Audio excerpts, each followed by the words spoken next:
The Phoenix and the Carpet by Edith Nesbit. Recording by Helen Taylor. Chapter 1. The Egg.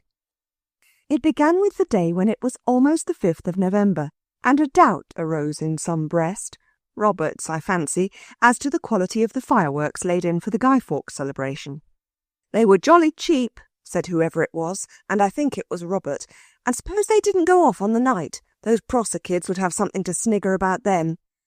The ones I got are all right, Jane said. I know they are, because the man at the shop said they were worth thribble the money. I'm sure thribble isn't grammar, Anthea said. Of course it isn't, said Cyril. One word can't be grammar all by itself, so you needn't be so jolly clever. Anthea was rummaging in the corner drawers of her mind for a very disagreeable answer, when she remembered what a wet day it was, and how the boys had been disappointed of that ride to London and back on the top of the tram, which their mother had promised them as a reward for not having once forgotten, for 6 whole days, to wipe their boots on the mat when they came home from school. So Anthea only said, Don't be so jolly clever yourself, Squirrel, and the fireworks look all right, and you'll have the 8pence that your tram fares didn't cost today to buy something more with. You ought to get a perfectly lovely Catherine wheel for 8pence. I dare say, said Cyril coldly, but it's not your 8pence anyhow. But look here, said Robert, really now, about the fireworks. We don't want to be disgraced before those kids next door. They think because they wear red plush on Sundays nobody else is any good. I wouldn't wear plush if it was ever so, unless it was black to be beheaded in, if I was Mary Queen of Scots, said Anthea, with scorn. Robert stuck steadily to his point. One great point about Robert is the steadiness with which he can stick. I think we ought to test them, he said. You young duffer, said Cyril. Fireworks are like postage stamps. You can only use them once. Well, what do you suppose it means by Carter's tested seeds in the advertisement? There was a blank silence. Then Cyril touched his forehead with his finger and shook his head. A little wrong here, he said. I was always afraid of that with poor Robert. All that cleverness, you know, and being top in algebra so often, is bound to tell. Dry up, said Robert fiercely. Don't you see? You can't test seeds if you do them all. You just take a few here and there, and if those grow you can feel pretty sure the others will be, what do you call it? Father told me, up to sample. Don't you think we ought to sample the fireworks? Just shut our eyes and each draw one out and then try them. But it's raining cats and dogs, said Jane. And Queen Anne is dead, rejoined Robert. No one was in a very good temper. We needn't go out to do them. We can just move back the table and let them off on the old tea tray we played toboggans with. I don't know what you think, but I think it's time we did something, and that would be really useful, because then we shouldn't just hope the fireworks would make those Prossers sit up. We should know. It would be something to do, Cyril owned with languid approval. So the table was moved back, and then the hole in the carpet, that had been near the window till the carpet was turned round, showed most awfully. But Anthea stole out on tiptoe and got the tray when Cook wasn't looking and brought it in and put it over the hole. Then all the fireworks were put on the table, and each of the 4 children shut its eyes very tight and put out its hand and grasped something. Robert took a cracker, Cyril and Anthea had Roman candles, but Jane's fat paw closed on the gem of the whole collection, the jack-in-the-box that had cost 2 shillings, and one at least of the party, I will not say which because it was sorry afterwards, declared that Jane had done it on purpose. Nobody was pleased, for the worst of it was that these 4 children, with a very proper dislike of anything even faintly bordering on the sneakish, had a law, unalterable as those of the Medes and Persians, that one had to stand by the results of a toss-up, or drawing of lots, or any other appeal to chance, however much one might happen to dislike the way things were turning out. I didn't mean to, said Jane, near tears. I don't care. I'll draw another. You know jolly well you can't, said Cyril bitterly. It's settled. It's medium and Persian. You've done it and you'll have to stand by it.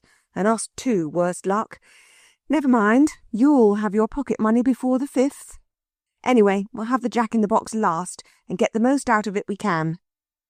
So the cracker and the Roman candles were lighted, and they were all that could be expected for the money. But when it came to the jack-in-the-box, it simply sat in the tray and laughed at them, as Cyril said. They tried to light it with paper, and they tried to light it with matches.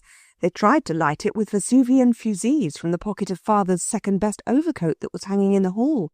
And then Anthea slipped away to the cupboard under the stairs, where the brooms and dustpans were kept, and the rosiny fire-lighters that smell so nice and like the woods where pine trees grow, and the old newspapers and the beeswax and turpentine, and the horrid and stiff dark rags that are used for cleaning brass and furniture, and the paraffin for the lamps. She came back with a little pot that had once cost 7 halfpenny when it was full of red currant jelly, but the jelly had all been eaten long ago, and now Anthea had filled the jar with paraffin. She came in, and she threw the paraffin over the tray just at the moment when Cyril was trying, with the 23rd match, to light the jack-in-the-box. The jack-in-the-box did not catch fire any more than usual, but the paraffin acted quite differently, and in an instant a hot flash of flame leapt up and burnt off Cyril's eyelashes, and scorched the faces of all four before they could spring back. They backed in 4 instantaneous bounds as far as they could, which was to the wall, and the pillar of fire reached from floor to ceiling. "My hat," said Cyril with emotion. "You've done it this time, Anthea." The flame was spreading out under the ceiling like the rose of fire in Mr. Rider Haggard's exciting story about Alan Quatermain. Robert and Cyril saw that no time was to be lost. They turned up the edges of the carpet and kicked them over the tray. This cut off the column of fire, and it disappeared, and there was nothing left but smoke and a dreadful smell of lamps that have been turned too low. All hands now rushed to the rescue, and the paraffin fire was only a bundle of trampled carpet, when suddenly a sharp crack beneath their feet made the amateur firemen start back. Another crack. The carpet moved as if it had a cat wrapped in it. The jack-in-the-box had at last allowed itself to be lighted, and was going off with desperate violence inside the carpet. Robert, with the air of one doing the only possible thing, rushed to the window and opened it. Anthea screamed, Jane burst into tears, and Cyril turned the table wrong way up on top of the carpet heap. But the firework went on, banging and bursting and spluttering even underneath the table. Next moment Mother rushed in, attracted by the howls of Anthea, and in a few moments the firework desisted and there was a dead silence, and the children stood looking at each other's black faces and, out of the corners of their eyes, at Mother's white one. The fact that the nursery carpet was ruined occasioned but little surprise, nor was anyone really astonished that bed should prove the immediate end of the adventure.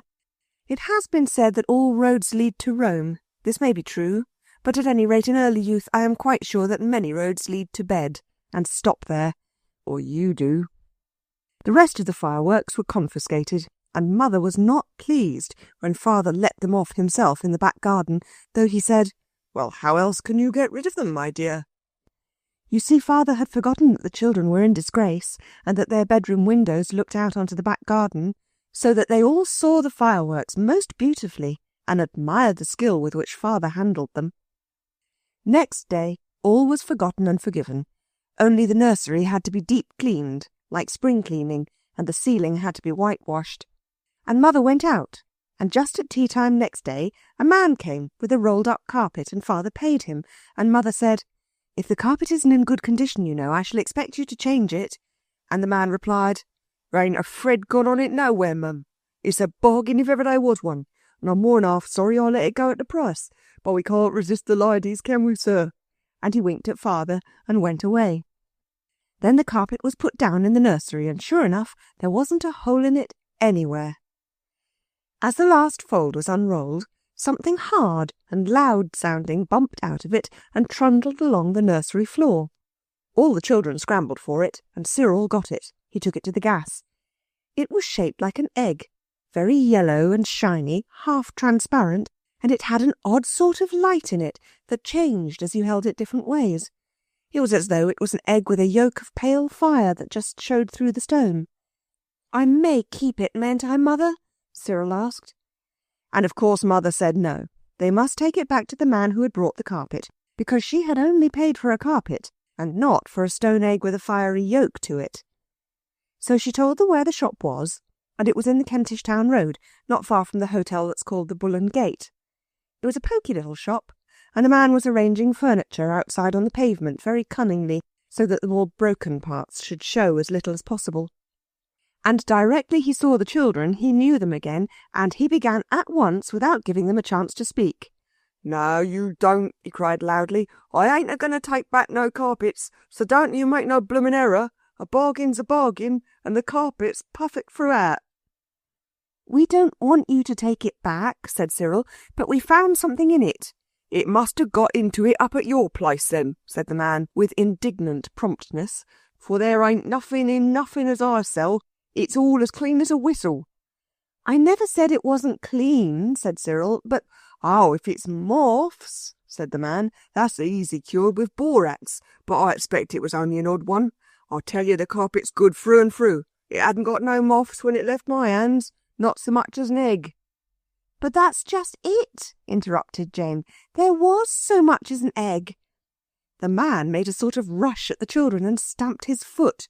"Clear out, I say," he shouted, "or I'll call for the police. A nice thing for customers to hear you a coming here, a charging me with finding things in goods what I sells. It'll be off before I sends you off with a flea in your ears. Aye, constable!" The children fled, and they think, and their father thinks, that they couldn't have done anything else. Mother has her own opinion, but father said they might keep the egg. "The man certainly didn't know the egg was there when he brought the carpet," said he, "any more than your mother did, and we've as much right to it as he had." So the egg was put on the mantelpiece, where it quite brightened up the dingy nursery. The nursery was dingy because it was a basement room, and its windows looked out on a stone area with a rockery made of clinkers facing the windows. Nothing grew in the rockery except London Pride and snails. The room had been described in the house agent's list as a convenient breakfast room in basement, and in the daytime it was rather dark. This did not matter so much in the evenings when the gas was alight, but then it was in the evening that the black beetles got so sociable and used to come out of the low cupboards on each side of the fireplace where their homes were and try to make friends with the children. At least, I suppose that was what they wanted, but the children never would. On the 5th of November, Father and Mother went to the theatre, and the children were not happy because the Prossers next door had lots of fireworks and they had none. They were not even allowed to have a bonfire in the garden. "No more playing with fire, thank you," was Father's answer when they asked him. When the baby had been put to bed, the children sat sadly round the fire in the nursery. "I'm beastly bored," said Robert. "Let's talk about the Psammead," said Anthea, who generally tried to give the conversation a cheerful turn.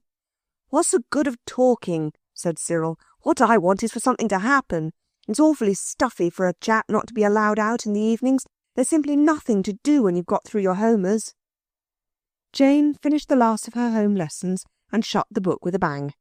"We've got the pleasure of memory," said she. "Just think of last holidays."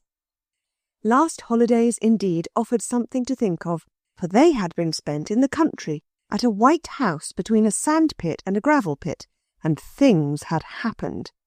The children had found a Psammead, or sand fairy, and it had let them have anything they wished for, just exactly anything, with no bother about its not being really for their good or anything like that. And if you want to know what kind of things they wished for, and how the wishes turned out, you can read it all in a book called 5 Children and It. It was the Psammead. If you've not read it, perhaps I ought to tell you that the 5th child was the baby brother who was called the Lamb, because the first thing he ever said was "Bah!" and that the other children were not particularly handsome, nor were they extra clever, nor extraordinarily good. But they were not bad sorts on the whole. In fact, they were rather like you. "I don't want to think about the pleasures of memory," said Cyril. "I want some more things to happen."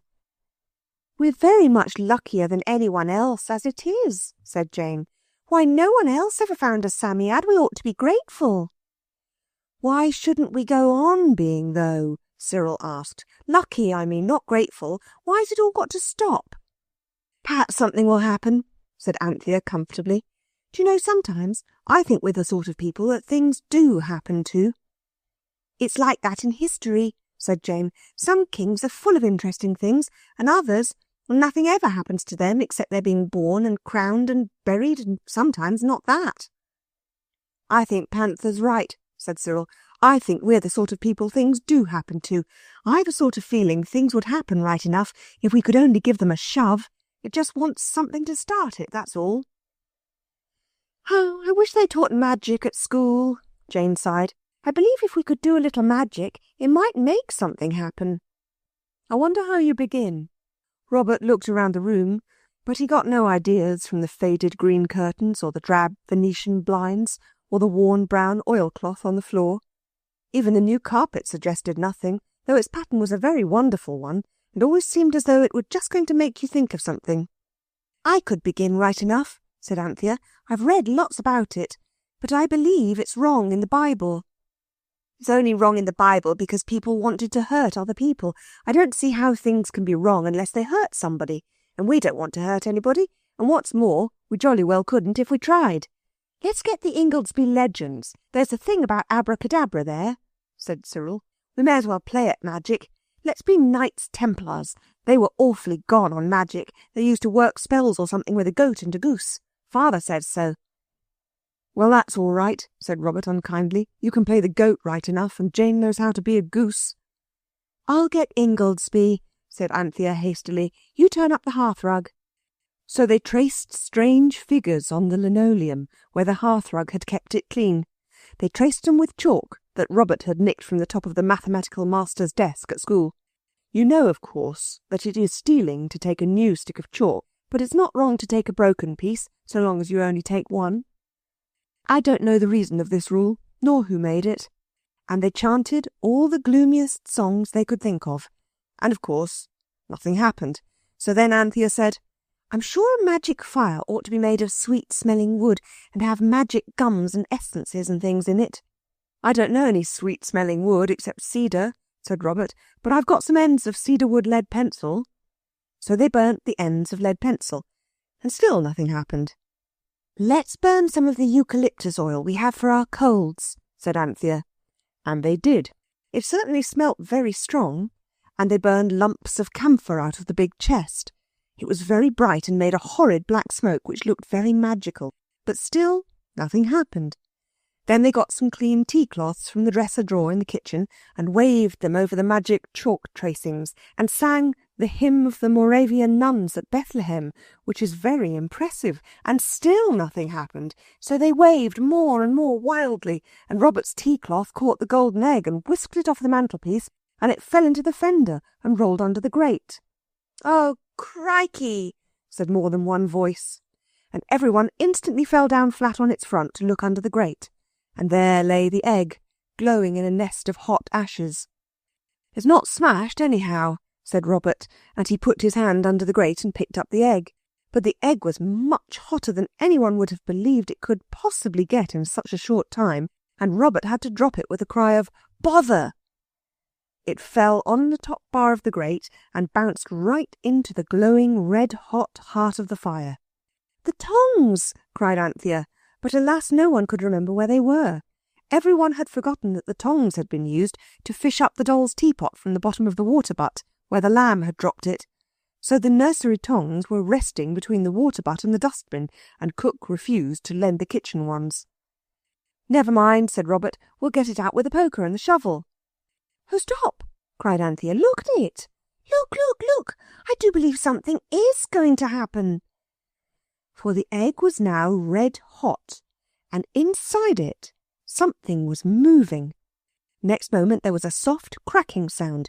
The egg burst in two, and out of it came a flame-coloured bird.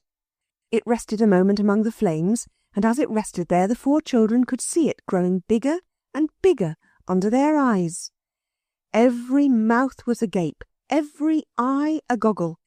The bird rose in its nest of fire, stretched its wings and flew out into the room. It flew round and round and round again, and where it passed the air was warm. Then it perched on the fender. The children looked at each other. Then Cyril put a hand towards the bird.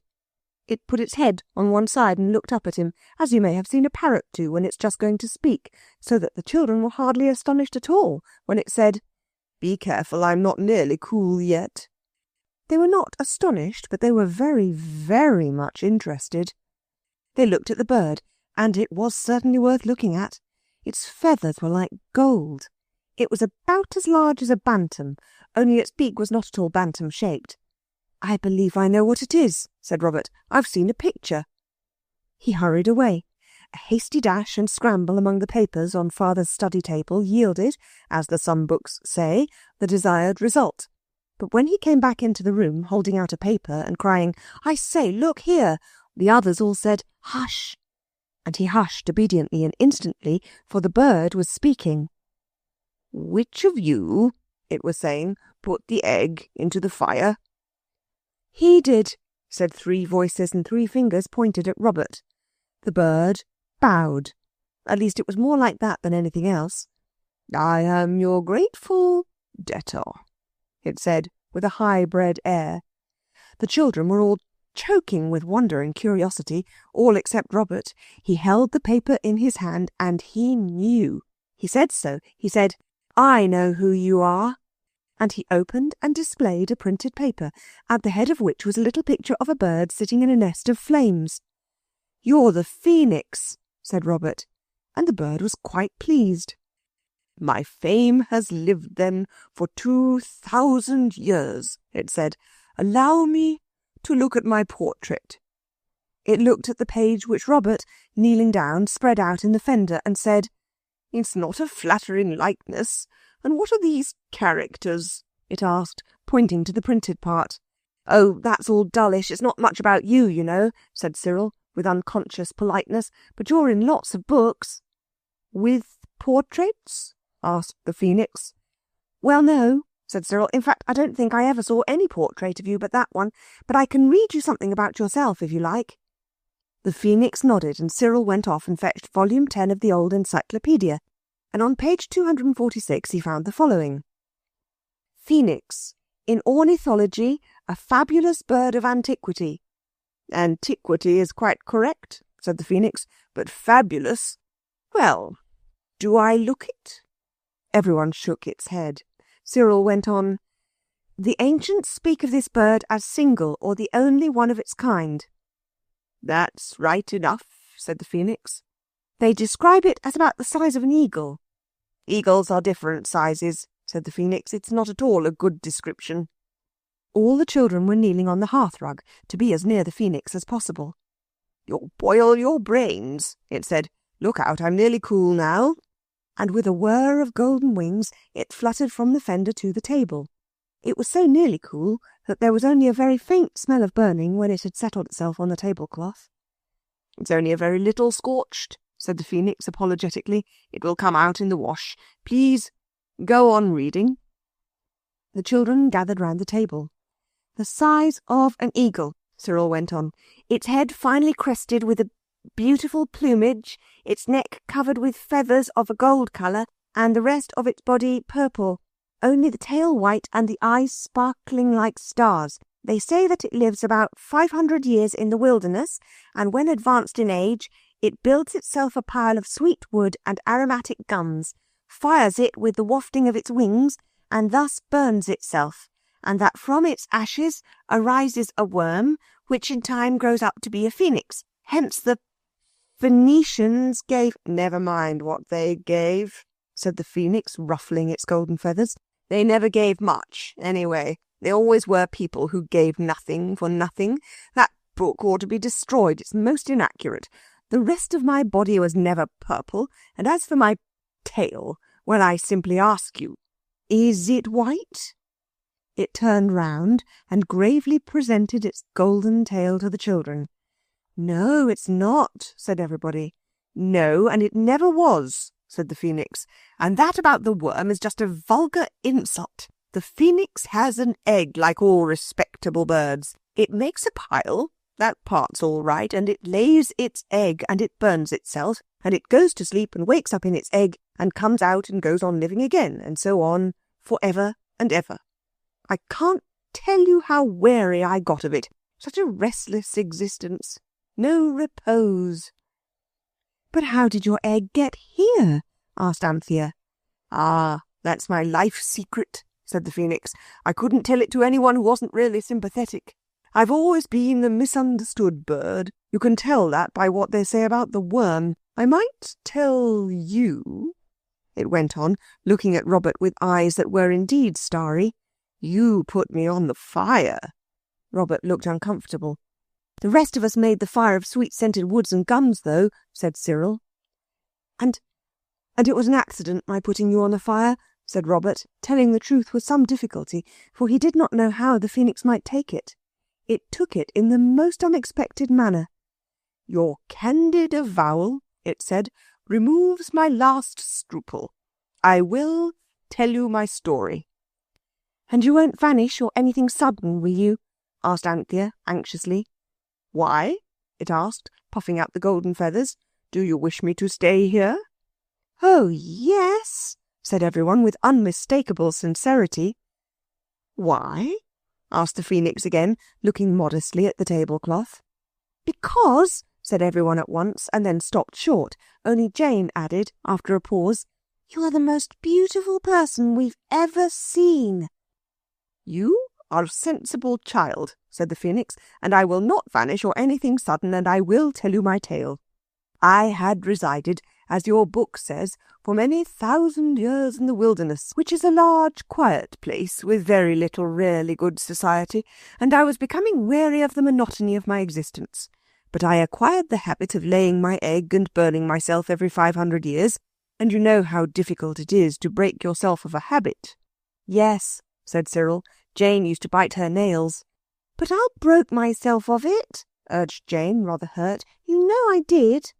Not till they put bitter aloes on them, said Cyril. I doubt, said the bird gravely, whether even bitter aloes, the aloe, by the way, has a bad habit of its own, which it might well cure before seeking to cure others. I allude to its indolent practice of flowering but once a century. I doubt whether even bitter aloes could have cured me, but I was cured. I awoke one morning from a feverish dream. It was getting near the time for me to lay that tiresome fire and lay that tedious egg upon it, and I saw two people, a man and a woman. They were sitting on a carpet, and when I accosted them civilly, they narrated to me their life story, which, as you have not heard yet, I will now proceed to relate. They were a prince and princess, and the story of their parents was one which I am sure you will like to hear. In early youth, the mother of the princess happened to hear the story of a certain enchanter, and in that story I am sure you will be interested. The enchanter— Oh, please don't, said Anthea. I can't understand all these beginnings of stories, and you seem to be getting deeper and deeper in them every minute. Do tell us your own story. That's what we really want to hear. Well, said the phoenix, seeming on the whole rather flattered. To cut about 70 long stories short, though I had to listen to them all, but to be sure, in the wilderness there is plenty of time, this prince and princess were so fond of each other that they did not want anyone else, and the enchanter— don't be alarmed, I won't go into his history— had given them a magic carpet. You've heard of a magic carpet? And they had just sat on it and told it to take them right away from everyone, and it had brought them to the wilderness. And as they meant to stay there, they had no further use for the carpet, so they gave it to me. That was indeed the chance of a lifetime. I don't see what you wanted with a carpet, said Jane, when you've got those lovely wings. They are nice wings, aren't they? Said the phoenix, simpering and spreading them out. Well, I got the prince to lay out the carpet, and I laid my egg on it. Then I said to the carpet, Now, my excellent carpet, prove your worth. Take that egg somewhere where it can't be hatched for 2,000 years, and where, when that time's up, someone will light a fire of sweet wood and aromatic gums and put the egg to hatch. And you see, it's all come out exactly as I said. The words were no sooner out of my beak than egg and carpet disappeared. The royal lovers assisted to arrange my pile and soothed my last moments.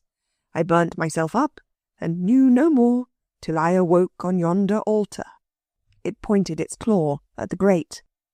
But the carpet, said Robert, the magic carpet that takes you anywhere you wish, what became of that? Oh, that, said the phoenix carelessly. I should say that is the carpet. I remember the pattern perfectly. It pointed as it spoke to the floor, where lay the carpet which Mother had brought in the Kentish Town Road for 22 shillings and 9 pence. At that instant, Father's latchkey was heard in the door. "Oh," whispered Cyril, "now we shall catch it for not being in bed." "Wish yourself there," said the Phoenix in a hurried whisper, "and then wish the carpet back in its place." No sooner said than done. It made one a little giddy, certainly, and a little breathless, but when things seemed right way up again, there the children were, in bed, and the lights were out. They heard the soft voice of the Phoenix through the darkness. "I shall sleep on the cornice, above your curtains," it said. "Please don't mention me to your kinsfolk." "Not much good," said Robert. "They'd never believe us. I say," he called through the half-open door to the girls, "talk about adventures and things happening. We ought to be able to get some fun out of a magic carpet and a phoenix." "Rather," said the girls in bed. "Children," said Father on the stairs, "go to sleep at once. What do you mean by talking at this time of night?" No answer was expected to this question, but under the bedclothes Cyril murmured one. "Mean," he said. "Don't know what we mean. I don't know what anything means." "But we've got a magic carpet and a phoenix," said Robert. "You'll get something else if Father comes in and catches you," said Cyril. "Shut up, I tell you." Robert shut up, but he knew as well as you do that the adventures of that carpet and that phoenix were only just beginning.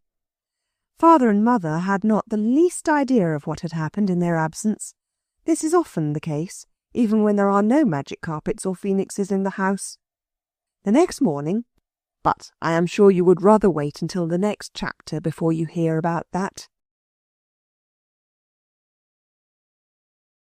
Chapter 2. The Topless Tower. The children had seen the phoenix egg hatched in the flames in their own nursery grate, and had heard from it how the carpet on their own nursery floor was really the wishing carpet, which would take them anywhere they chose. The carpet had transported them to bed at just the right moment, and the phoenix had gone to roost on the cornice supporting the window curtains of the boys' room. "Excuse me," said a gentle voice, and a courteous beak opened very kindly and delicately the right eye of Cyril. "I hear the slaves below preparing food. Awaken! A word of explanation and arrangement. I do wish you wouldn't—" The phoenix stopped speaking and fluttered away crossly to the cornice pole, for Cyril had hit out, as boys do when they are awakened suddenly, and the phoenix was not used to boys, and his feelings, if not his wings, were hurt. "Sorry," said Cyril, coming awake all in a minute. "Do come back. What was it you were saying? Something about bacon and rations?" The phoenix fluttered back to the brass rail at the foot of the bed. "I say, you are real," said Cyril. "How ripping! And the carpet?" "The carpet is as real as it ever was," said the phoenix rather contemptuously. "But of course a carpet's only a carpet, whereas a phoenix is superlatively a phoenix." "Yes, indeed," said Cyril. "I see it is. Oh, what luck! Wake up, Bobs. There's jolly well something to wake up for today, and it's Saturday too." "I've been reflecting," said the phoenix, "during the silent watches of the night, and I could not avoid the conclusion that you were quite insufficiently astonished at my appearance yesterday. The ancients were always very surprised. Did you by any chance expect my egg to hatch?" "Not us," Cyril said. "And if we had," said Anthea, who had come in her nightie when she heard the silvery voice of the phoenix, "we could never, never have expected it to hatch anything so splendid as you." The bird smiled. "Perhaps you've never seen a bird smile." "You see," said Anthea, wrapping herself in the boy's counterpane, for the morning was chill, "we've had things happen to us before." And she told the story of the Samiad, or sand fairy. "Ah, yes," said the phoenix. "Samiads were rare even in my time. I remember I used to be called the Samiad of the desert. I was always having compliments paid me. I can't think why." "Can you give wishes then?" asked Jane, who had now come in too. "Oh, dear me, no," said the phoenix contemptuously. "At least, but I hear footsteps approaching. I hasten to conceal myself." And it did. I think I said that this day was Saturday. It was also Cook's birthday, and Mother had allowed her and Eliza to go to the Crystal Palace with a party of friends, so Jane and Anthea, of course, had to help to make beds and to wash up the breakfast cups and little things like that. Robert and Cyril intended to spend the morning in conversation with the phoenix, but the bird had its own ideas about this. "I must have an hour or two's quiet," it said. "I really must. My nerves will give way unless I can get a little rest. You must remember it's 2,000 years since I had any conversation. I'm out of practice and I must take care of myself. I've often been told that mine is a valuable life." So it nestled down inside an old hat box of Father's, which had been brought down from the box room some days before, when a helmet was suddenly needed for a game of tournaments, with its golden head under its golden wing, and went to sleep. So then Robert and Cyril moved the table back and were going to sit on the carpet and wish themselves somewhere else. But before they could decide on the place, Cyril said, "I don't know. Perhaps it's rather sneakish to begin without the girls." "They'll be all morning," said Robert impatiently. And then a thing inside him, which tiresome books sometimes call the inward monitor, said, "Why don't you help them then?" Cyril's inward monitor happened to say the same thing at the same moment, so the boys went and helped to wash up the teacups and to dust the drawing-room. Robert was so interested that he proposed to clean the front doorsteps, a thing he had never been allowed to do. Nor was he allowed to do it on this occasion. One reason was that it had already been done by Cook. When all the housework was finished, the girls dressed the happy, wriggling baby in his blue highwayman coat and three-cornered hat, and kept him amused, while Mother changed her dress and got ready to take him over to Granny's. Mother always went to Granny's every Saturday, and generally some of the children went with her, but today they were to keep house, and their hearts were full of joyous and delightful feelings every time they remembered that the house they would have to keep had a phoenix in it, and a wishing carpet. You can always keep the lamb good and happy for quite a long time if you play the Noah's Ark game with him. It's quite simple. He just sits on your lap and tells you what animal he is, and then you say the little poetry piece about whatever animal he chooses to be. Of course, some of the animals, like the zebra and the tiger, haven't got any poetry because they are so difficult to rhyme to. The lamb knows quite well which are the poetry animals. "I'm a baby bear," said the lamb, snuggling down, and Anthea began, "I love my little baby bear. I love his nose and toes and hair. I like to hold him in my arm and keep him very safe and warm." And when she said very, of course, there was a real bear's hug. Then came the eel, and the lamb was tickled till he wriggled exactly like a real one. "I love my little baby eel. He is so squidgety to feel. He'll be an eel when he is big, but now he's just a tiny snig." Perhaps you didn't know that a snig was a baby eel. It is, though, and the lamb knew it. "Hedgehog now," he said, and Anthea went on. "My baby hedgehog, how I like ye, though your back's so prickly spiky. Your front is very soft, I've found, so I must love you front ways round." And then she loved him front ways round, while he squealed with pleasure. It is a very baby game, and of course the rhymes are only meant for very, very small people, not for people who are old enough to read books, so I won't tell you any more of them. By the time the lamb had been a baby lion, and a baby weasel, and a baby rabbit, and a baby rat, Mother was ready, and she and the lamb, having been kissed by everybody and hugged as thoroughly as it's possible to be when you're dressed for out of doors, were seen to the tram by the boys. When the boys came back, everyone looked at everyone else and said, "Now." They locked the front door, and they locked the back door, and they fastened all the windows. They moved the table and chairs off the carpet, and Anthea swept it. "We must show it a little attention," she said kindly. "We'll give it tea leaves next time. Carpets like tea leaves." Then everyone put on its outdoor things, because, as Cyril said, they didn't know where they might be going, and it makes people stare if you go out of doors in November in pinafores and without hats. Then Robert gently awoke the phoenix, who yawned and stretched itself, and allowed Robert to lift it onto the middle of the carpet, where it instantly went to sleep again with its crested head tucked under its golden wing as before. Then everyone sat down on the carpet. "Where shall we go?" was, of course, the question, and it was warmly discussed. Anthea wanted to go to Japan. Robert and Cyril voted for America, and Jane wished to go to the seaside. "Because there are donkeys there," said she.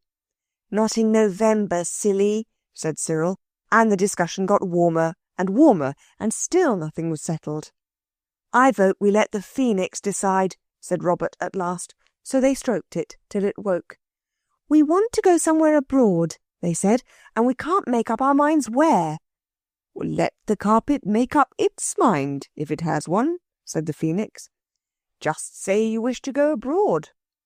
So they did, and the next moment the world seemed to spin upside down, and when it was right way up again, and they were ungiddy enough to look about them, they were out of doors. Out of doors. This is a feeble way to express where they were. They were out of the earth, or off it. In fact, they were floating steadily, safely, splendidly, in the crisp, clear air, with the pale, bright blue of the sky above them, and far down below the pale, bright, sun-diamonded waves of the sea. The carpet had stiffened itself somehow, so that it was square and firm like a raft, and it steered itself so beautifully, and kept on its way so flat and fearless, that no one was at all afraid of tumbling off. In front of them lay land. "The coast of France," said the phoenix, waking up and pointing with its wing. "Where do you wish to go? I should always keep one wish, of course, for emergencies, otherwise you may get into an emergency from which you can't emerge at all." But the children were far too deeply interested to listen. "I tell you what," said Cyril, "let's let the thing go on, and when we see a place we really want to stop at, why, we'll just stop. Isn't this ripping?" "It's like trains," said Anthea, as they swept over the low-lying coastline and held a steady course above orderly fields and straight roads bordered with poplar trees. "Like express trains, only in trains you can never see anything because of grown-ups wanting the windows shut, and then they breathe on them, and it's like ground glass and nobody can see anything, and then they go to sleep." "It's like tobogganing," said Robert, "so fast and smooth, only there's no doormat to stop short on. It goes on and on." "You darling phoenix," said Jane, "it's all you're doing. Oh, look at that ducky little church, and the women with flappy-cappy things on their heads."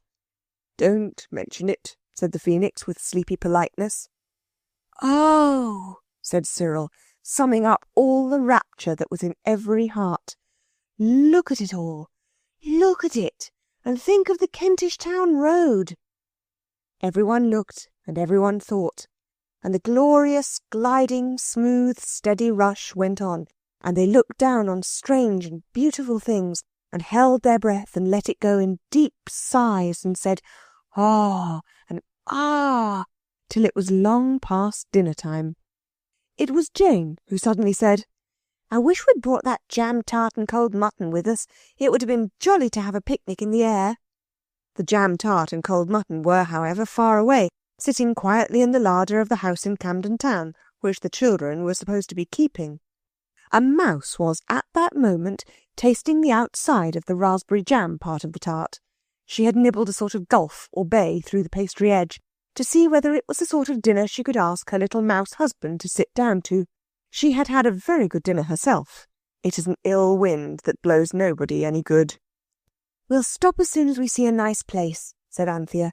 "I've got 3d, and you boys have the 4d each that your trams didn't cost the other day, so we can buy things to eat.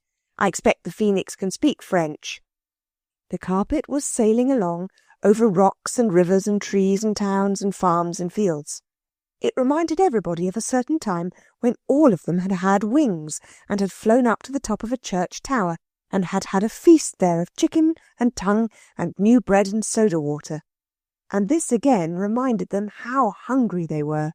And just as they were all being reminded of this, very strongly indeed, they saw ahead of them some ruined walls on a hill, and strong and upright, and really to look at as good as new, a great square tower. "The top of that's just exactly the same size as the carpet," said Jane. "I think it would be good to go to the top of that.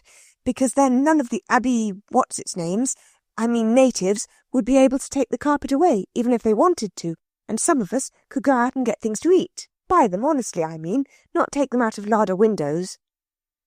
I think it would be better if we went, Anthea was beginning, but Jane suddenly clenched her hands. I don't see why I should never do anything I want just because I'm the youngest. I wish the carpet would fit itself in at the top of that tower, so there. The carpet made a disconcerting bound, and next moment it was hovering above the square top of the tower. Then slowly and carefully it began to sink under them. It was like a lift going down with you at the Army and Navy stores. I don't think we ought to wish things without all agreeing to them first, said Robert huffishly. Hullo, what on earth? For unexpectedly and greyly something was coming up all round the four sides of the carpet. It was as if a wall were being built by magic quickness. It was 1 foot high, it was 2 feet high, 3, 4, 5. It was shutting out the light more and more. Anthea looked up at the sky and the walls that now rose 6 feet above them. We're dropping into the tower, she screamed. There wasn't any top to it, so the carpet's going to fit itself in at the bottom. Robert sprang to his feet. We ought to have, an owl's nest. He put his knee on a jutting smooth piece of grey stone and reached his hand into a deep window slit, broad to the inside of the tower and narrowing like a funnel to the outside. Look sharp, cried everyone, but Robert did not look sharp enough.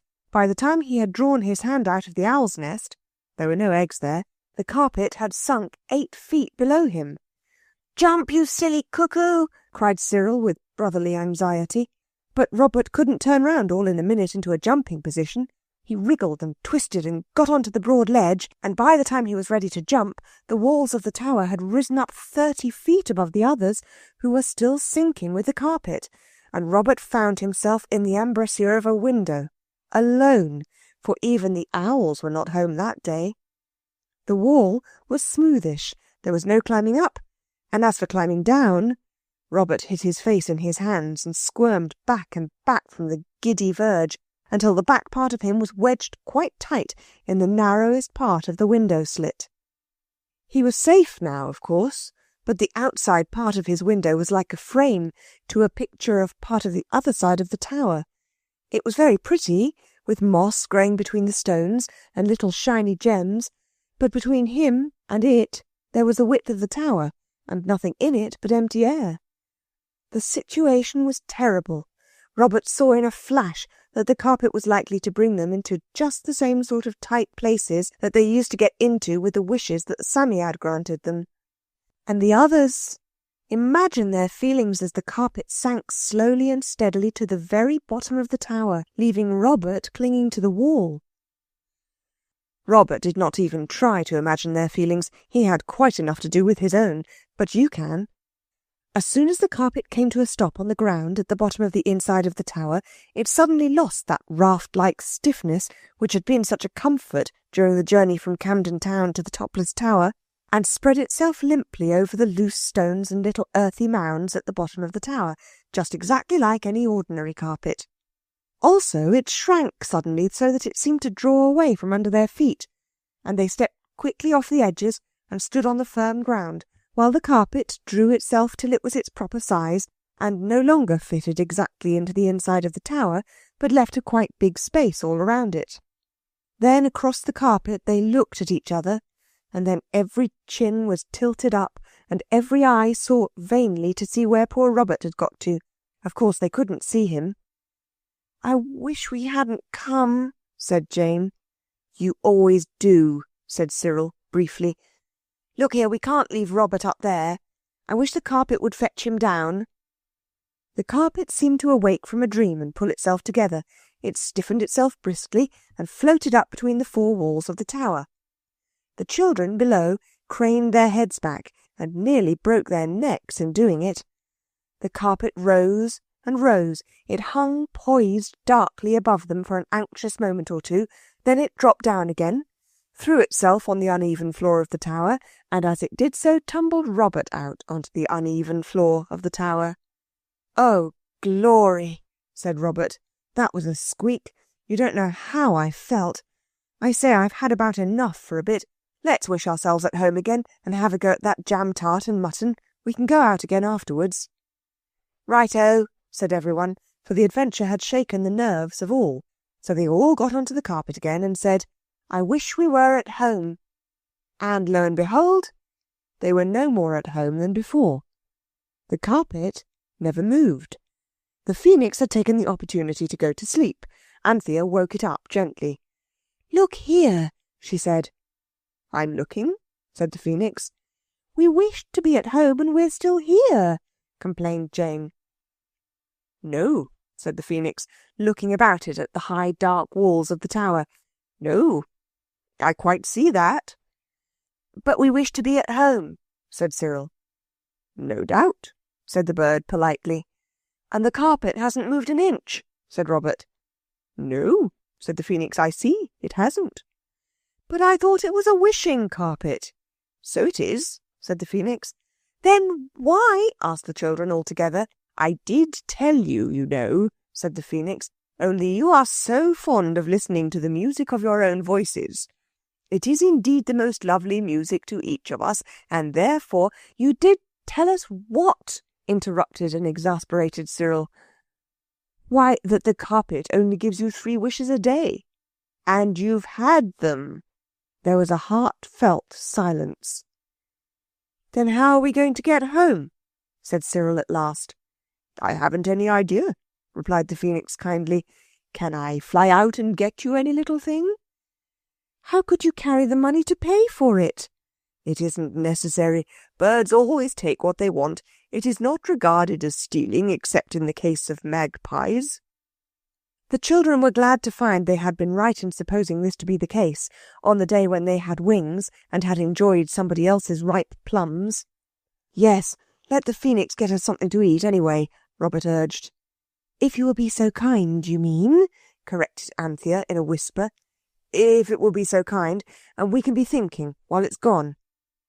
So the phoenix fluttered up through the grey space of the tower and vanished at the top, and it was not till it had quite gone that Jane said, "Suppose it never comes back?"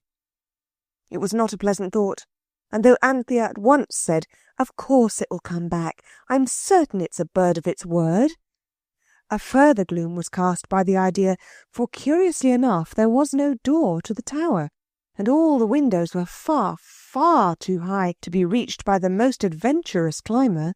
It was cold, too, and Anthea shivered. "Yes," said Cyril, "it's like being at the bottom of a well."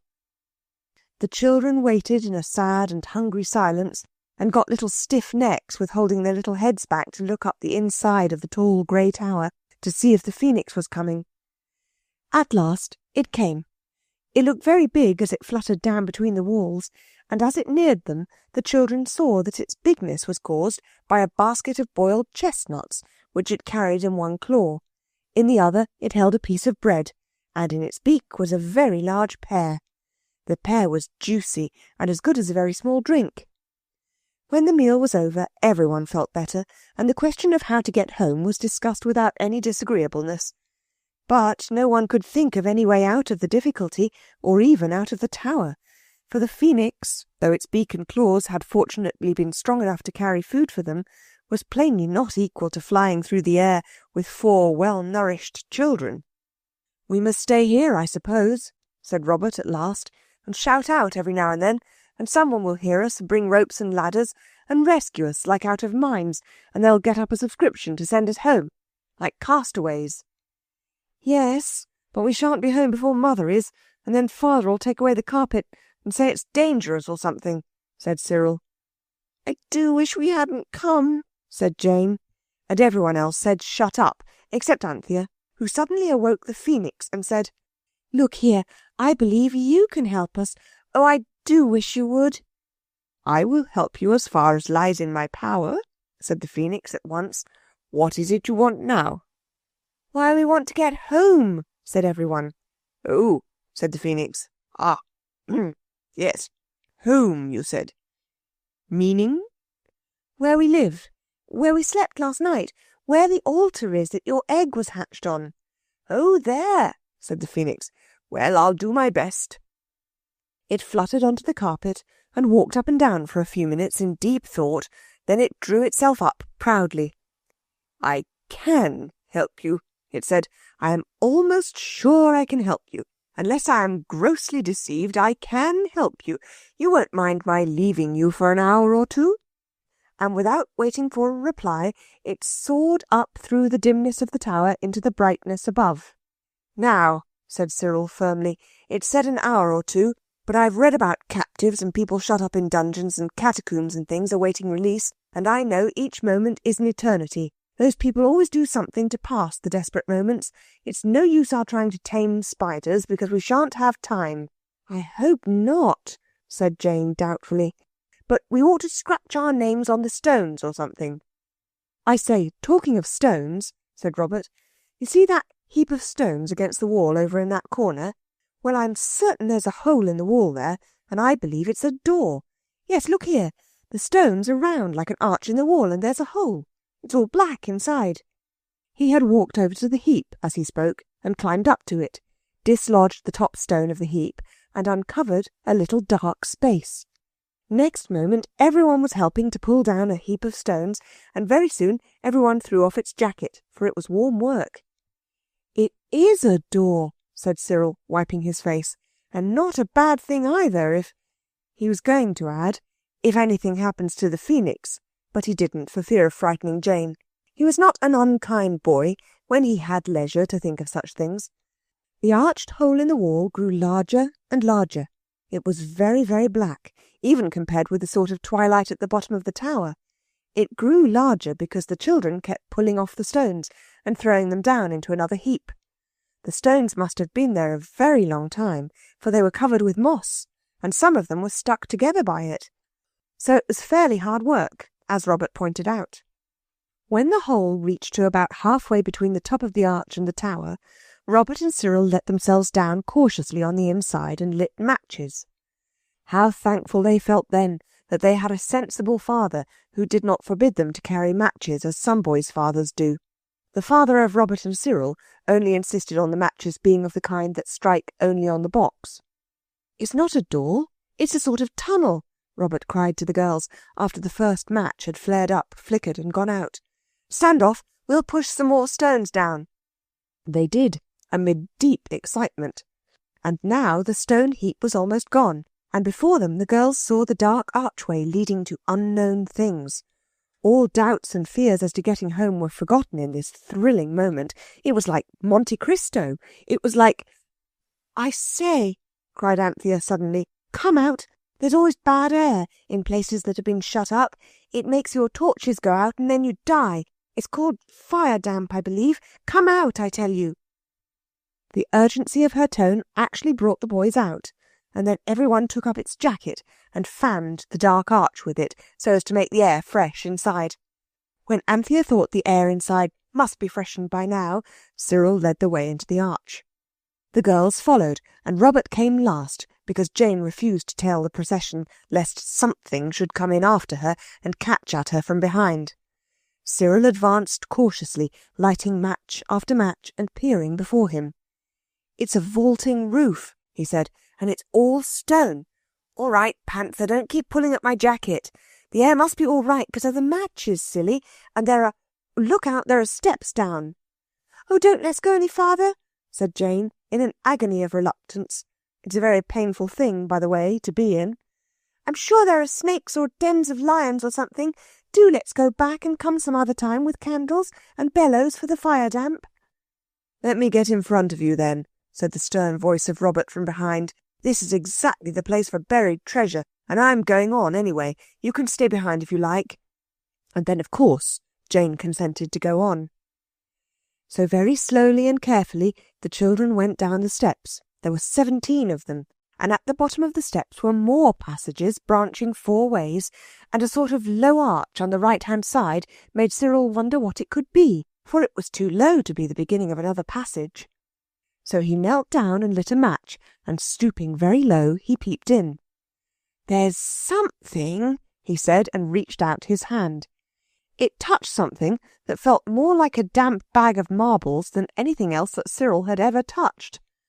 "I believe it is buried treasure," he cried. And it was, for even as Anthea cried, "Oh, hurry up, Squirrel, fetch it out," Cyril pulled out a rotting canvas bag, about as big as the paper ones the greengrocer gives you, with Barcelona nuts in for 6pence. "There's more of it, a lot more," he said. As he pulled, the rotten bag gave way, and the gold coins ran and span and jumped and bumped and chinked and clinked on the floor of the dark passage. I wonder what you would say if you suddenly came upon a buried treasure. What Cyril said was, "Oh, bother, I burnt my fingers." And as he spoke, he dropped the match. "And it was the last," he added. There was a moment of desperate silence. Then Jane began to cry. "Don't," said Anthea. "Don't, Pussy. You'll exhaust the air if you cry. We can get out all right." "Yes," said Jane through her sobs, "and find the phoenix has come back and gone away again, because it thought we'd gone home some other way. Oh, I wish we hadn't come." Everyone stood quite still. Only Anthea cuddled Jane up to her and tried to wipe her eyes in the dark. "Don't," said Jane. "That's my ear. I'm not crying with my ears." "Come on, let's get out," said Robert. But that was not so easy, for no one could remember exactly which way they had come. It's very difficult to remember things in the dark, unless you have matches with you, and then, of course, it's quite different, even if you don't strike one. Everyone had come to agree with Jane's constant wish, and despair was making the darkness blacker than ever, when quite suddenly the floor seemed to tip up, and a strong sensation of being in a whirling lift came on everyone. All eyes were closed. One's eyes always are in the dark, don't you think? When the whirling feeling stopped, Cyril said, "Earthquakes," and they all opened their eyes. They were in their own dingy breakfast room at home, and oh, how light and bright and safe and pleasant and altogether delightful it seemed after that dark underground tunnel. The carpet lay on the floor, looking as calm as though it had never been for an excursion in its life. On the mantelpiece stood the phoenix, waiting with an air of modest yet sterling worth for the thanks of the children. "But how did you do it?" they asked, when everyone had thanked the phoenix again and again. "Oh, I just went and got a wish from your friend the Psammead." "But how did you know where to find it?" "I found that out from the carpet. These wishing creatures always know all about each other. They're so clannish, like the Scots, you know, all related." "But the carpet can't talk, can it?" "No." "Then how did I get the Psammead's address? I tell you, I got it from the carpet." "Did it speak then?" "No," said the phoenix thoughtfully. "It didn't speak, but I gathered my information from something in its manner. I was always a singularly observant bird." It was not till after the cold mutton and the jam tart, as well as the tea and bread and butter, that anyone found time to regret the golden treasure which had been left scattered on the floor of the underground passage, and which indeed no one had thought of till now, since the moment when Cyril burnt his fingers at the flame of the last match. "What owls and goats we were," said Robert. "Look how we've always wanted treasure, and now—" "Never mind," said Anthea, trying as usual to make the best of it. "We'll go back again and get it all, and then we'll give everybody presents." More than a quarter of an hour passed most agreeably in arranging what presents should be given to whom, and when claims of generosity had been satisfied, the talk ran for 50 minutes on what they would buy for themselves. It was Cyril who broke in on Robert's almost too technical account of the motor car on which he meant to go to and from school. "There," he said, "dry up. It's no good. We can't ever go back. We don't know where it is." "Don't you know?" Jane asked the phoenix wistfully. "Not in the least," the phoenix replied in a tone of amiable regret. "Then we've lost the treasure," said Cyril. And they had. "But we've got the carpet and the phoenix," said Anthea. "Excuse me," said the bird, with an air of wounded dignity. "I do so hate to seem to interfere, but surely you must mean the phoenix and the carpet." Chapter 3. The Queen Cook. It was on a Saturday that the children made their first glorious journey on the wishing carpet. Unless you are too young to read at all, you will know that the next day must have been Sunday. Sunday at 18 Camden Terrace, Camden Town, was always a very pretty day. Father always brought home flowers on Saturday, so that the breakfast table was extra beautiful. In November, of course, the flowers were chrysanthemums, yellow and coppery-coloured. Then there were always sausages on toast for breakfast, and these are rapture after 6 days of Kentish Town Road eggs at 14 a shilling. On this particular Sunday there were fowls for dinner, a kind of food that is generally kept for birthdays and grand occasions, and there was an angel pudding, when rice and milk and oranges and white icing do their best to make you happy. After dinner Father was very sleepy indeed, because he had been working hard all the week, but he did not yield to the voice that said, "Go and have an hour's rest." He nursed the lamb, who had a horrid cough that cook said was whooping cough as sure as eggs, and he said, "Come along, kiddies, I've got a ripping book from the library called The Golden Age, and I'll read it to you." Mother settled herself on the drawing-room sofa, and said she could listen quite nicely with her eyes shut. The lamb snuggled into the armchair corner of Daddy's arm, and the others got into a happy heap on the hearthrug. At first, of course, there were too many feet and knees and shoulders and elbows, but real comfort was actually settling down on them, and the phoenix and the carpet were put away on the back top shelf of their minds, beautiful things that could be taken out and played with later, when a surly, solid knock came at the drawing-room door. It opened an angry inch, and the cook's voice said, "Please, may I speak to you a moment?"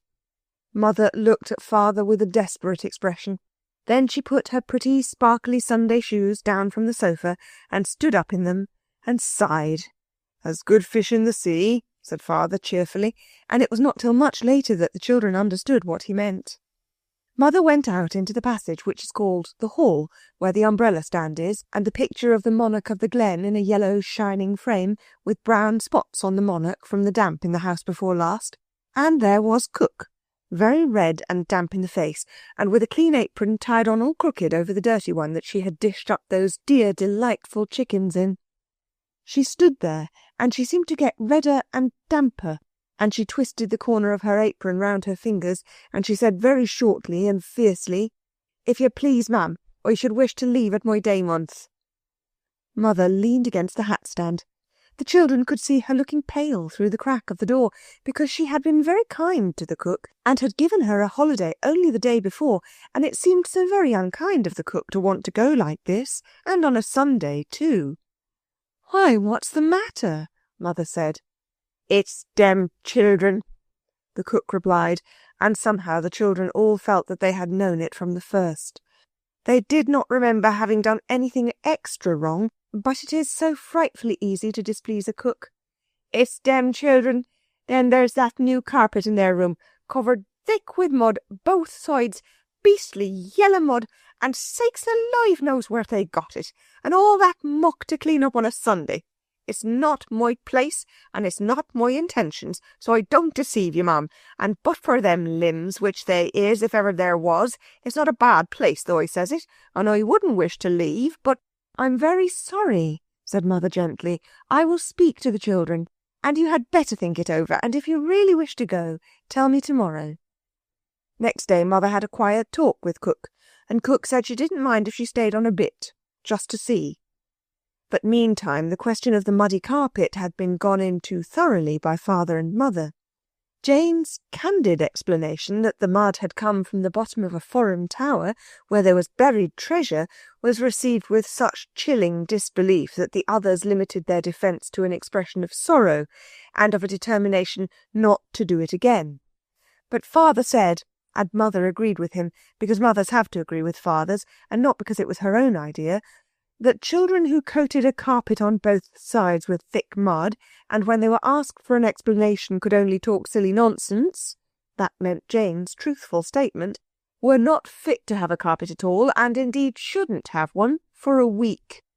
So the carpet was brushed, with tea leaves too, which was the only comfort Anthea could think of, and folded up and put away in the cupboard at the top of the stairs, and Daddy put the key in his trousers pocket. "Till Saturday," said he. "Never mind," said Anthea. "We've got the phoenix." But, as it happened, they hadn't. The phoenix was nowhere to be found, and everything had suddenly settled down from the rosy, wild beauty of magic happenings to the common damp brownness of ordinary November life in Camden Town. And there was the nursery floor, all bare boards in the middle and brown oilcloth round the outside, and the bareness and yellowness of the middle floor showed up the black beetles with terrible distinctness when the poor things came out in the evening as usual to try to make friends with the children, but the children never would. The Sunday ended in gloom, which even junket for supper in the blue Dresden bowl could hardly lighten at all. Next day the lamb's cough was worse.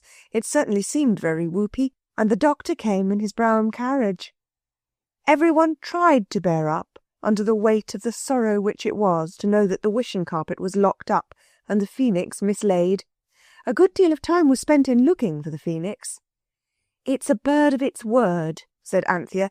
"I'm sure it's not deserted us, but you know it had a most awfully long fly from wherever it was to near Rochester and back, and I expect the poor thing's feeling tired out and wants rest. I'm sure we may trust it." The others tried to feel sure of this too, but it was hard.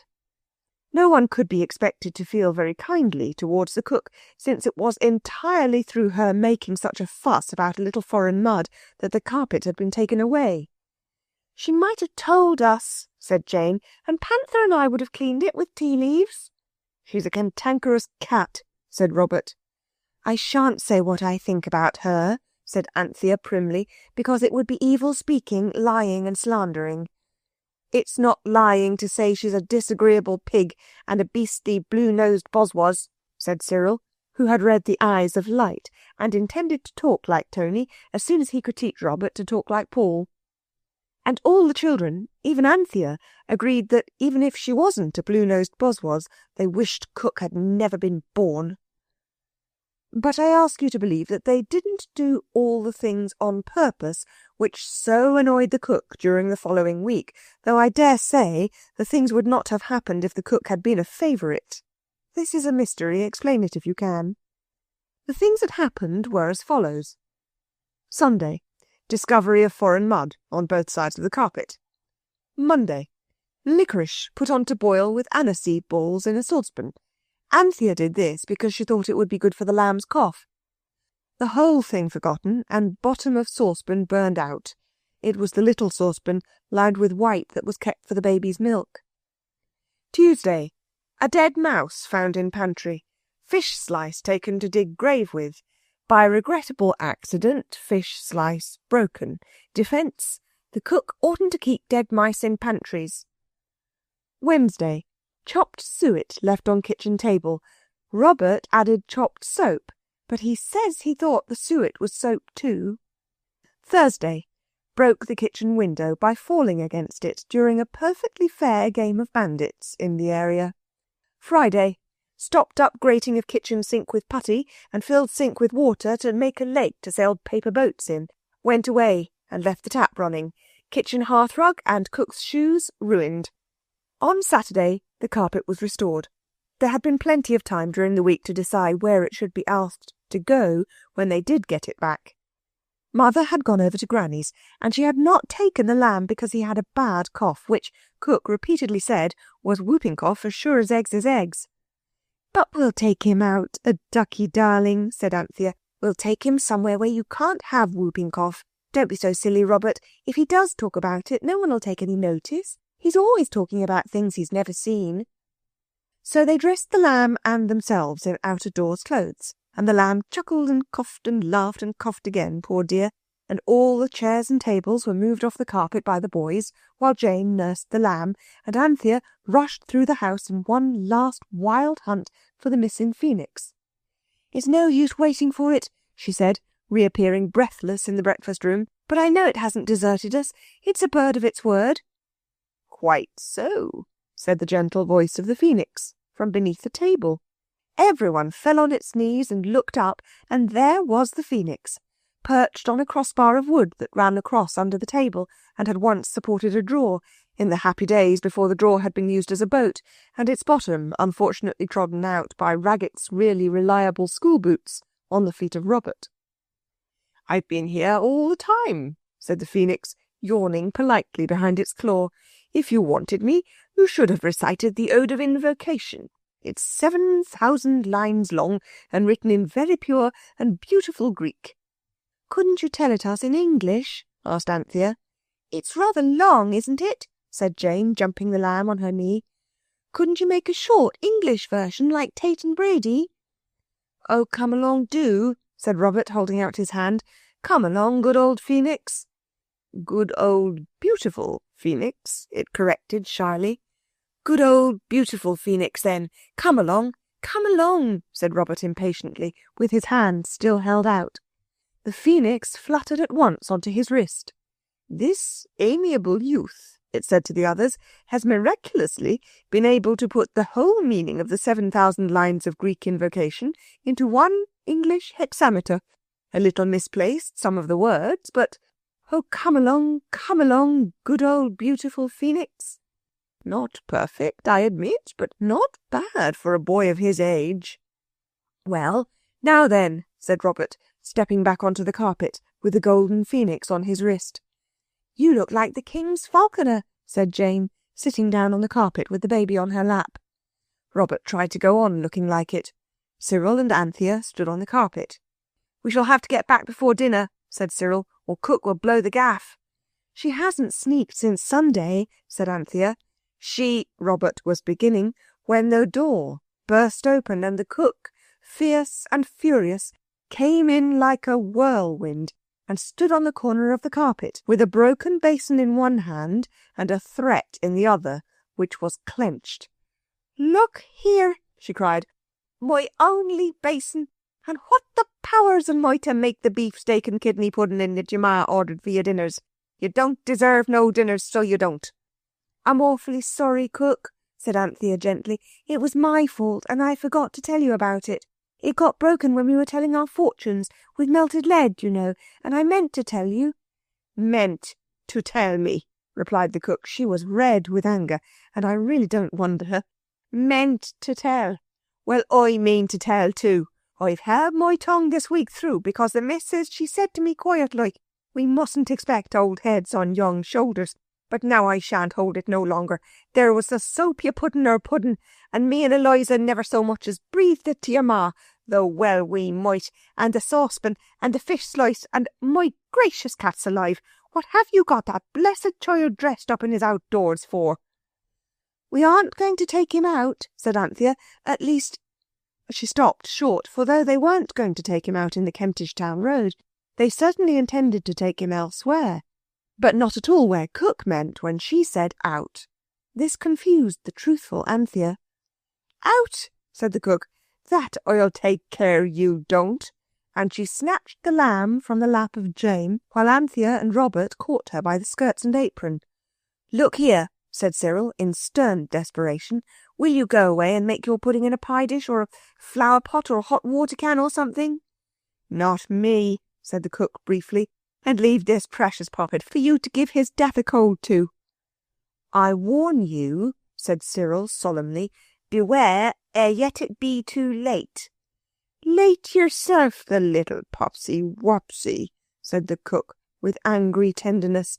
"They shan't take it out no more, they shan't. And where did you get that there yellow fowl?" She pointed to the phoenix.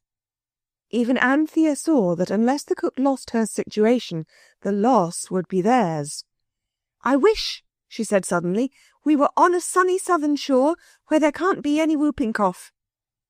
She said it through the frightened howls of the lamb and the sturdy scoldings of the cook, and instantly the giddy go-round and falling lift feeling swept over the whole party, and the cook sat down flat on the carpet, holding the screaming lamb tight to her stout print-covered self and calling on St. Bridget to help her. She was an Irish woman. The moment the tipsy-topsy-turvy feeling stopped, the cook opened her eyes, gave one sounding screech and shut them again, and Anthea took the opportunity to get the desperately howling lamb into her own arms. "It's all right," she said. own panther's got you. Look at the trees, and the sand, and the shells, and the great big tortoises. Oh, dear, how hot it is!" It certainly was, for the trusty carpet had laid itself out on a southern shore that was sunny and no mistake, as Robert remarked. The greenest of green slopes led up to glorious groves where palm trees and all the tropical flowers and fruits that you read of in Westward Ho and Fair Play were growing in rich profusion. Between the green slope and the blue sea lay a stretch of sand that looked like a carpet of jewelled cloth of gold, for it was not greyish as our northern sand is, but yellow and changing, opal-coloured like sunshine and rainbows. And at the very moment when the wild, whirling, blinding, deafening, tumbling upside-downness of the carpet-moving stopped, the children had the happiness of seeing 3 large, live turtles waddle down to the edge of the sea and disappear in the water. And it was hotter than you can possibly imagine, unless you think of ovens on baking day. Everyone, without an instant's hesitation, tore off its London in November outdoor clothes, and Anthea took off the lamb's highwayman blue coat and his 3-cornered hat, and then his jersey, and then the lamb himself suddenly slipped out of his little blue tight breeches and stood up, happy and hot in his little white shirt. "I'm sure it's much warmer than the seaside in the summer," said Anthea. "Mother always lets us go barefoot then." So the lamb's shoes and socks and gaiters came off, and he stood digging his happy naked pink toes into the golden smooth sand. "I'm a little white duck-dicky," said he, "a little white duck-dicky what swims," and splashed quacking into a sandy pool. "Let him," said Anthea. "It can't hurt him. Oh, how hot it is!" The cook suddenly opened her eyes and screamed, shut them, screamed again, opened her eyes once more, and said, "Why, draft my cats alive, what's all this? It's a dream, I expect. Well, it's the best dream I ever dreamed. I'll look it up in the dream book tomorrow. Seaside and trees and a carpet to sit on. I never did." "Look here," said Cyril. "It isn't a dream, it's real." "Oh, yes," said the cook. "They always say that in dreams." "It's real, I tell you," Robert said, stamping his foot. "I'm not going to tell you how it's done, because that's our secret." He winked heavily at each of the others in turn. "But you wouldn't go away and make that pudding, so we had to bring you, and I hope you like it." "I do that, and no mistake," said the cook unexpectedly.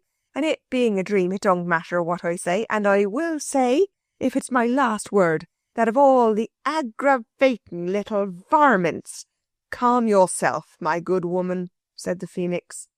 "Good woman, indeed," said the cook. "Good woman yourself." Then she saw who it was that had spoken.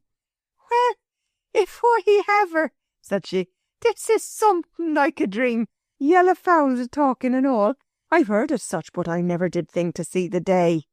"Well then," said Cyril impatiently, "sit here and see the day now. It's a jolly fine day. Here, you others, a council." They walked along the shore till they were out of earshot of the cook, who sat still gazing about her with a happy, dreamy, vacant smile. "Look here," said Cyril, "we must roll the carpet up and hide it so that we can get it back at any moment. The lamb can be getting rid of his whooping cough all the morning, and we can look about. And if the savages on this island are cannibals, we'll hook it and take her back. And if not, we'll leave her here." "Is that being kind to servants and animals, like the clergyman said?" asked Jane. "No, she isn't kind," retorted Cyril. "Well, anyway," said Anthea, "the safest thing is to leave the carpet there with her sitting on it. Perhaps it'll be a lesson to her. And anyway, if she thinks it's a dream, it won't matter what she says when she gets home." So the extra coats and hats and mufflers were piled on the carpet. Cyril shouldered the well and happy lamb. The phoenix perched on Robert's wrist, and the party of explorers prepared to enter the interior.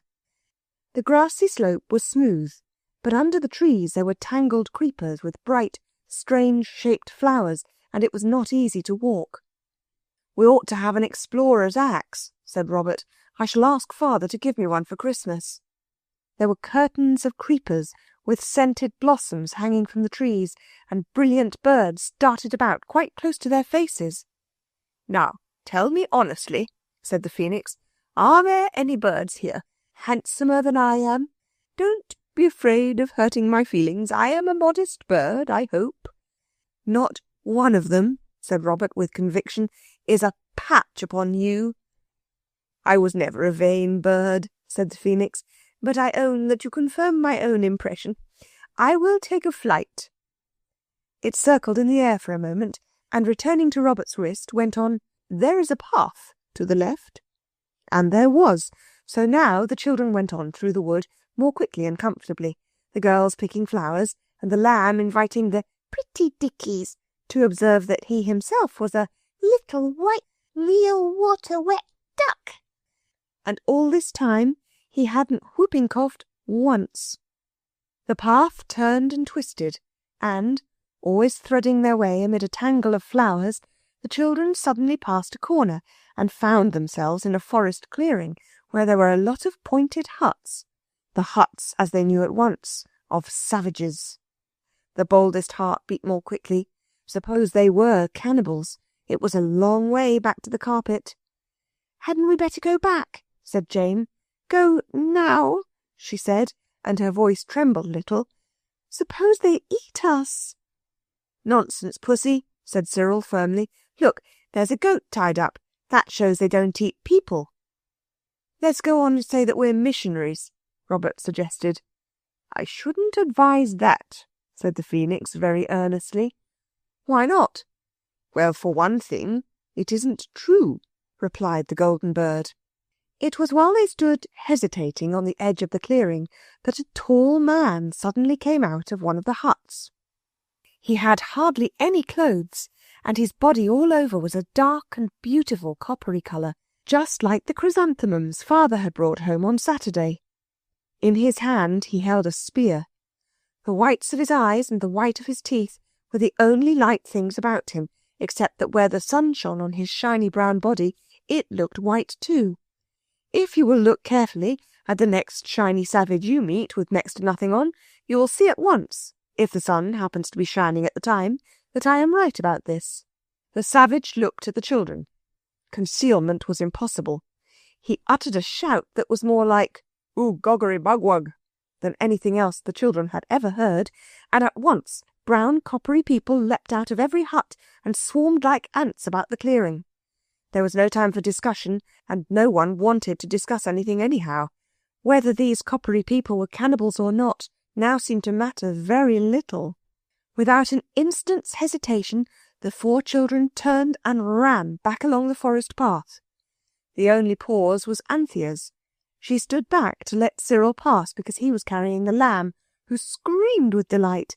He had not whooping coughed a single once since the carpet landed him on the island. "Gee up, Squirrel! Gee!" he shouted, and Cyril did gee up. The path was a shorter cut to the beach than the creeper-covered way by which they had come, and almost directly they saw through the trees the shining blue and golden opal of sand and sea. "Stick to it!" cried Cyril breathlessly. They did stick to it. They tore down the sands. They could hear behind them as they ran the patter of feet which they knew too well were copper-coloured. The sands were golden and opal-coloured and bare. There were wreaths of tropic seaweed. There were rich tropic shells of the kind you would not buy in the Kentish town road under at least 15p a pair. There were turtles basking lumpily on the water's edge, but no cook, no clothes, and no carpet. "On, into the sea!" gasped Cyril. "They must hate water. I've heard savages always dirty." Their feet were splashing in the warm shallows before his breathless words were ended. The calm baby waves were easy to go through. It is warm work running for your life in the tropics, and the coolness of the water was delicious. They were up to their armpits now, and Jane was up to her chin. "Look," said the Phoenix, "what are they pointing at?" The children turned, and there, a little to the west, was a head they knew, with a crooked cap upon it. It was the head of the cook. For some reason or other, the savages had stopped at the water's edge and were all talking at the top of their voices, and all were pointing copper-coloured fingers, stiff with interest and excitement, at the head of the cook. The children hurried towards her as quickly as the water would let them. "What on earth did you come out here for?" Robert shouted. "And where on earth's the carpet?" "It's not on earth, bless you," replied the cook happily. "It's under me, in the water. I got a bit warm sitting there in the sun, and I just says, I wish I was in a cold bath. Just like that, and the next minute, here I was. It's all part of the dream." Everyone at once saw how extremely fortunate it was that the carpet had had the sense to take the cook to the nearest and largest bath, the sea, and how terrible it would have been if the carpet had taken itself and her to the stuffy little bathroom of the house in Camden Town. "Excuse me," said the Phoenix, soft voice, breaking in on the general sigh of relief, "but I think these brown people want your cook." To eat?" whispered Jane, as well as she could, through the water which the plunging lamb was dashing in her face with happy fat hands and feet. "Hardly," rejoined the bird. "Who wants cooks to eat? Cooks are engaged, not eaten. They wish to engage her." "How can you understand what they say?" said Cyril doubtfully. "It's as easy as kissing your claw," replied the bird. "I speak and understand all languages, even that of your cook, which is difficult and unpleasing. It's quite easy when you know how it's done. It just comes to you. I should advise you to beach the carpet and land the cargo. The cook, I mean. You can take my word for it. The copper-coloured ones will not harm you now." It is impossible not to take the word of a phoenix when it tells you to. So the children at once got hold of the corners of the carpet, and pulling it from under the cook, towed it slowly in through the shallowing water, and at last spread it on the sand. The cook, who had followed, instantly sat down on it, and at once the copper-coloured natives, now strangely humble, formed a ring round the carpet, and fell on their faces on the rainbow and gold sand. The tallest savage spoke in this position, which must have been very awkward for him, and Jane noticed that it took him quite a long time to get the sand out of his mouth afterwards. "He says," the phoenix remarked after some time, "that they wish to engage your cook permanently." "Without a character?" asked Anthea, who had heard her mother speak of such things. "They do not wish to engage her as a cook, but as a queen, and queens need not have characters." There was a breathless pause. "Well," said Cyril, "of all the choices! But there's no accounting for tastes."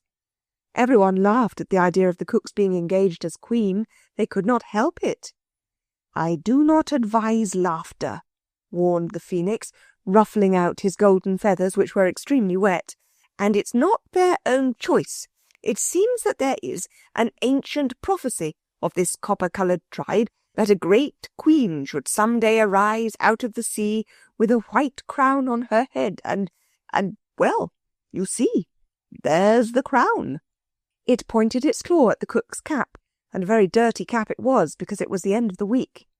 "That's the white crown," it said. "At least it's nearly white. Very white indeed, compared to the colour they are, and anyway, it's quite white enough." Cyril addressed the cook. "Look here," said he. "These brown people want you to be their queen. They're only savages and they don't know any better. Now, would you really like to stay? Or if you'll promise not to be so jolly aggravating at home, and not to tell anyone a word about today, we'll take you back to Camden Town." "No, you don't," said the cook, in firm, undoubting tones. "I've always wanted to be the queen, God bless her, and I always thought what a good one I should make, and now I'm going to. If it's only in a dream, it's well worth while. And I don't want to go back to that nasty underground kitchen, and me blamed for everything. That I don't. Not till the dream's finished, and I wake up with that nasty bell a-rang-tanging in my ears. So I tell you." "Are you sure," Anthea anxiously asked the phoenix, "that she will be quite safe here?" "She will find the nest of a queen a very precious and soft thing," said the bird solemnly. "There, you hear," said Cyril. "You're in for a precious soft thing, so mind you're a good queen, cook. It's more than you'd any right to expect, but long may you reign." Some of the cook's copper-coloured subjects now advanced from the forest with long garlands of beautiful flowers, white and sweet-scented, and hung them respectfully round the neck of their new sovereign. "What, all them lovely bouquets for me!" exclaimed the enraptured cook. "Well, this here is something like a dream, I must say." She sat up very straight on the carpet, and the copper-coloured ones, themselves wreathed in garlands of the gayest flowers, madly stuck parrot feathers in their hair and began to dance. It was a dance such as you have never seen. It made the children feel almost sure that the cook was right, and they all were in a dream. Small, strange-shaped drums were beaten, odd-sounding songs were sung, and the dance got faster and faster and odder, till at last all the dancers fell on the sand, tired out. The new queen, with her white crown cap all on one side, clapped wildly. "Bravo!" she cried. "Bravo! It's better than the Albert Edward Music Hall in the Kentish Town Road. Go it again!" But the phoenix would not translate this request into the copper-coloured language, and when the savages had recovered their breath, they implored their queen to leave her white escort and come with them to their huts. "The finest shall be yours, O queen," said they. "Well, so long," said the cook, getting heavily onto her feet, when the phoenix had translated this request. "No more kitchens and attics for me, thank ye. I'm off to my royal palace, I am, and I only wish this here dream would keep on for ever and ever." She picked up the ends of the garlands that trailed round her feet, and the children had one last glimpse of her striped stockings and worn elastic side boots before she disappeared into the shadow of the forest, surrounded by her dusky retainers, singing songs of rejoicing as they went. "Well," said Cyril, "I suppose she's all right, but they don't seem to count us for much, one way or the other." "Oh," said the phoenix, "they think you're merely dreams. The prophecy said that the queen would arise from the waves with a white crown and surrounded by white dream children. That's about what they think you are." "And what about dinner?" said Robert abruptly. "There won't be any dinner, with no cook and no pudding basin," Anthea reminded him. "But there's always bread and butter." "Let's go home," said Cyril. The lamb was furiously unwishful to be dressed in his warm clothes again, but Anthea and Jane managed it by force disguised as coaxing, and he never once whooping coughed. Then everyone put on its own warm things and took its place on the carpet. A sound of uncouth singing still came from beyond the trees, where the copper-coloured natives were crooning songs of admiration and respect to their white-crowned queen. Then Anthea said, "Home," just as duchesses and other people do to their coachmen, and the intelligent carpet, in one whirling moment, laid itself down in its proper place on the nursery floor. And at that very moment Eliza opened the door and said, "Cook's gone. I can't find her anywhere, and there's no dinner ready. She ain't taken her box, nor yet her outdoor things. She just ran out to see the time, I shouldn't wonder. The kitchen clock never did give her satisfaction, and she's got run over or fell down in a fit as like as not.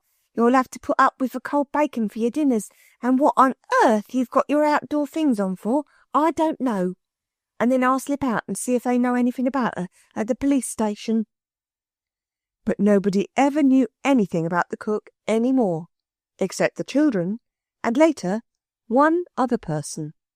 Mother was so upset at losing the cook and so anxious about her that Anthea felt most miserable, as though she had done something very wrong indeed. She woke several times in the night, and at last decided that she would ask the phoenix to let her tell her mother all about it. But there was no opportunity to do this the next day, because the phoenix, as usual, had gone to sleep in some out-of-the-way spot after asking, as a special favour, not to be disturbed for 24 hours. The lamb never whooping coughed once all that Sunday, and Mother and Father said what good medicine it was the doctor had given him, but the children knew that it was a southern shore where you can't have whooping cough that had cured him. The lamb babbled of coloured sand and water, but no one took any notice of that. He often talked of things that hadn't happened. It was on Monday morning, very early indeed, that Anthea woke and suddenly made up her mind. She crept downstairs in her nightgown, it was very chilly, sat down on the carpet, and with a beating heart wished herself on the sunny shore where you can't have whooping cough, and next moment there she was. The sand was splendidly warm. She could feel it at once, even through the carpet. She folded the carpet and put it over her shoulders like a shawl, for she was determined not to be parted from it for a single instant, no matter how hot it might be to wear. Then, trembling a little, and trying to keep up her courage by saying over and over, "It's my duty, it is my duty," she went up the forest path. "Well, here you are again," said the cook, directly she saw Anthea. "This dream does keep on." The cook was dressed in a white robe. She had no shoes and stockings and no cap, and she was sitting under a screen of palm leaves, for it was afternoon on the island and blazing hot. She wore a flower wreath on her hair, and copper-coloured boys were fanning her with peacock's feathers. "They got the cap put away," she said. "They seem to think a lot of it. Never saw one before, I expect." "Are you happy?" asked Anthea, panting. The sight of the cook as queen quite took her breath away.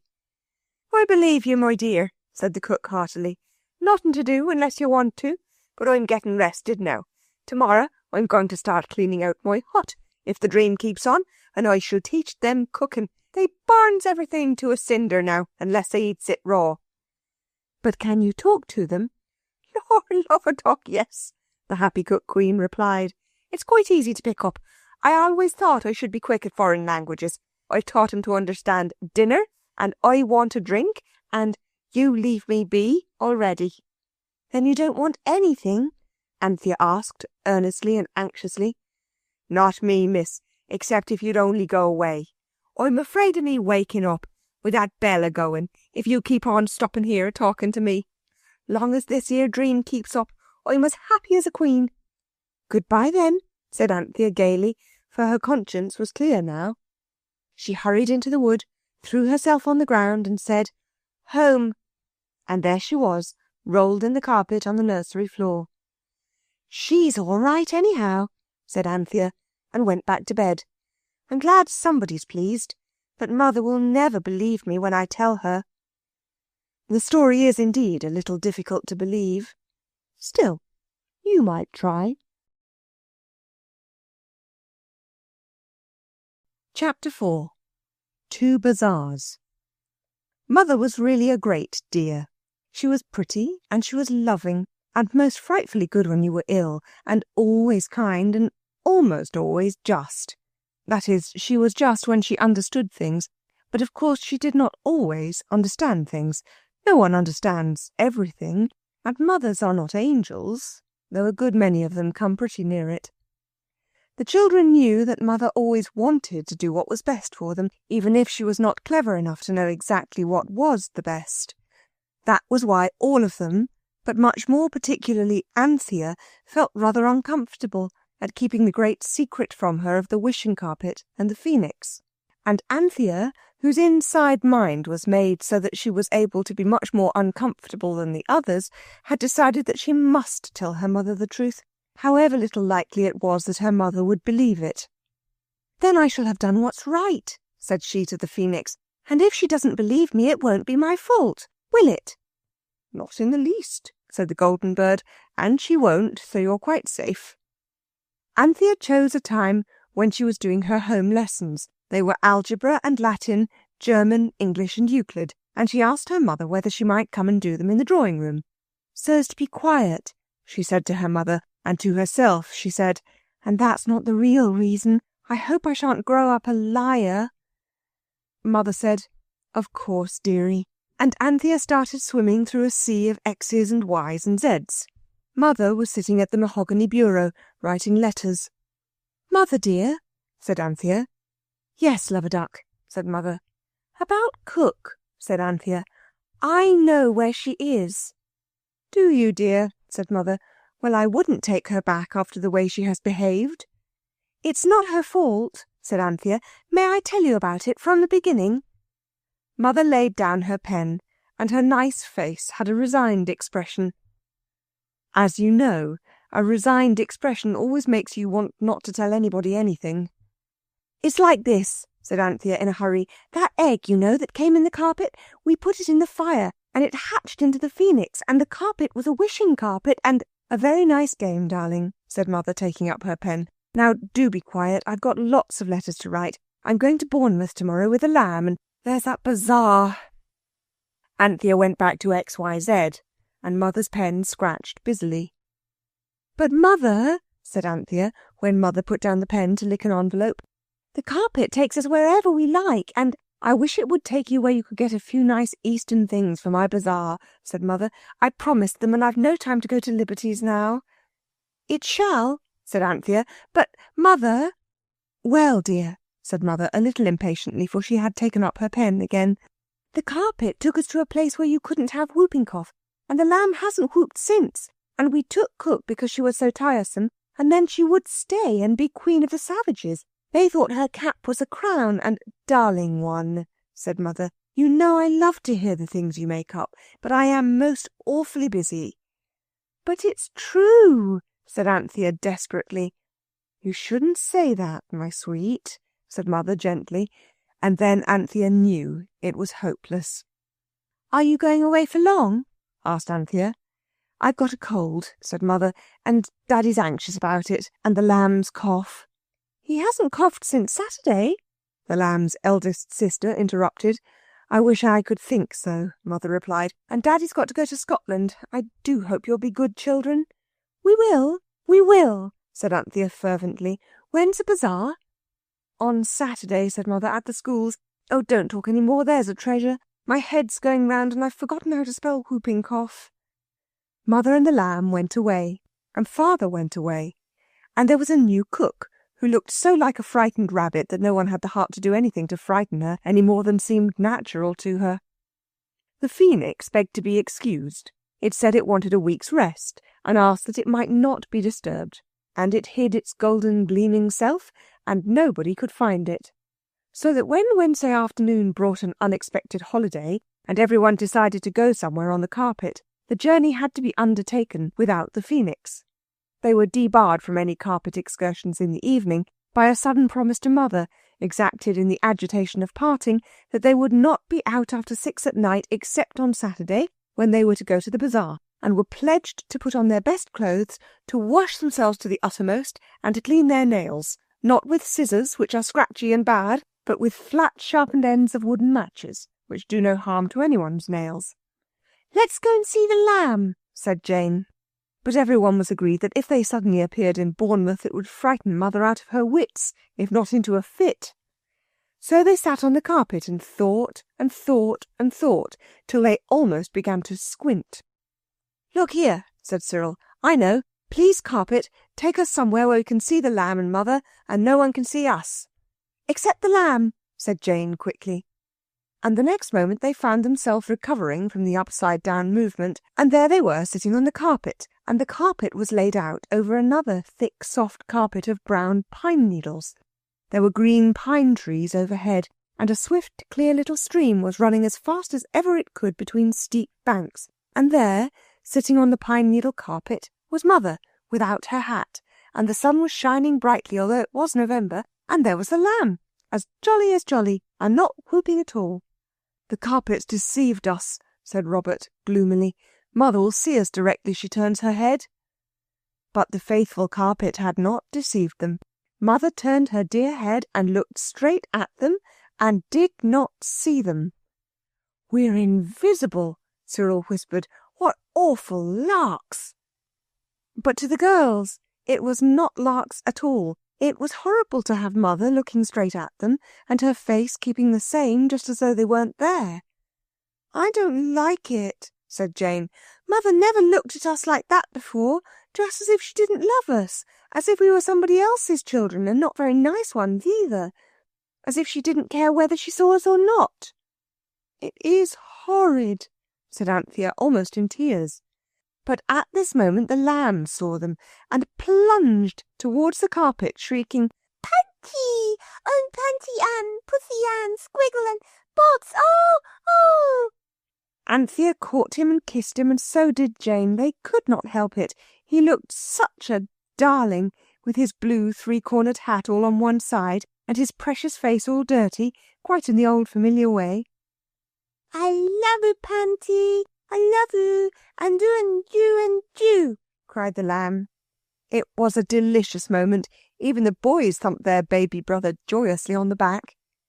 Then Anthea glanced at Mother, and Mother's face was a pale sea-green colour, and she was staring at the lamb as if she thought he had gone mad. And indeed that was exactly what she did think. "My lamb, my precious, come to Mother," she cried, and jumped up and ran to the baby. She was so quick that the invisible children had to leap back or she would have felt them, and to feel what you can't see is the worst sort of ghost feeling. Mother picked up the lamb and hurried away from the pine wood. "Let's go home," said Jane, after a miserable silence. "It feels just exactly as if Mother didn't love us." But they couldn't bear to go home till they had seen Mother meet another lady and knew she was safe. You cannot leave your mother to go green in the face in a distant pine wood, far from all human aid, and then go home on your wishing carpet as though nothing had happened. When Mother seemed safe, the children returned to the carpet and said, "Home," and home they went. "I don't care about being invisible myself," said Cyril, "at least not with my own family. It would be different if you were a prince, or a bandit, or a burglar." And now the thoughts of all four dwelt fondly on the dear greenish face of Mother. "I wish she hadn't gone away," said Jane. "The house is simply beastly without her." "I think we ought to do what she said," Anthea put in. "I saw something in a book the other day about the wishes of the departed being sacred." "That means when they've departed farther off," said Cyril. "India's coral or Greenland's ice sea, don't you know, not Bournemouth. Besides, we don't know what her wishes are." "She said," Anthea was very much inclined to cry, "she said, 'Get Indian things for my bazaar,' but I know she thought we couldn't and it was only play." "Well, let's get them all the same," said Robert. "We'll go the first thing on Saturday morning." And on Saturday morning, the first thing, they went. There was no finding the phoenix, so they sat on the beautiful wishing carpet and said, "We want Indian things for Mother's bazaar. Will you please take us where people will give us heaps of Indian things?" The docile carpet swirled their senses away and restored them on the outskirts of a gleaming white Indian town. They knew it was Indian at once by the shape of the domes and roofs, and besides, a man went by on an elephant, and 2 English soldiers went along the road, talking like in Mr. Kipling's books. So after that no one could have any doubt as to where they were. They rolled up the carpet and Robert carried it, and they walked bodily into the town. It was very warm, and once more they had to take off their London in November coats and carry them on their arms. The streets were narrow and strange, and the clothes of the people in the streets were stranger, and the talk of the people was strangest of all. "I can't understand a word," said Cyril. "How on earth are we to ask for things for our bazaar?" "And they're poor people too," said Jane. "I'm sure they are. What we want is a Rajah or something." Robert was beginning to unroll the carpet, but the others stopped him, imploring him not to waste a wish. "We asked the carpet to take us where we could get Indian things for bazaars," said Anthea, "and it will." Her faith was justified. Just as she finished speaking, a very brown gentleman in a turban came up to them and bowed deeply. He spoke, and they thrilled to the sound of English words. "My Rani, she thinks you very nice childs. She asks, do you lose yourselves, and do you desire to sell carpet? She see you from her palki. You come see her, yes?" They followed the stranger, who seemed to have a great many more teeth in his smile than are usual, and he led them through crooked streets to the Rani's palace. I'm not going to describe the Rani's palace, because I really have never seen the palace of a Rani, and Mr. Kipling has, so you can read about it in his books. But I know exactly what happened there. The old Rani sat on a low-cushioned seat, and there were a lot of other ladies with her, all in trousers and veils, and sparkling with tinsel and gold and jewels, and the brown turbaned gentleman stood behind a sort of carved screen, and interpreted what the children said and what the Queen said. And when the Queen asked to buy the carpet, the children said, "No." "Why?" asked the Rani, and Jane briefly said why, and the interpreter interpreted. The Queen spoke, and then the interpreter said, My mistress says it is a good story, and you tell it all through without thought of time. And they had to. It made a long story, especially as it had to be told twice, once by Cyril and once by the interpreter. Cyril rather enjoyed himself. He warmed to his work and told the tale of the phoenix and the carpet and the lone tower and the queen cook in language that grew more and more Arabian Nightsy, and the Rani and her ladies listened to the interpreter and rolled about on their fat cushions with laughter. When the story was ended, she spoke, and the interpreter explained that she had said, "Little one, thou art a heaven-born teller of tales," and she threw him a string of turquoises from round her neck. "Oh, how lovely!" cried Jane and Anthea. Cyril bowed several times and then cleared his throat and said, "Thank her very, very much, but I would much rather she gave me some of the cheap things in the bazaar. Tell her I want them to sell again and give the money to buy clothes for poor people who haven't any." "Tell him he has my leave to sell my gift and clothe the naked with its price," said the Queen, when this was translated. But Cyril said very firmly, "No, thank you. The things have got to be sold today at our bazaar, and no one would buy a turquoise necklace at an English bazaar. They'd think it was a sham, or else they'd want to know where we got it." So then the Queen sent out for little pretty things, and her servants piled the carpet with them.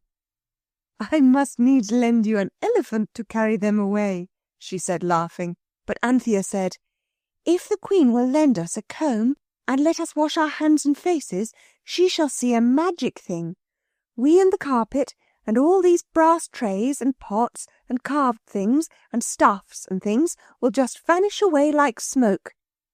The Queen clapped her hands at this idea and lent the children a sandalwood comb inlaid with ivory lotus flowers, and they washed their faces and hands in silver basins. Then Cyril made a very polite farewell speech, and quite suddenly he ended with the words, "And I wish we were at the bazaar at our schools." And of course they were. And the Queen and her ladies were left with their mouths open, gazing at the bare space on the inlaid marble floor, where the carpet and the children had been. "That is magic if ever magic was," said the Queen, delighted with the incident, which indeed has given the ladies of that court something to talk about on wet days ever since. Cyril's stories had taken some time. So had the meal of strange sweet foods that they had had while the little pretty things were being brought, and the gas in the schoolroom was already lighted. Outside, the winter dusk was stealing down among the Camden Town houses. "I'm glad we got washed in India," said Cyril. "We should have been awfully late if we'd had to go home and scrub." "Besides," Robert said, "it's much warmer washing in India. I shouldn't mind it so much if we lived there." The thoughtful carpet had dumped the children down in a dusky space behind the point where the corners of two stalls met. The floor was littered with string and brown paper, and baskets and boxes were heaped along the wall. The children crept out under a stall covered with all sorts of table covers and mats and things, embroidered beautifully by idle ladies with no real work to do. They got out at the end, displacing a sideboard cloth adorned with a tasteful pattern of blue geraniums.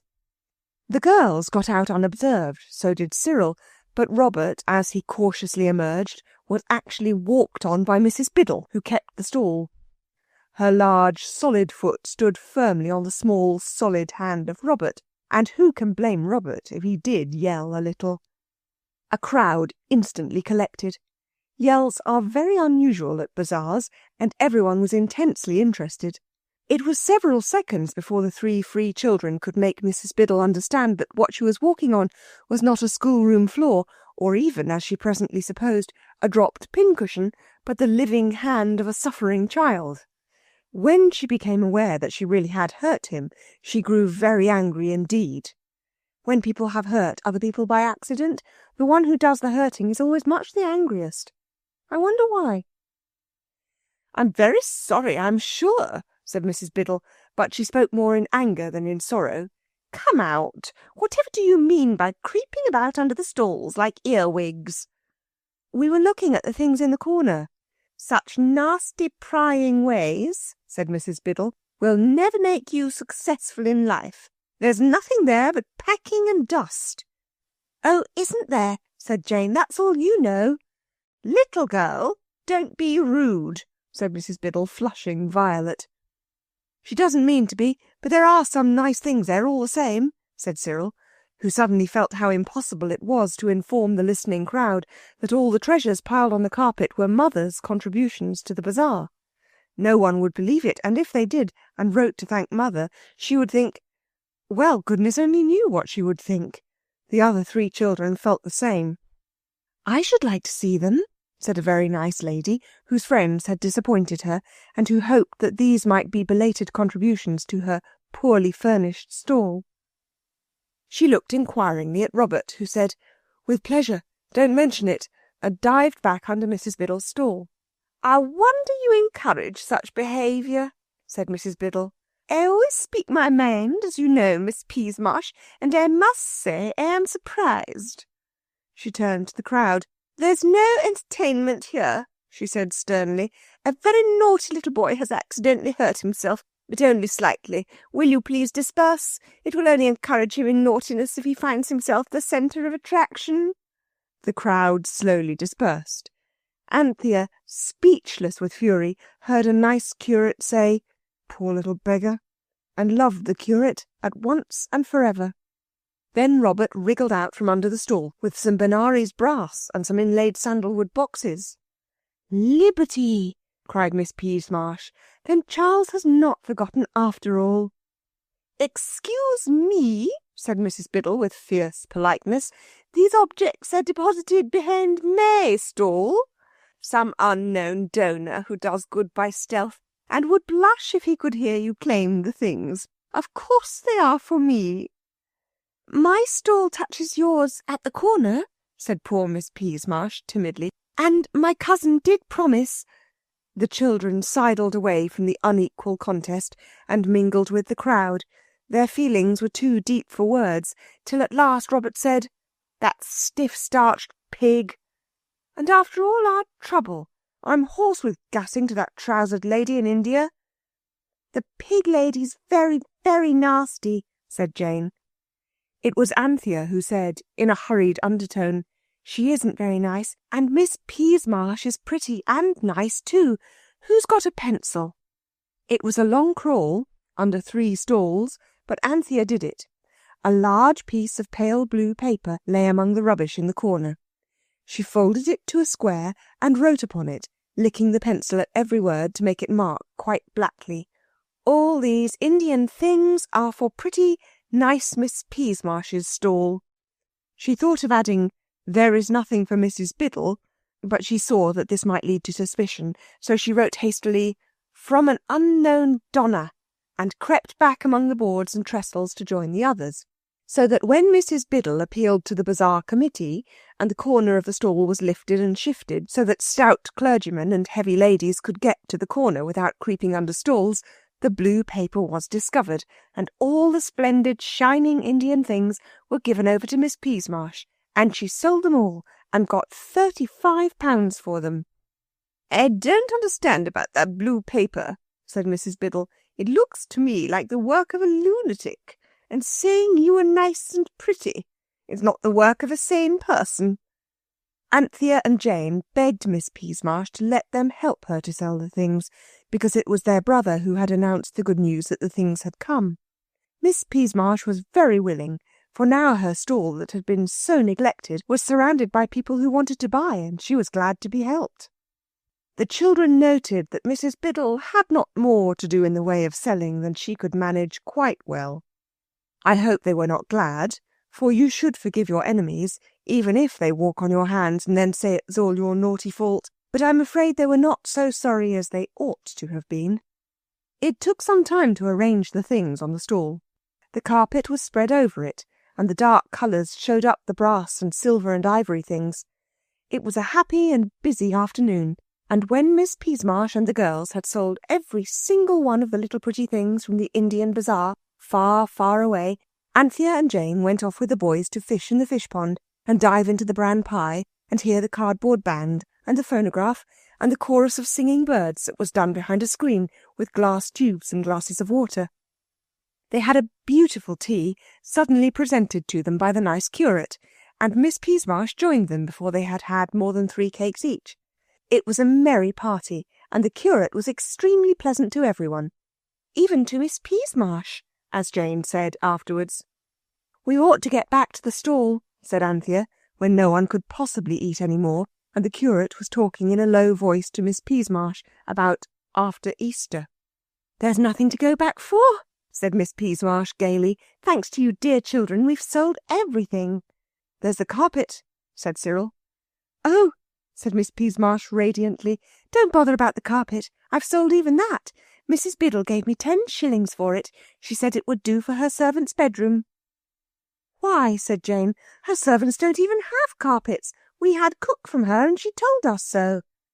"No scandal about Queen Elizabeth, if you please," said the curate cheerfully, and Miss Peasmarsh laughed and looked at him as though she had never dreamed that anyone could be so amusing. But the others were struck dumb. How could they say, "The carpet is ours"? For who brings carpets to bazaars?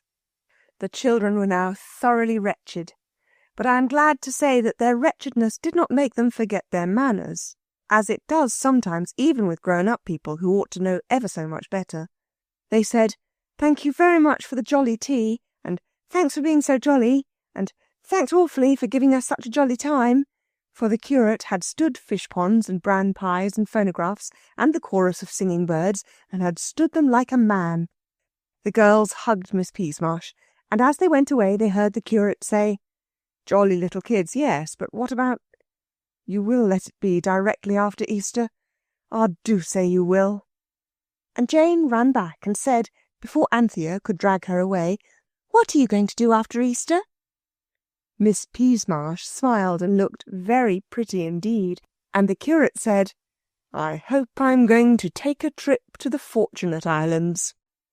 "I wish we could take you on the wishing carpet," said Jane. "Thank you," said the curate, "but I'm afraid I can't wait for that. I must go to the Fortunate Islands before they make me a bishop. I should have no time afterwards."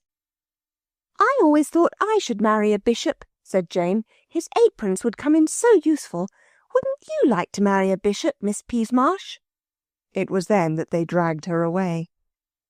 As it was Robert's hand that Mrs. Biddle had walked on, it was decided that he had better not recall the incident to her mind and so make her angry again. Anthea and Jane had helped to sell things at the rival stall, so they were not likely to be popular.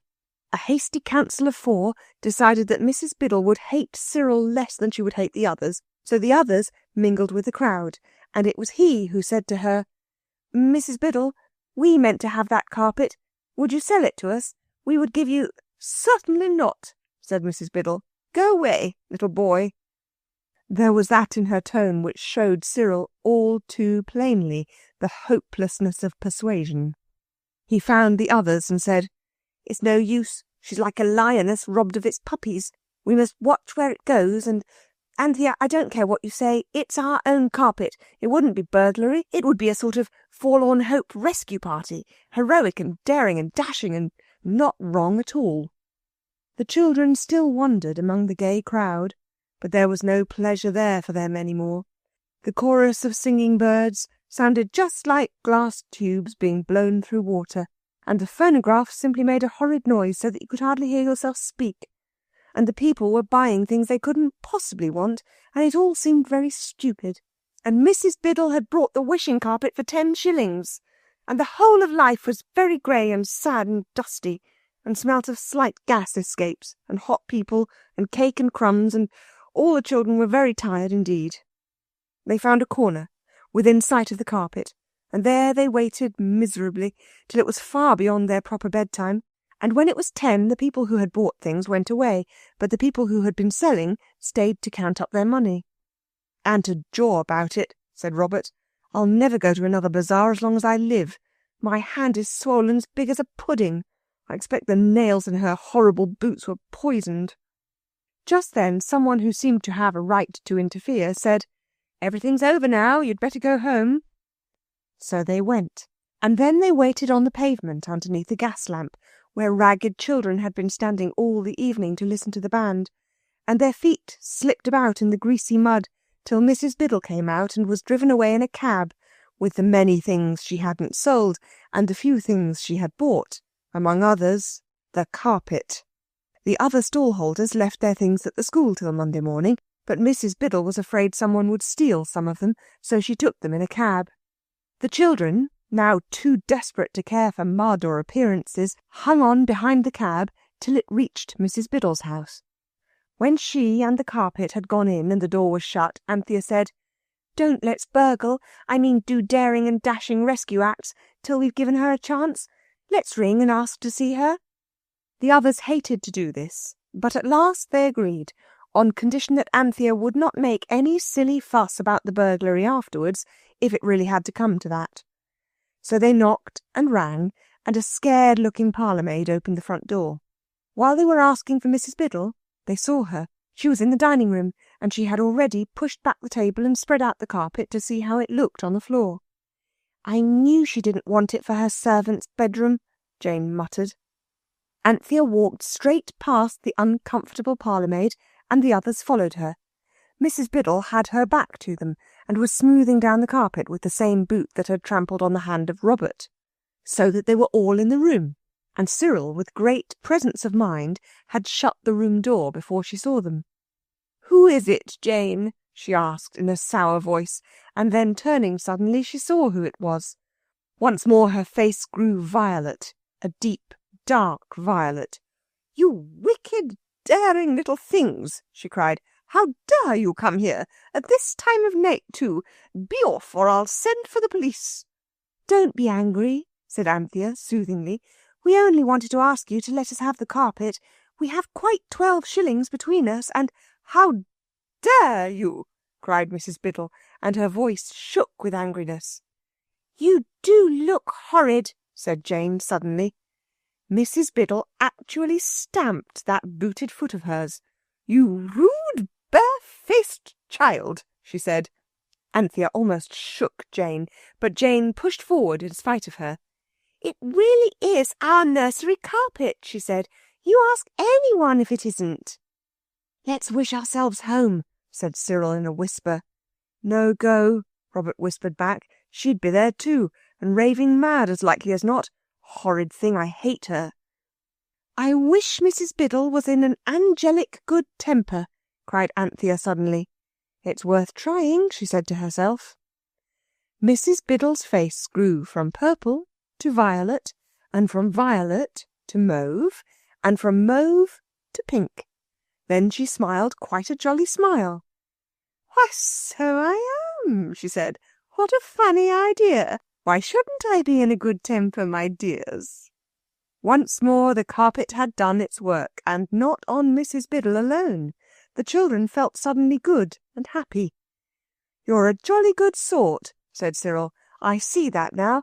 I'm sorry we vexed you at the bazaar today." "Not another word," said the changed Mrs. Biddle. "Of course you shall have the carpet, my dears, if you've taken such a fancy to it. No, I won't have more than the 10 shillings I paid." "It does seem hard to ask you for it after you bought it at the bazaar," said Anthea, "but it really is our nursery carpet. It got to the bazaar by mistake with some other things." "Did it really now? How vexing," said Mrs. Biddle kindly. "Well, my dears, I can very well give the extra 10 shillings, so you take your carpet and we'll say no more about it. Have a piece of cake before you go? I'm so sorry I stepped on your hand, my boy. Is it all right now?" "Yes, thank you," said Robert. "I say, you are good." "Not at all," said Mrs. Biddle heartily. "I'm delighted to be able to give any little pleasure to you dear children." And she helped them to roll up the carpet, and the boys carried it away between them. "You are a dear," said Anthea, and she and Mrs. Biddle kissed each other heartily. "Well," said Cyril, as they went along the street. "Yes," said Robert. "And the odd part is that you feel just as if it were real, her being so jolly, I mean, and not only the carpet making her nice." "Perhaps it is real," said Anthea, "only it was covered up with crossness and tiredness and things, and the carpet took them away." "I hope it'll keep them away," said Jane. "She isn't ugly at all when she laughs." The carpet has done many wonders in its day, but the case of Mrs. Biddle is, I think, the most wonderful, for from that day She was never anything like so disagreeable as she was before, and she sent a lovely silver teapot and a kind letter to Miss Peasmarsh when the pretty lady married the nice curate. Just after Easter it was, and they went to Italy for their honeymoon. Chapter 5. The Temple. "I wish we could find the phoenix," said Jane. "It's much better company than the carpet." "Beastly ungrateful little kids are," said Cyril. "No, I'm not. Only the carpet never says anything, and it's so helpless. It doesn't seem able to take care of itself. It gets sold and taken into the sea and things like that. You wouldn't catch the phoenix getting sold." It was 2 days after the bazaar. Everyone was a little cross. Some days are like that. Usually Mondays, by the way, and this was a Monday. "I shouldn't wonder if your precious phoenix had gone off for good," said Cyril, "and I don't know that I blame it. Look at the weather." "It's not worth looking at," said Robert, and indeed it wasn't. "The phoenix hasn't gone. I'm sure it hasn't," said Anthea. "I'll have another look for it." Anthea looked under tables and chairs, and in boxes and baskets, in Mother's work-bag and Father's portmanteau, but still the phoenix showed not so much as the tip of one shining feather. Then suddenly Robert remembered how the whole of the Greek invocation song of 7,000 lines had been condensed by him into one English hexameter, so he stood on the carpet and chanted, "Oh, come along, you good old beautiful phoenix," and almost at once there was a rustle of wings down the kitchen stairs, and the phoenix sailed in on wide gold wings. "Where on earth have you been?" asked Anthea. "I've looked everywhere for you." "Not everywhere," replied the bird, "because you did not look in the place where I was. Confess that that hallowed spot was overlooked by you." "What hallowed spot?" asked Cyril, a little impatiently, for time was hastening on, and the wishing carpet still idle.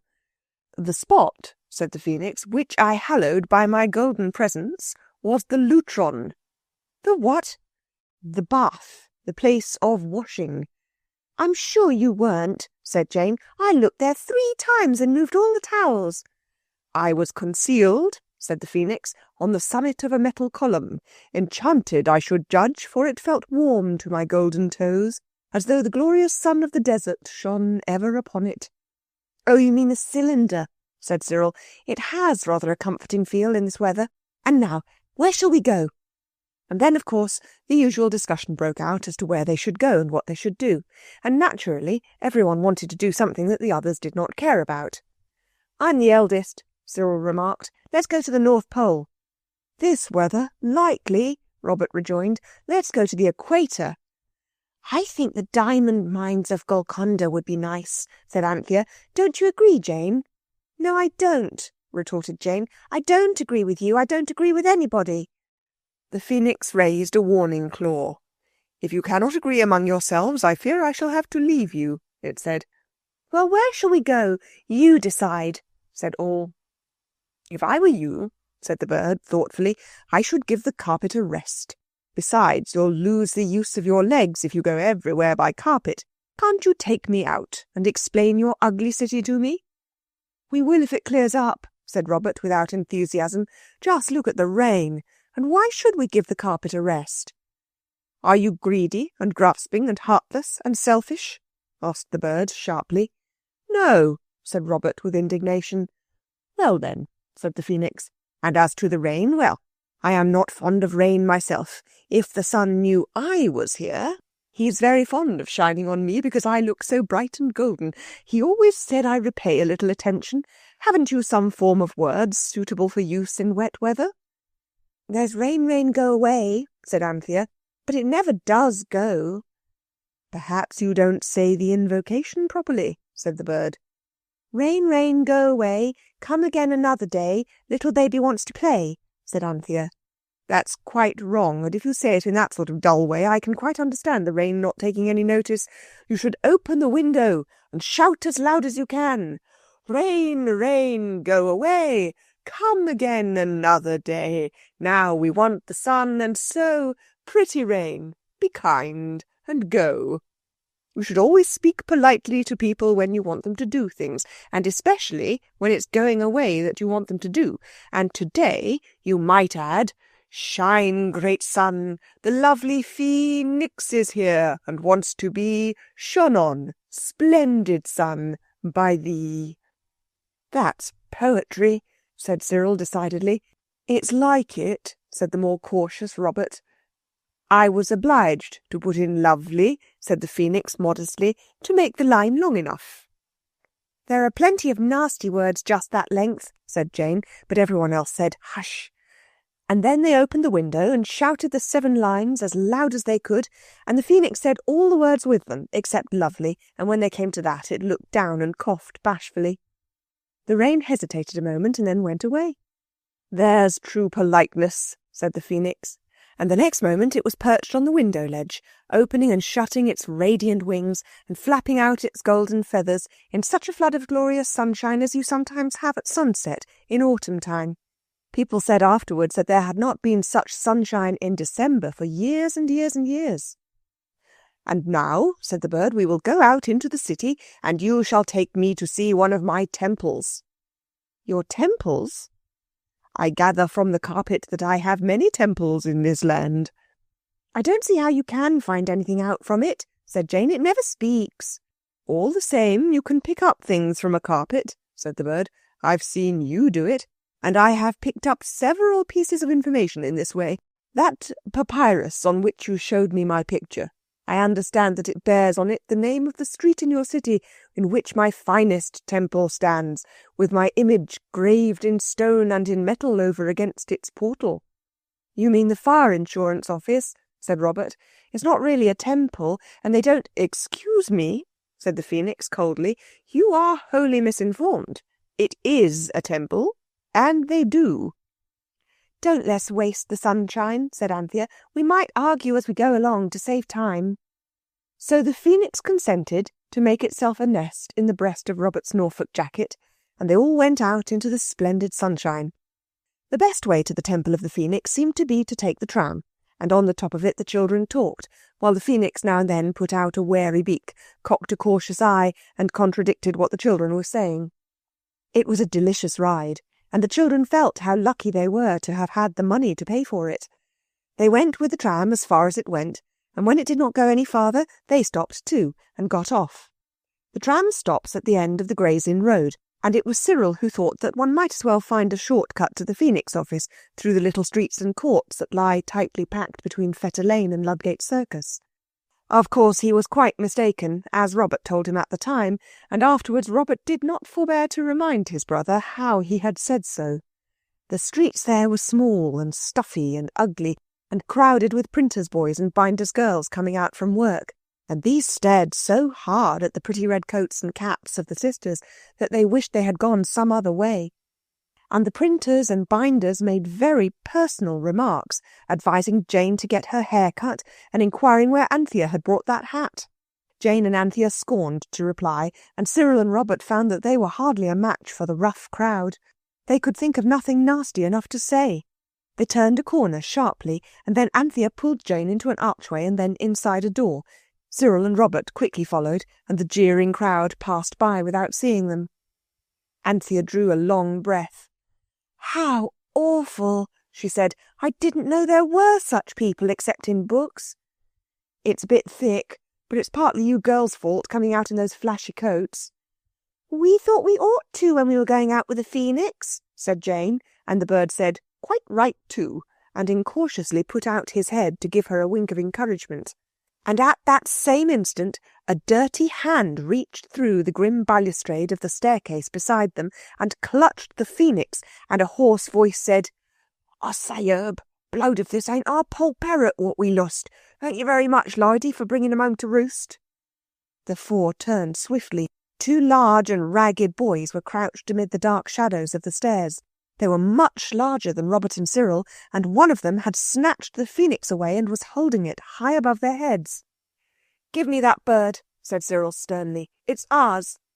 "Good afternoon, and thanking you," the boy went on, with maddening mockery. "Sorry I can't give you 2 for your trouble, I've had to spend my fortune advertising for my valuable bird in all the newspapers. You can call for a reward next year." "Look out, Ike," said his friend a little anxiously. "It have a beak on it." "It's other parties as'll have the beak onto 'em presently," said Ike darkly, "if they come a-trying to lay claims on my poll parrot. You just shut up, Herb. Now then, you 4 little girls, get out of this." "Little girls?" cried Robert. "I'll little girl you." He sprang up 3 stairs and hit out. There was a squawk, the most bird-like noise anyone had ever heard from the phoenix, and a fluttering and a laugh in the darkness, and Ike said, "There now, you've been and gone and struck my poll parrot right in the feathers. Struck him something cruel, you have." Robert stamped with fury. Cyril felt himself growing pale with rage, and with the effort of screwing up his brain to make it clever enough to think of some way of being even with those boys. Anthea and Jane were as angry as the boys, but it made them want to cry. Yet it was Anthea who said, "Do please let us have the bird." "Do please get along and leave us and our bird alone." "If you don't," said Anthea, "I shall fetch the police." "You better," said he who was named Herb. "Say, Ike, you twist the bloomin' pigeon's neck. He ain't worth 2pence." "Oh no," cried Jane, "don't hurt it. Oh, don't, it's such a pet." "I won't hurt it," said Ike. "I'm shamed of you, Herb, for to think of such a thing. 1/2 a shiner, miss, and the bird is yours for life." "Half a what?" asked Anthea. 1/2 a shiner. Quid. Thicken. 1/2 a sov, then." "I haven't got it, and besides it's our bird," said Anthea. "Oh, don't talk to him," said Cyril, and then Jane said suddenly, "Phoenix, dear Phoenix, we can't do anything. You must manage it." "With pleasure," said the phoenix, and Ike nearly dropped it in his amazement. "I say, it do talk something like," said he. "Youths," said the phoenix, "sons of misfortune, hear my words." "My eyes," said Ike. "Look out, Ike," said Herb. "You'll throttle the joker, and I see at once that he was worth his weight in flimsies. Hearken, no iconoclastes, despiser of sacred images, and thou, Urbanus, dweller in the sordid city, forbear this adventure lest a worse thing befall." "Love us," said Ike. "Ain't it been taught its schooling just?" "Restore me to my young acolytes and escape unscathed. Retain me, and—" "They must have got all this up in case the Polly got pinched. Lord lummy, the artfulness of them young uns." "I say, slosh him in the gusseech and let's get clear off with the swags, what I say," urged Herbert. "Right-o," said Isaac. "Forbear," repeated the phoenix sternly. "Who pinched the click off the old bloke in Aldermanbury?" it added in a changed tone. "Who sneaked the nose-rag out of the young girl's hand in Bell Court?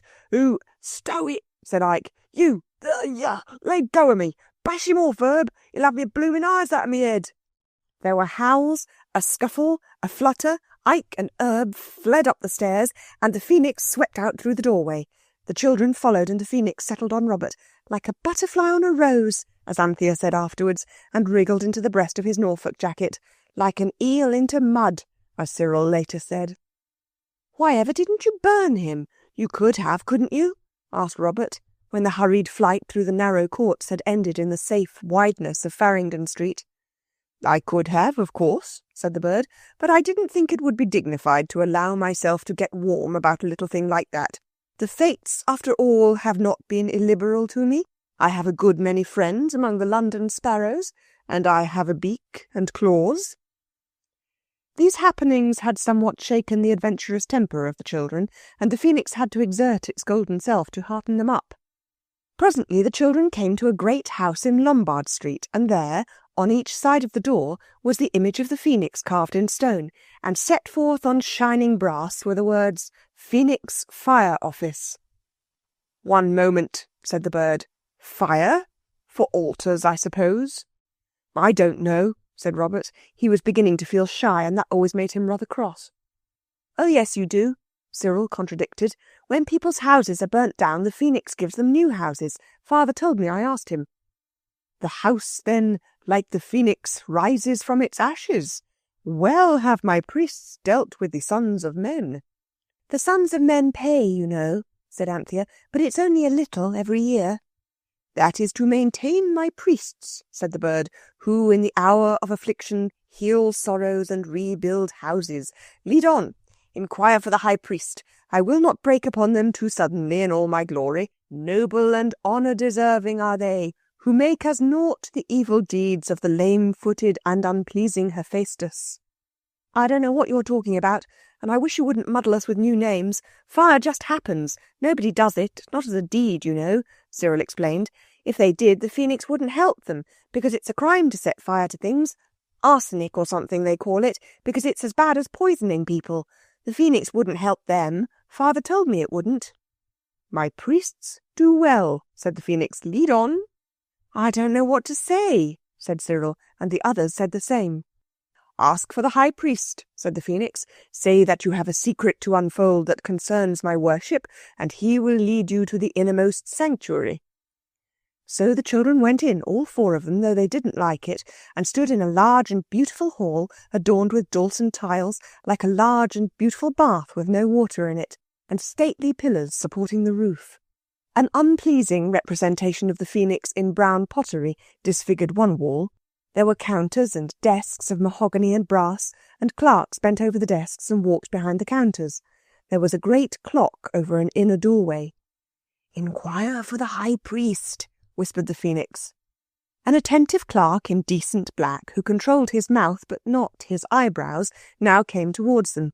He leaned forward on the counter, and the children thought he was going to say, "What can I have the pleasure of showing you?" like in a draper's, instead of which the young man said, "And what do you want?"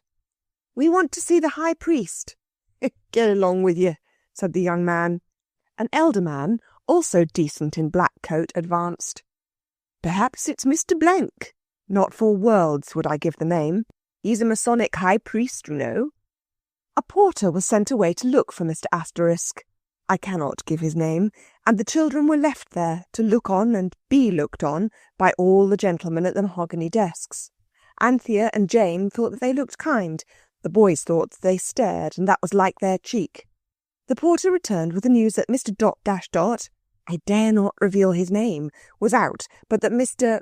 Here a really delightful gentleman appeared. He had a beard and a kind and merry eye, and each one of the four knew at once that this was the man who had kiddies of his own and could understand what they were talking about. Yet it was a difficult thing to explain. "What is it?" he asked. "Mr. He named the name, which I will never reveal, is out. Can I do anything?"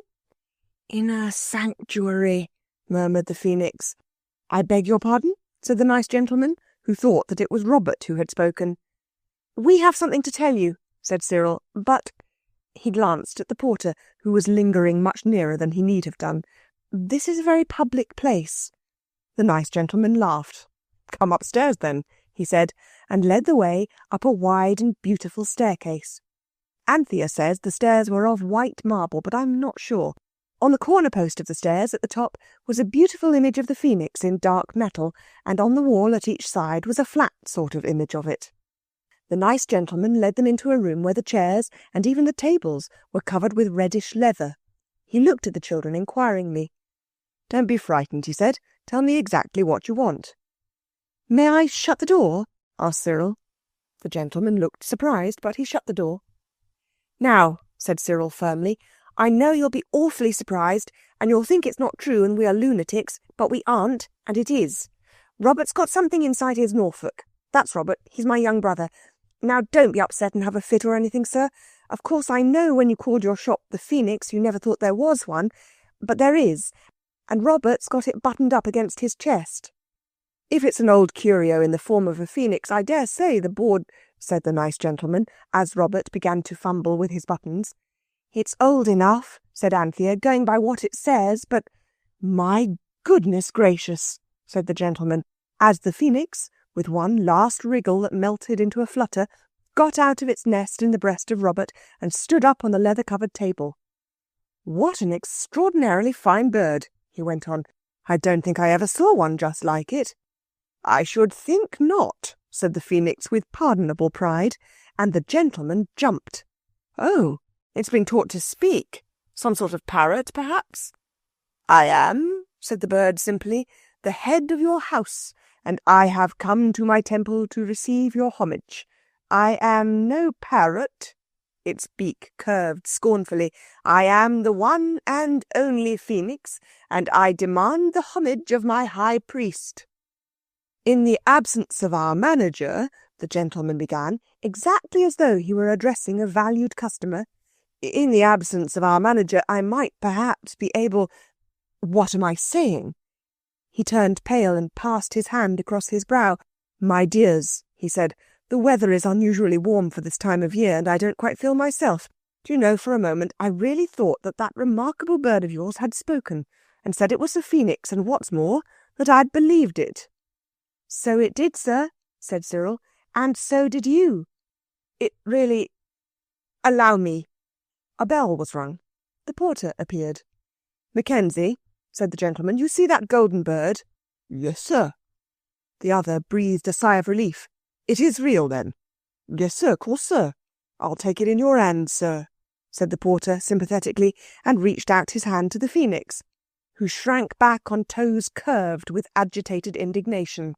"Forbear!" it cried. "How dare you seek to lay hands on me?" The porter saluted.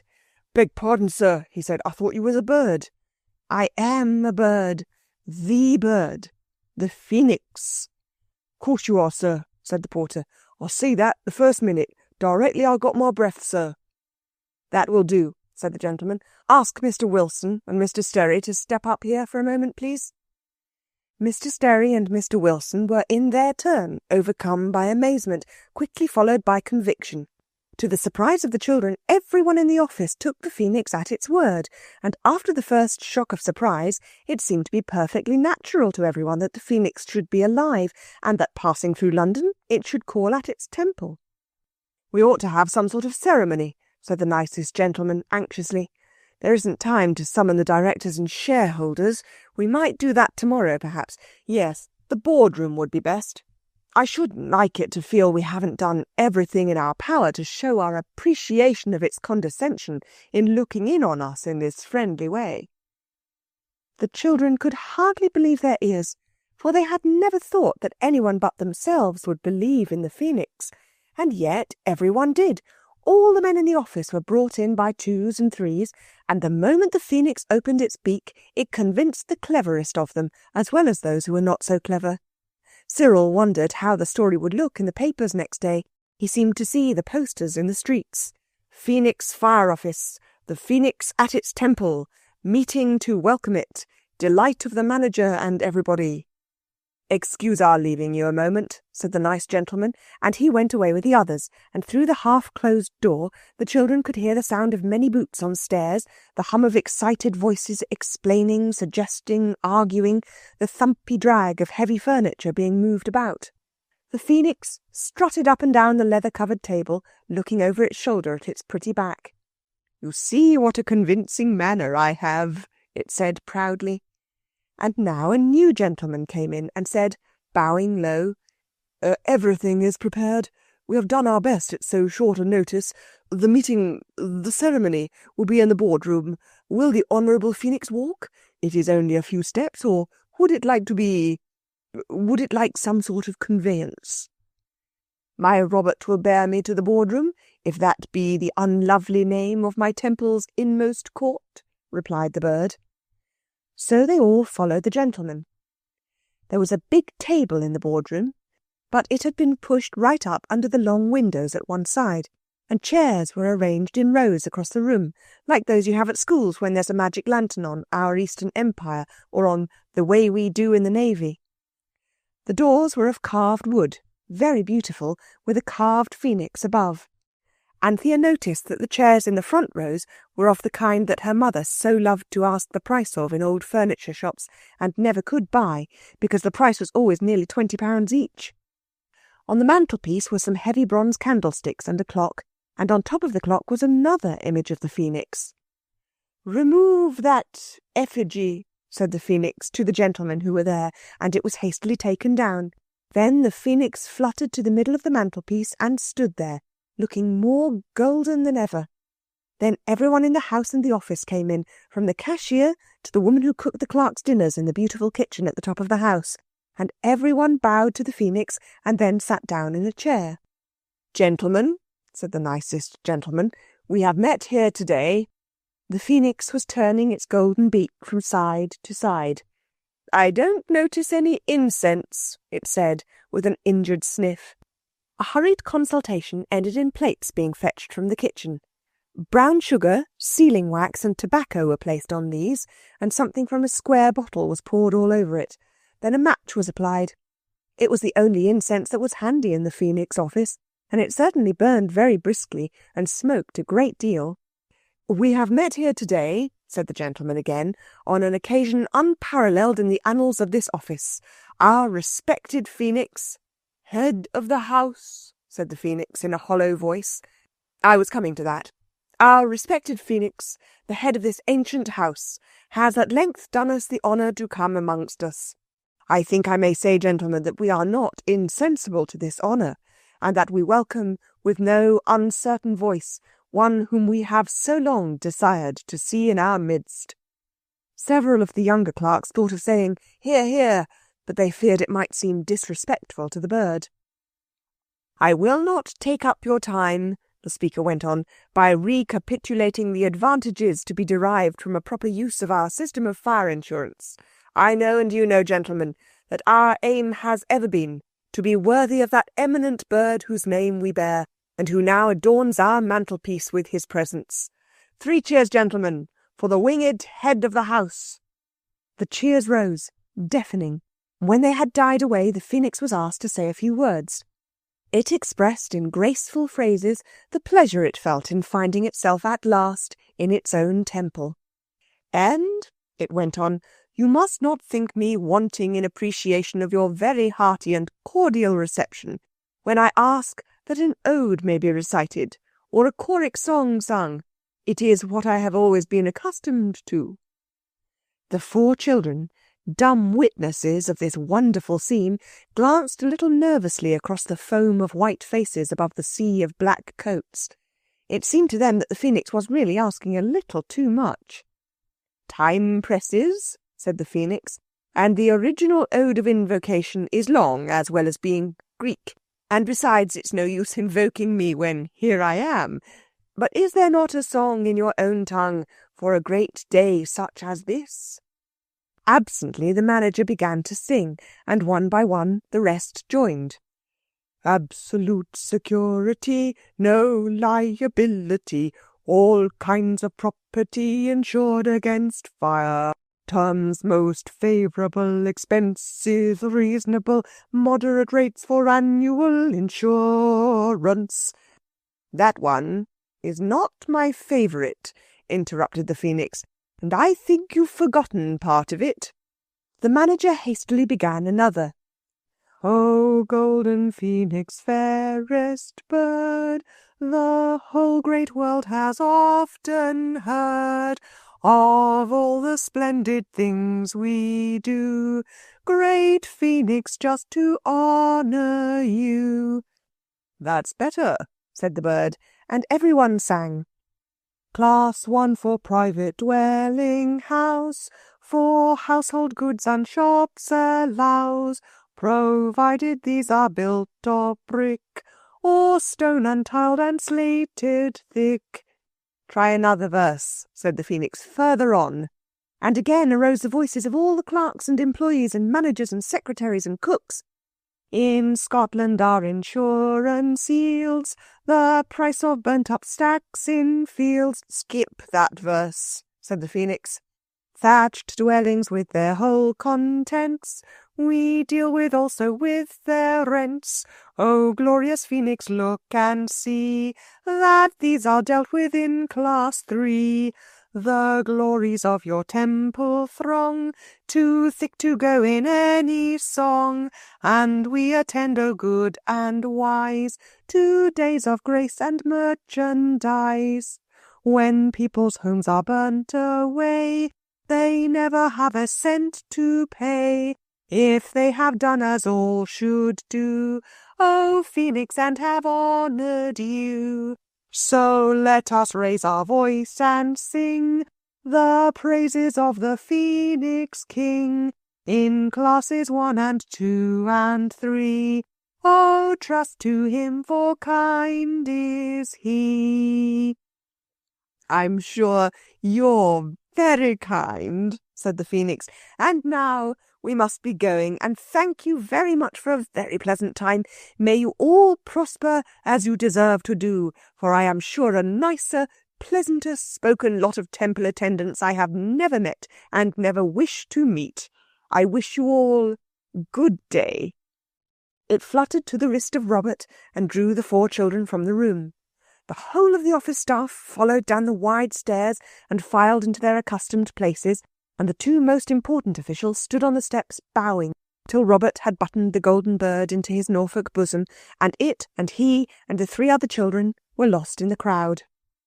The 2 most important gentlemen looked at each other earnestly and strangely for a moment, and then retreated to those sacred inner rooms where they toil without ceasing for the good of the house. And the moment they were all in their places, managers, secretaries, clerks and porters, they all started, and each looked cautiously round to see if anyone was looking at him, for each thought that he had fallen asleep for a few minutes and had dreamed a very odd dream about the Phoenix and the boardroom. And of course no one mentioned it to anyone else, because going to sleep at your office is a thing you simply must not do. The extraordinary confusion of the boardroom, with the remains of the incense in the plates, would have shown them at once that the visit of the Phoenix had been no dream, but a radiant reality. But no one went into the boardroom again that day, and next day, before the office was opened, it was all cleaned and put nice and tidy by a lady whose business asking questions was not part of. That is why Cyril read the papers in vain the next day, and the day after that, because no sensible person thinks his dreams worth putting in the paper, and no one will ever own that he has been asleep in the daytime. The Phoenix was very pleased, but it decided to write an ode for itself. It thought the ones it had heard at its temple had been too hastily composed. Its own ode began, "For beauty and for modest worth, the Phoenix has not its equal on earth." And when the children went to bed that night, it was still trying to cut down the last line to a proper length without taking out any of what it wanted to say. That is what makes poetry so difficult. Chapter 6. Doing Good. "We shan't be able to go anywhere on the carpet for a whole week, though," said Robert. "And I'm glad of it," said Jane, unexpectedly.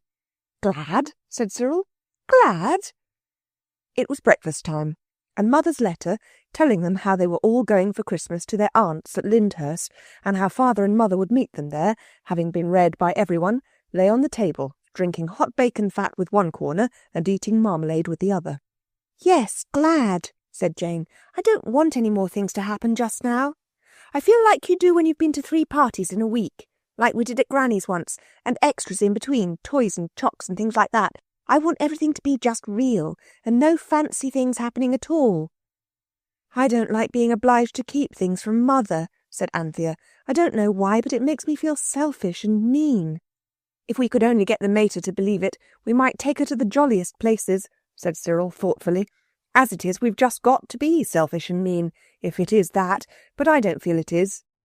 "I know it isn't, but I feel it is," said Anthea, "and that's just as bad." "It's worse," said Robert. "If you knew it and didn't feel it, it wouldn't matter so much." "That's being a hardened criminal, Father says," put in Cyril, and he picked up Mother's letter and wiped its corners with his handkerchief, to whose colour a trifle of bacon fat and marmalade made but little difference. "Well, we're going tomorrow anyhow," said Robert. "Don't," he added, with a good boy expression on his face, "don't let's be ungrateful for our blessings. Don't let's waste the day in saying how horrid it is to keep secrets from Mother, when we all know Anthea tried all she knew to give her the secret and she wouldn't take it. Let's get on the carpet and have a jolly good wish. You'll have time enough to repent of things all next week." "Yes," said Cyril, "let's. It's not really wrong." "Well, look here," said Anthea. "You know there's something about Christmas that makes you want to be good, however little you wish it at other times. Couldn't we wish the carpet to take us somewhere where we should have the chance to do some good and kind action? It would be an adventure just the same," she pleaded. "I don't mind," said Cyril. "We shan't know where we're going, and that'd be exciting. No one knows what will happen. We'd best put on our outers in case. We might rescue a traveller, buried in snow, like St. Bernard's dogs, with barrels round our necks, said Jane, beginning to be interested. Or we might arrive just in time to witness a will being signed. More tea, please, said Robert. And we should see the old man hide it away in a secret cupboard, and then after long years, when the rightful heir was in despair, we should lead him to the hidden panel and— Yes, interrupted Anthea, or we might be taken to some freezing garret in a German town, where a poor little pale, sick child— We haven't any German money, interrupted Cyril, so that's a no-go. What I should like would be getting in the middle of a war and getting hold of secret intelligence and taking it to the general, and he would make me a lieutenant or a scout or a hussar. When breakfast was cleared away, Anthea swept the carpet, and the children sat down on it, together with the phoenix, who had been especially invited as a Christmas treat to come with them and witness the good and kind action they were about to do. 4 children and 1 bird were ready, and the wish was wished. Everyone closed its eyes, so as to feel the topsy-turvy swirl of the carpet's movement as little as possible.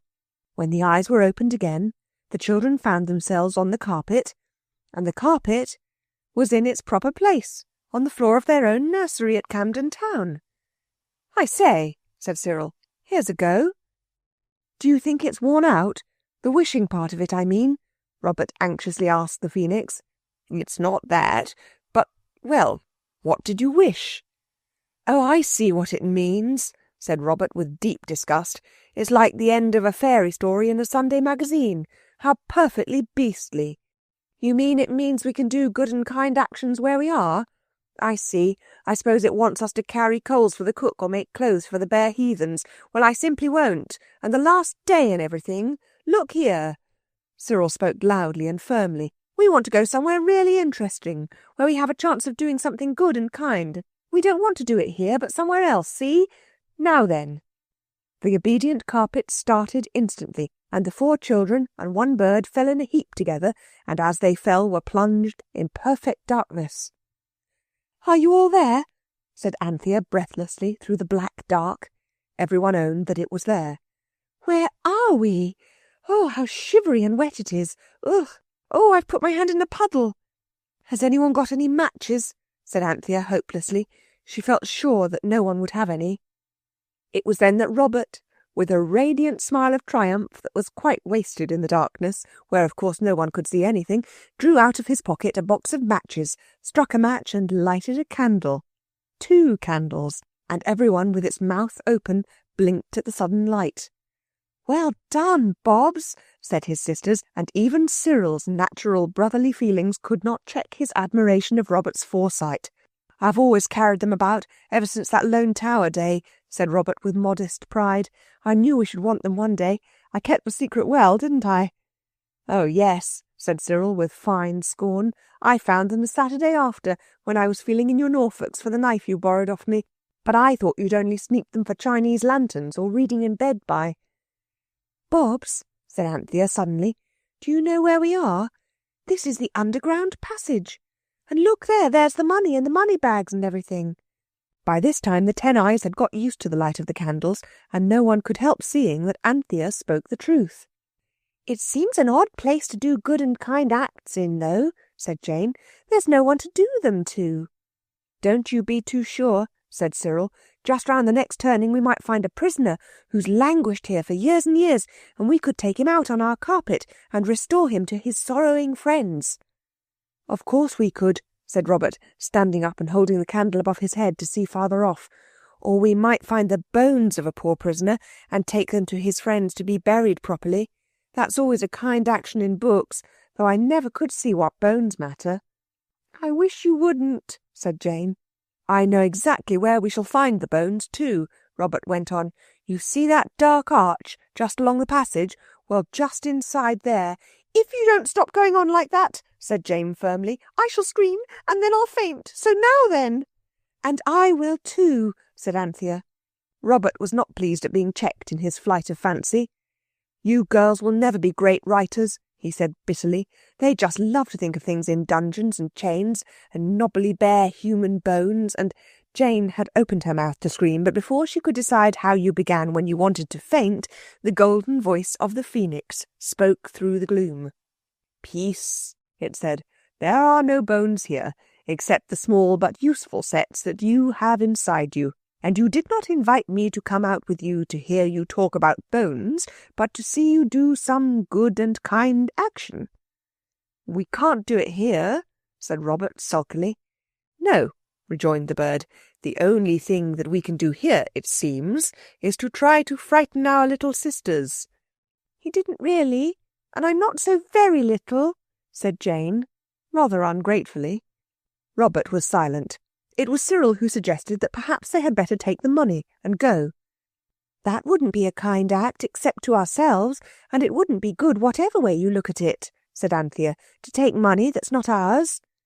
"We might take it and spend it all on benefits to the poor and aged," said Cyril. "That wouldn't make it right to steal," said Anthea stoutly. "I don't know," said Cyril. They were all standing up now. "Stealing is taking things that belong to someone else, and there's no one else. It can't be stealing if—" "That's right," said Robert with ironical approval. "Stand here all day arguing while the candles burn out. You'll like it awfully when it's all dark again and bony." "Well, let's get out then," said Anthea. "We can argue as we go." So they rolled up the carpet and went. But when they had crept along to the place where the passage led into the Topless tower, they found the way blocked by a great stone which they could not move. "There," said Robert, "I hope you're satisfied." "Everything has two ends," said the Phoenix softly, "even a quarrel or a secret passage." So they turned around and went back, and Robert was made to go first with one of the candles, because he was the one who had begun the talk about bones, and Cyril carried the carpet. "I wish you hadn't put bones into our heads," said Jane as they went along. "I didn't. You always had them. More bones than brains," said Robert. The passage was long, and there were arches and steps and turnings and dark alcoves that the girls did not much like passing.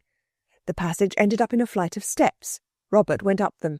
Suddenly he staggered back heavily onto the following feet of Jane, and everybody screamed, "Oh, what is it?" "I've only bashed my head in," said Robert, when he had groaned for some time. "That's all. Don't mention it. I like it. The stairs just go right slap into the ceiling. And it's a stone ceiling. You can't do good and kind actions underneath a paving stone."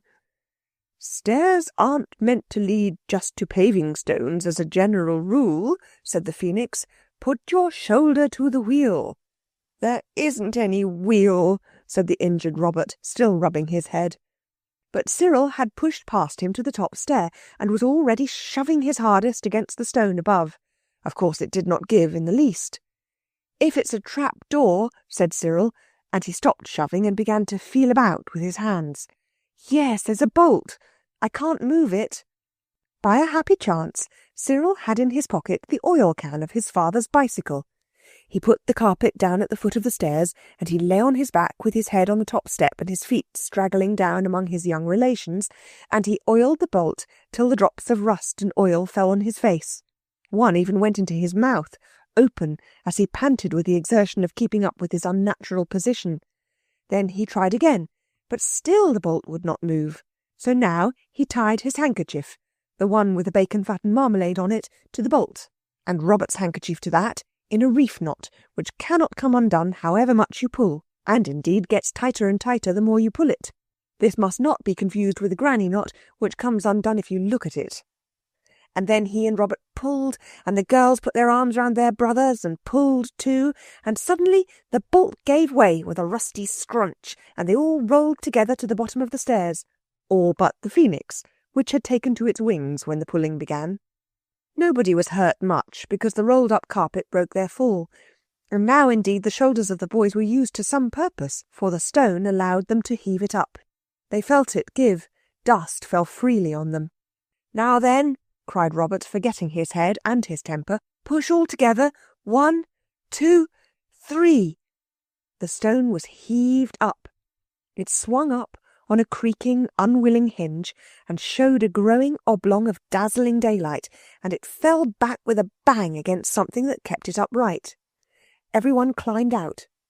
But there was not room for everyone to stand comfortably in the little paved house where they found themselves, so when the Phoenix had fluttered up from the darkness, they let the stone down, and it closed like a trap door, as indeed it was. You can have no idea how dusty and dirty the children were. Fortunately, there was no one to see them but each other. The place they were in was a little shrine, built on the side of a road that went winding up through yellow-green fields to the Topless tower. Below them were fields and orchards, all bare boughs and brown furrows, and little houses and gardens. The shrine was a kind of tiny chapel with no front wall, just a place for people to stop and rest in and wish to be good, so the Phoenix told them. There was an image that had once been brightly coloured, but the rain and snow had beaten in through the open front of the shrine, and the poor image was dull and weather-stained. Under it was written, Saint Jean de Luz, priez pour nous. It was a sad little place, very neglected and lonely, and yet it was nice, Anthea thought, that poor travellers should come to this little rest-house in the hurry and worry of their journeyings, and be quiet for a few minutes, and think about being good. The thought of Saint Jean de Luz, who had no doubt in his time been very good and kind, made Anthea want more than ever to do something kind and good. "Tell us," she said to the Phoenix, "what is the good and kind action the carpet brought us here to do?" "I think it would be kind to find the owners of the treasure and tell them about it," said Cyril. "And give it them all?" said Jane. "Yes, but whose is it?" "I should go to the first house and ask the name of the owner of the castle," said the Golden Bird, and really the idea seemed a good one. They dusted each other as well as they could and went down the road. A little way on they found a tiny spring bubbling out of the hillside and falling into a rough stone basin surrounded by draggled hart's-tongue ferns, now hardly green at all. Here the children washed their hands and faces and dried them on their pocket handkerchiefs, which always on these occasions seem unnaturally small. Cyril's and Robert's handkerchiefs, indeed, rather undid the effects of the wash, but in spite of this the party certainly looked cleaner than before. The first house they came to was a little white house with green shutters and a slate roof. It stood in a prim little garden, and down each side of the neat path were large stone vases for flowers to grow in, but the flowers were all dead now. Along one side of the house was a sort of wide veranda, built of poles and trellis work, and a vine crawled all over it. It was wider than our English verandas, and Anthea thought it must look lovely when the green leaves and the grapes were there. But now there were only dry, reddish-brown stalks and stems, with a few withered leaves caught in them. The children walked up to the front door. It was green and narrow. A chain with a handle hung beside it, and joined itself quite openly to a rusty bell that hung under the porch. Cyril had pulled the bell, and its noisy clang was dying away before a terrible thought came to all. Cyril spoke it. "My hat," he breathed. "We don't know any French." At this moment the door opened. A very tall, lean lady with pale ringlets like whitey brown paper or oak shavings stood before them. She had an ugly grey dress and a black silk apron. Her eyes were small and grey and not pretty, and the rims were red as though she had been crying. She addressed the party in something that sounded like a foreign language, and ended with something which they were sure was a question. Of course, no one could answer it. "What does she say?" Robert asked, looking down into the hollow of his jacket where the Phoenix was nestling. But before the Phoenix could answer, the whitey-brown lady's face was lighted up by a most charming smile. You are from the England," she cried. "I love so much the England. Mais entrez donc nous. Entrez donc tout. Enter then. Enter all. One essuies his feet on the carpet." She pointed to the mat. "We only wanted to ask—" "I shall say you all that what you wish," said the lady. "Enter only."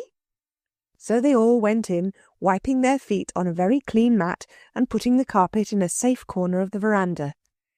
"The most beautiful days of my life," said the lady as she shut the door, "did pass themselves in England. And since long time I have not heard an English voice to repeal me the past." This warm welcome embarrassed everyone, but most the boys, for the floor of the hall was of such very clean red and white tiles, and the floor of the sitting-room was so very shiny, like a black-looking glass, that each felt as though he had on far more boots than usual, and far noisier.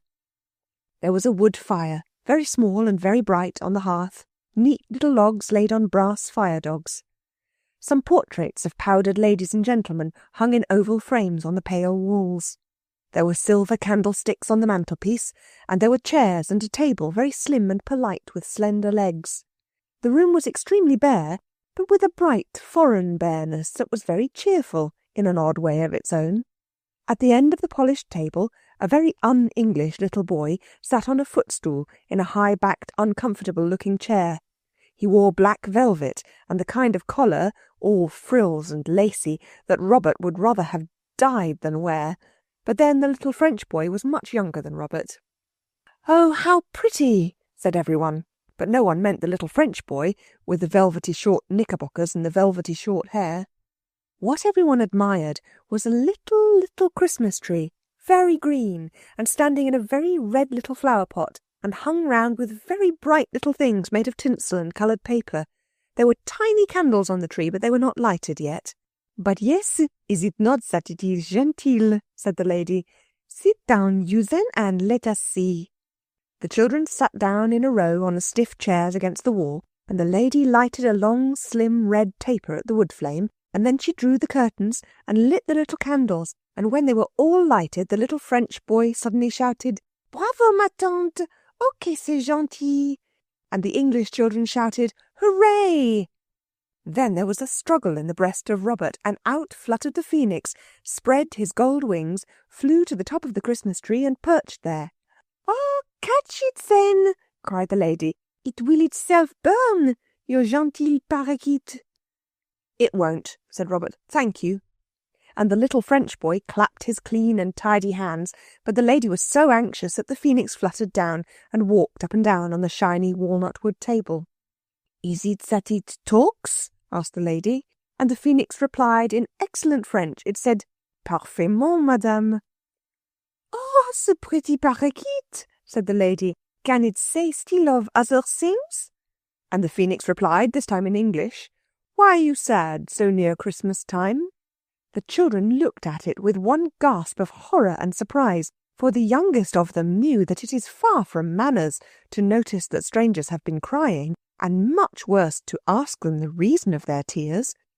And, of course, the lady began to cry again, very much indeed, after calling the phoenix a bird without a heart, and she could not find her handkerchief, so Anthea offered hers, which was still very damp and no use at all.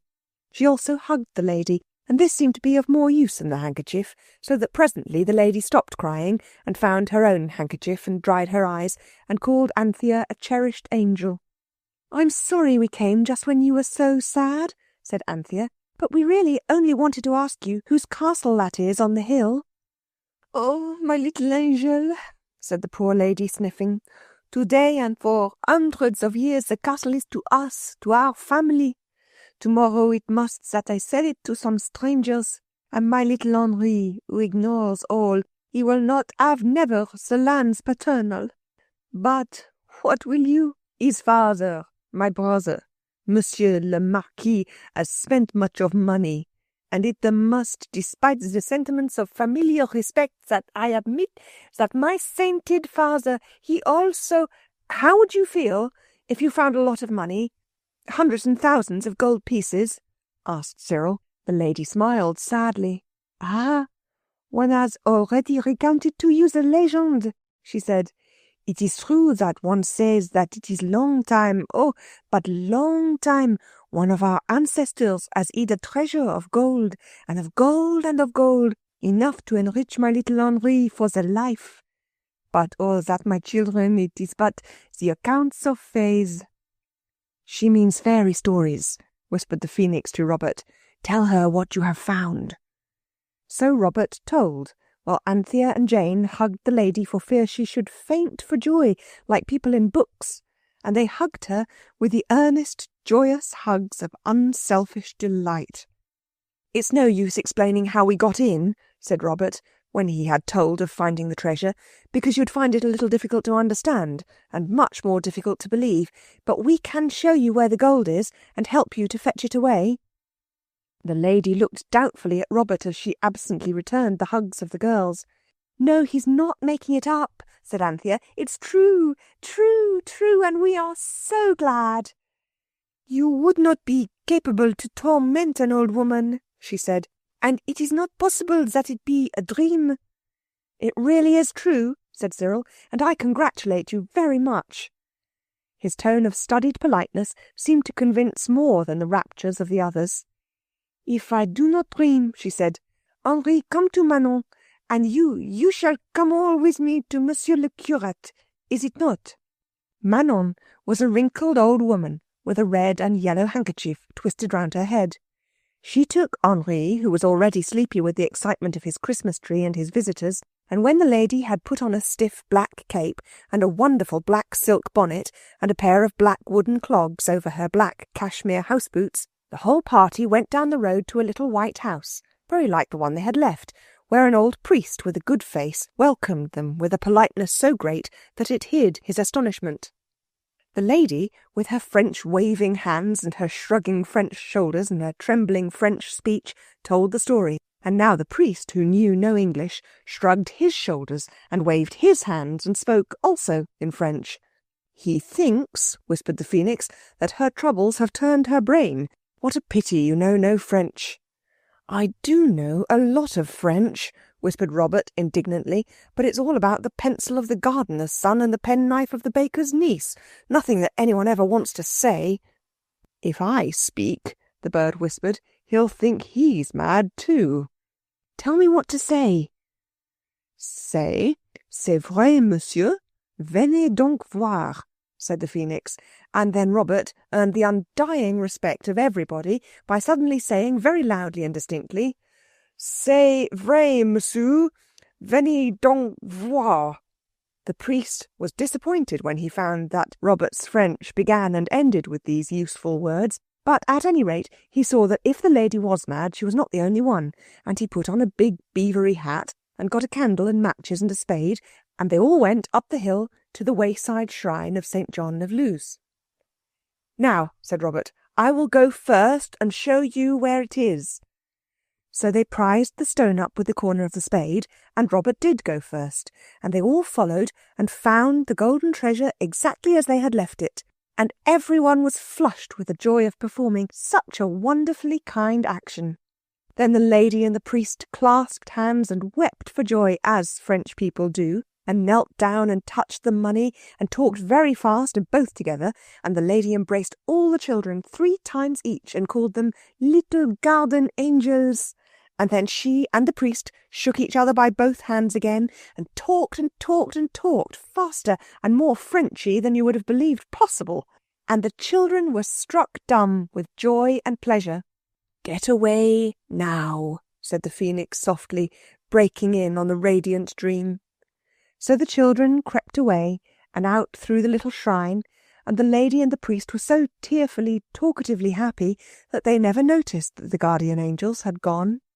The guardian angels ran down the hill to the lady's little house, where they had left the carpet on the veranda, and they spread it out and said, "Home," and no one saw them disappear, except little Henri, who had flattened his nose into a white button against the window glass, and when he tried to tell his aunt, she thought he had been dreaming, so that was all right. "It's much the best thing we've done," said Anthea, when they talked it over at tea-time. "In the future we'll only do kind actions with the carpet." "Ahem," said the Phoenix. "I beg your pardon?" said Anthea. "Oh, nothing," said the bird. "I was only thinking." Chapter 7. Mews from Persia. When you hear that the 4 children found themselves at Waterloo Station quite untaken care of and with no one to meet them, it may make you think that their parents were neither kind nor careful. But if you think this, you will be wrong. The fact is, Mother arranged with Aunt Emma that she was to meet the children at Waterloo when they went back from their Christmas holiday at Lyndhurst. The train was fixed, but not the day. Then Mother wrote to Aunt Emma, giving her careful instructions about the day and the hour, and about luggage and cabs and things, and gave the letter to Robert to post. But the hounds happened to meet near Rufus Stone that morning, and what is more, on the way to the meet they met Robert, and Robert met them, and instantly forgot all about posting Aunt Emma's letter, and never thought of it again until he and the others had wandered 3 times up and down the platform at Waterloo, which makes 6 in all, and had bumped against old gentlemen and stared in the faces of ladies and been shoved by people in a hurry and by your leave by porters with trucks, and were quite sure that Aunt Emma was not there. Then suddenly the true truth of what he had forgotten to do came home to Robert, and he said, "Oh, crikey," and stood still with his mouth open, and let a porter with a Gladstone bag in each hand and a bundle of umbrellas under one arm blunder heavily into him, and never so much as said, "Where are you shoving to now?" or "Look where you're going, can't you?" The heavier bag smote him at the knee, and he staggered, but he said nothing. When the others understood what was the matter, I think they told Robert what they thought of him. "We must take the train to Croydon," said Anthea, "and find Aunt Emma." "Yes," said Cyril, "and precious pleased those Jevonses would be to see us and our traps." Aunt Emma indeed was staying with some Jevonses, very prim people. They were middle-aged and wore very smart blouses, and they were fond of matinees and shopping, and they did not care about children. "I know Mother would be pleased to see us if we went back," said Jane. "Yes, she would, but she'd think it was not right to show she was pleased, because it's Bob's fault we're not met. Don't I know the sort of thing?" said Cyril. "Besides, we've no tin.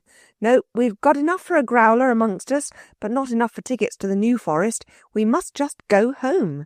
They won't be so savage when they find we've really got home all right. You know Auntie was only going to take us home in a cab."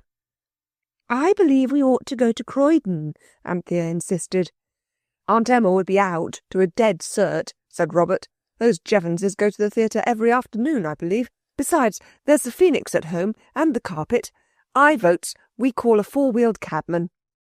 A four-wheeled cabman was called. His cab was one of the old-fashioned kind with straw in the bottom, and he was asked by Anthea to drive them very carefully to their address. This he did, and the price he asked for doing so was exactly the value of the gold coin Grandpapa had given Cyril for Christmas. This cast a gloom, but Cyril would never have stooped to argue about a cab fare, for fear the cabman should think he was not accustomed to take cabs whenever he wanted them. For a reason that was something like this, he told the cabman to put the luggage on the steps, and waited till the wheels of the growler had grittily retired before he rang the bell. "You see," he said with his hand on the handle, "we don't want Cook and Eliza asking us before him how it is we've come home alone, as if we were babies." Here he rang the bell, and the moment its answering clang was heard, everyone felt that it would be some time before that bell was answered. The sound of a bell is quite different somehow when there is anyone inside the house who hears it. I can't tell you why that is, but so it is. "I expect they're changing their dresses," said Jane. "Too late," said Anthea. "It must be past 5. I expect Eliza's gone to post a letter, and Cook's gone to see the time." Cyril rang again, and the bell did its best to inform the listening children that there was really no one human in the house. They rang again and listened intently. The hearts of all sank low. It is a terrible thing to be locked out of your own house on a dark, muggy January evening. "There's no gas on anywhere," said Jane in a broken voice. "I expect they've left the gas on once too often, and the draught blew it out, and they're suffocated in their beds. Father always said they would some day," said Robert cheerfully. "Let's go and fetch a policeman," said Anthea, trembling. "And be taken up for trying to be burglars? No, thank you," said Cyril. "I heard Father read out of the paper about a young man who got into his own mother's house, and they got him made a burglar only the other day." "I only hope the gas hasn't hurt the Phoenix," said Anthea. "It said it wanted to stay in the bathroom cupboard, and I thought it would be all right because the servants never clean that out. But if it's gone and got out and been choked by gas, and besides, directly we open the door we shall be choked too. I knew we ought to have gone to Aunt Emma at Croydon. Oh, Squirrel, I wish we had. Let's go now." "Shut up," said her brother briefly. "There's someone rattling the latch inside." Everyone listened with all its ears, and everyone stood back as far from the door as the steps would allow. The latch rattled and clicked. Then the flap of the letterbox lifted itself. Everyone saw it by the flickering light of the gas lamp that shone through the leafless lime tree by the gate. A golden eye seemed to wink at them through the letter slit, and a cautious beak whispered, "Are you alone?" "It's the phoenix!" said everyone, in a voice so joyous and so full of relief as to be a sort of whispered shout. "Hush," said the voice from the letterbox slit. "Your slaves have gone a merrymaking. The latch of this portal is too stiff for my beak, but at the side, the little window above the shelf whereon your bread lies, it is not fastened." "Righto," said Cyril, and Anthea added, "I wish you'd meet us there, dear Phoenix." The children crept round to the pantry window. It's at the side of the house, and there is a green gate labelled Tradesman's Entrance, which is always kept bolted. But if you get one foot on the fence between you and next door, and one on the handle of the gate, you're over before you know where you are. This, at least, was the experience of Cyril and Robert, and even, if the truth must be told, of Anthea and Jane. So in almost no time, all four were in the narrow gravelled passage that runs between that house and the next. Then Robert made a back, and Cyril hoisted himself up and got his knickerbockered knee on the concrete window-sill. He dived into the pantry head first, as one dives into water, and his legs waved in the air as he went, just as your legs do when you're first beginning to learn to dive. The soles of his boots, squarish, muddy patches, disappeared. "Give me a leg up," said Robert to his sisters. "No, you don't," said Jane firmly. "I'm not going to be left outside here with just Anthea and have something creep up behind us out of the dark. Squirrel can go and open the back door." A light had sprung awake in the pantry. Cyril always said the phoenix turned the gas on with its beak and lighted it with a waft of its wing, but he was excited at the time, and perhaps he really did it himself with matches and then forgot all about it. He let the others in by the back door, and when it had been bolted again, the children went all over the house and lighted every single gas jet they could find. For they couldn't help feeling that this was just the dark, dreary winter's evening when an armed burglar might easily be expected to appear at any moment. There is nothing like light when you are afraid of burglars, or of anything else, for that matter. And when all the gas jets were lighted, it was quite clear that the phoenix had made no mistake, and that Eliza and cook were really out, and that there was no one in the house except the four children, and the phoenix, and the carpet, and the black beetles who lived in the cupboards on either side of the nursery fireplace. These last were very pleased that the children had come home again, especially when Anthea had lighted the nursery fire. But, as usual, the children treated the loving little black beetles with coldness and disdain. "I wonder whether you know how to light a fire. I don't mean how to strike a match and set fire to the corners of the paper in a fire someone has laid ready, but how to lay and light a fire all by yourself. I will tell you how Anthea did it, and if ever you have to light one yourself, you may remember how it's done. First, she raked out the ashes of the fire that had burned there a week ago, for Eliza had actually never done this, though she had had plenty of time. In doing this, Anthea knocked her knuckle and made it bleed. Then she laid the largest and handsomest cinders in the bottom of the grate. Then she took a sheet of old newspaper. You ought never to light a fire with today's newspaper. It will not burn well, and there are other reasons against it. And tore it into 4 quarters, and screwed each of these into a loose ball, and put them on the cinders. Then she got a bundle of wood and broke the string, and stuck the sticks in so that their front ends rested on the bars, and the back ends on the back of the paper balls. In doing this, she cut her finger slightly with the string, and when she broke it, 2 of the sticks jumped up and hit her on the cheek. Then she put more cinders and some bits of coal. No dust. She put most of that on her hands, but there seemed to be enough left for her face. Then she lighted the edges of the paper balls and waited till she heard the fizz, crack, crack, fizz of the wood as it began to burn. Then she went and washed her hands and face under the tap in the black kitchen. Of course you need not bark your knuckles or cut your finger or bruise your cheek with wood or black yourself all over, but otherwise this is a very good way to light a fire in London. In the real country, fires are lighted in a different and prettier way. But it is always good to wash your hands and face afterwards, wherever you are. While Anthea was delighting the poor little black beetles with the cheerful blaze, Jane had set the table for, I was going to say tea, but the meal of which I am speaking was not exactly tea. Let us call it a tea-ish meal. There was tea, certainly, for Anthea's fire blazed and crackled so kindly that it really seemed to be affectionately inviting the kettle to come and sit upon its lap. So the kettle was brought and tea made, but no milk could be found, so everyone had 6 lumps of sugar to each cup instead. The things to eat, on the other hand, were nicer than usual. The boys looked about very carefully and found in the pantry some cold tongue, bread, butter, cheese, and part of a cold pudding, very much nicer than cook ever made when they were at home. And in the kitchen cupboard was half a Christmassy cake, a pot of strawberry jam, and about a pound of mixed candied fruit, with soft, crumbly slabs of delicious sugar in each cup of lemon, orange, or citron. It was indeed, as Jane said, a banquet fit for an Arabian night. The phoenix perched on Robert's chair and listened kindly and politely to all they had to tell it about their visit to Lyndhurst, and underneath the table, by just stretching a toe down rather far, the faithful carpet could be felt by all, even by Jane, whose legs were very short. "Your slaves will not return tonight," said the phoenix. "They sleep under the roof of the cook's stepmother's aunt, who is, I gather, hostess to a large party tonight, in honour of her husband's cousin's sister-in-law's mother's 90th birthday." "I don't think they ought to have gone without leave," said Anthea, "however many relations they have, or however old they are. But I suppose we ought to wash up." "It's not our business about the leave," said Cyril firmly, "but I simply won't wash up for them. We got it and we'll clear it away, and then we'll go somewhere on the carpet. It's not often we get a chance of being out all night. We can go right away to the other side of the equator, to the tropical climes, and see the sun rise over the great Pacific Ocean." "Right you are," said Robert. "I always did want to see the Southern Cross, and the stars as big as gas lamps."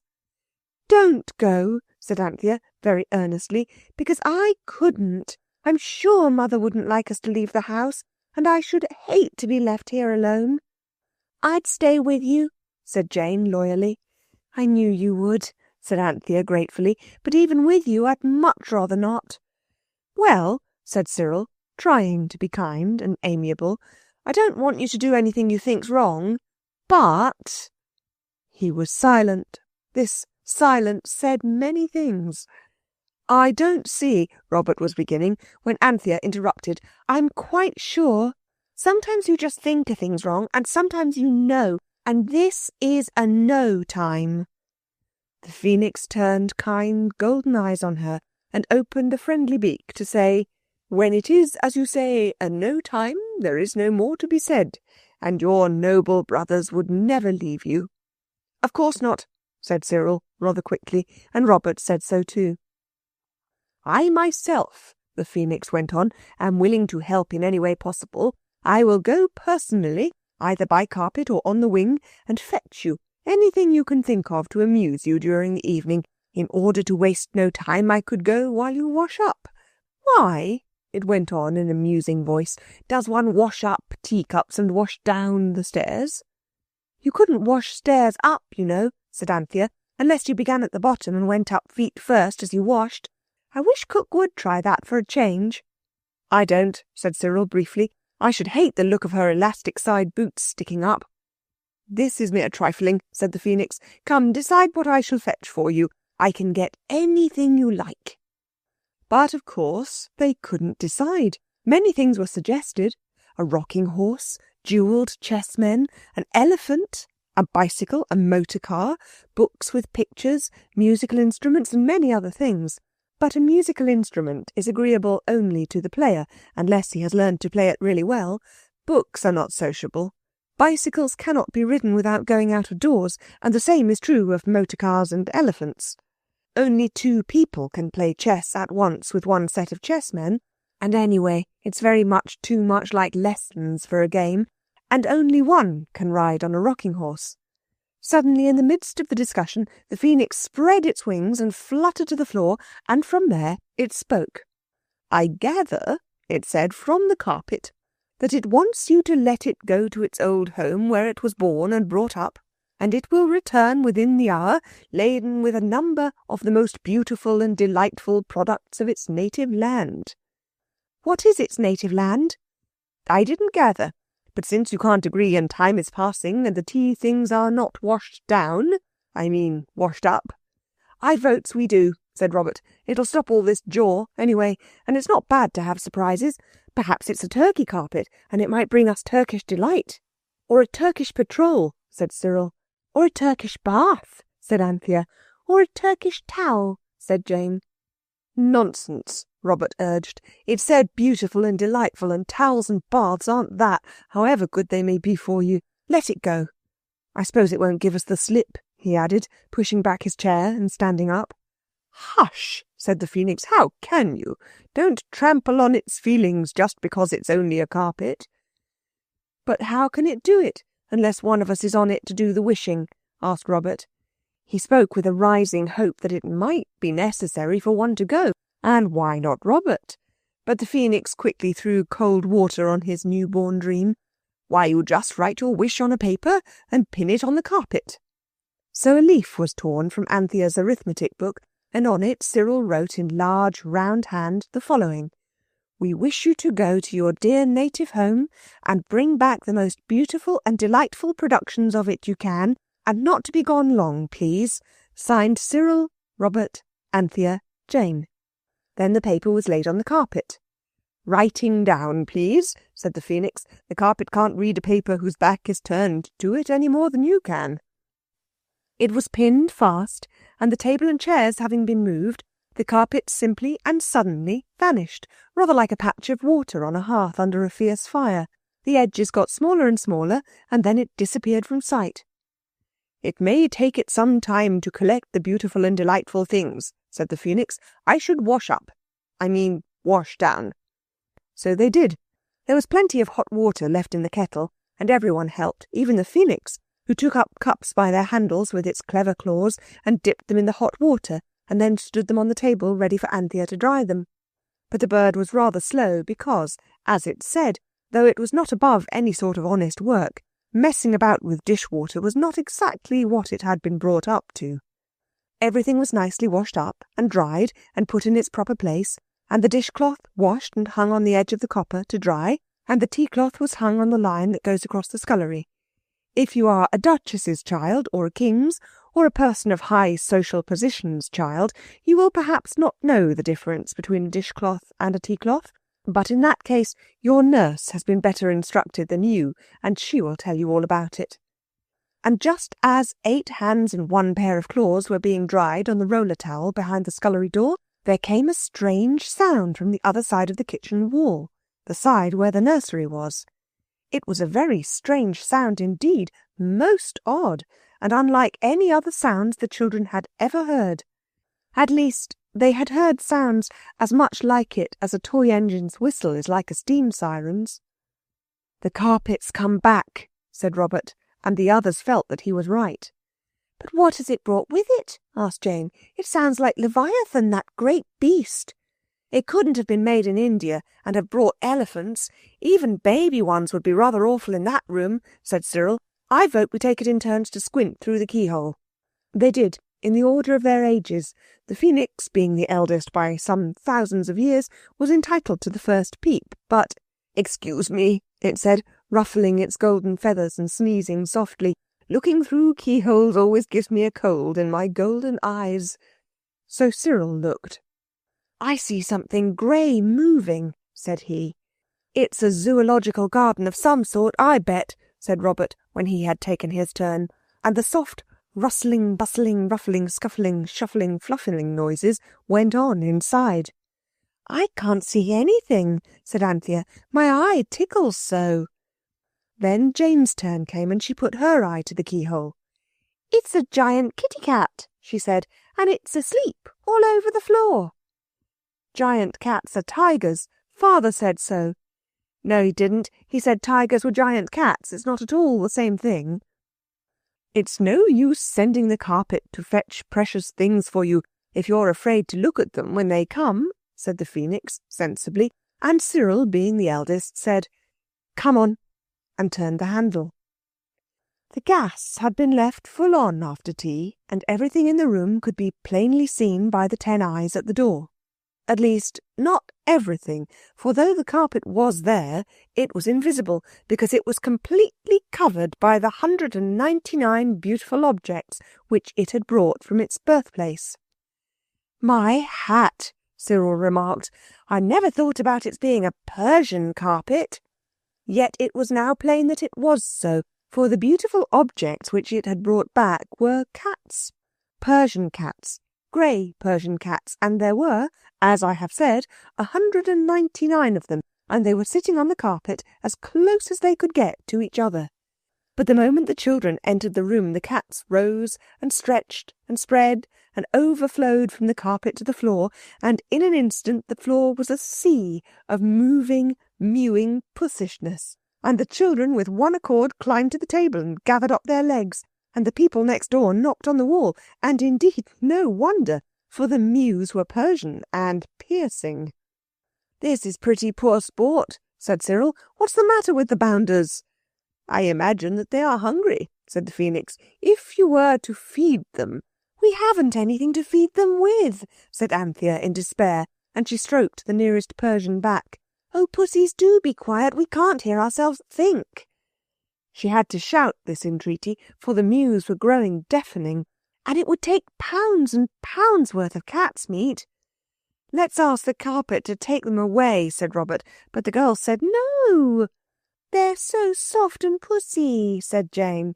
"And valuable," said Anthea hastily. "We can sell them for lots and lots of money." "Why not send the carpet to get food for them?" suggested the Phoenix, and its golden voice came harsh and cracked with the effort that had to be made to be heard above the increasing fierceness of the Persian Mews. So it was written that the carpet should bring food for 199 Persian cats, and the paper was pinned to the carpet as before. The carpet seemed to gather itself together, and the cats dropped off it as raindrops do from your mackintosh when you shake it, and the carpet disappeared.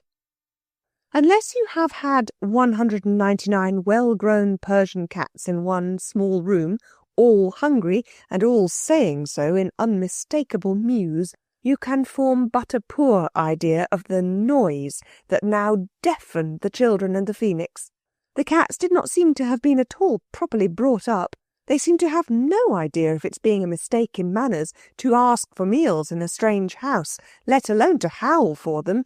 And they mewed, and they mewed, and they mewed, and they mewed, till the children poked their fingers into their ears and waited in silent agony, wondering why the whole of Camden Town did not come knocking at the door to ask what was the matter, and only hoping that the food for the cats would come before the neighbours did, and before all the secret of the carpet and the Phoenix had to be given away beyond recall to an indignant neighbourhood. The cats mewed and mewed and twisted their Persian forms in and out and unfolded their Persian tails, and the children and the Phoenix huddled together on the table. The Phoenix, Robert noticed suddenly, was trembling. "So many cats," it said, "and they might not know I was the Phoenix. These accidents happen so quickly. It quite unmans me." This was a danger of which the children had not thought. "Creep in," cried Robert, opening his jacket. And the Phoenix crept in, only just in time, for green eyes had glared, pink noses had sniffed, white whiskers had twitched, and as Robert buttoned his coat, he disappeared to the waist in a wave of eager grey Persian fur. And on the instant the good carpet slapped itself down on the floor, and it was covered with rats, 398 of them, I believe, 2 for each cat. "How horrible!" cried Anthea. "Oh, take them away!" "Take yourself away," said the Phoenix, "and me." "I wish we'd never had a carpet," said Anthea in tears. They hustled and crowded out of the door and shut it and locked it. Cyril, with great presence of mind, lit a candle and turned off the gas at the main. "The rats'll have a better chance in the dark," he said. The mewing had ceased. Everyone listened in breathless silence. We all know that cats eat rats. It's one of the first things we read in our little brown reading books. But all those cats eating all those rats, oh, it wouldn't bear thinking of.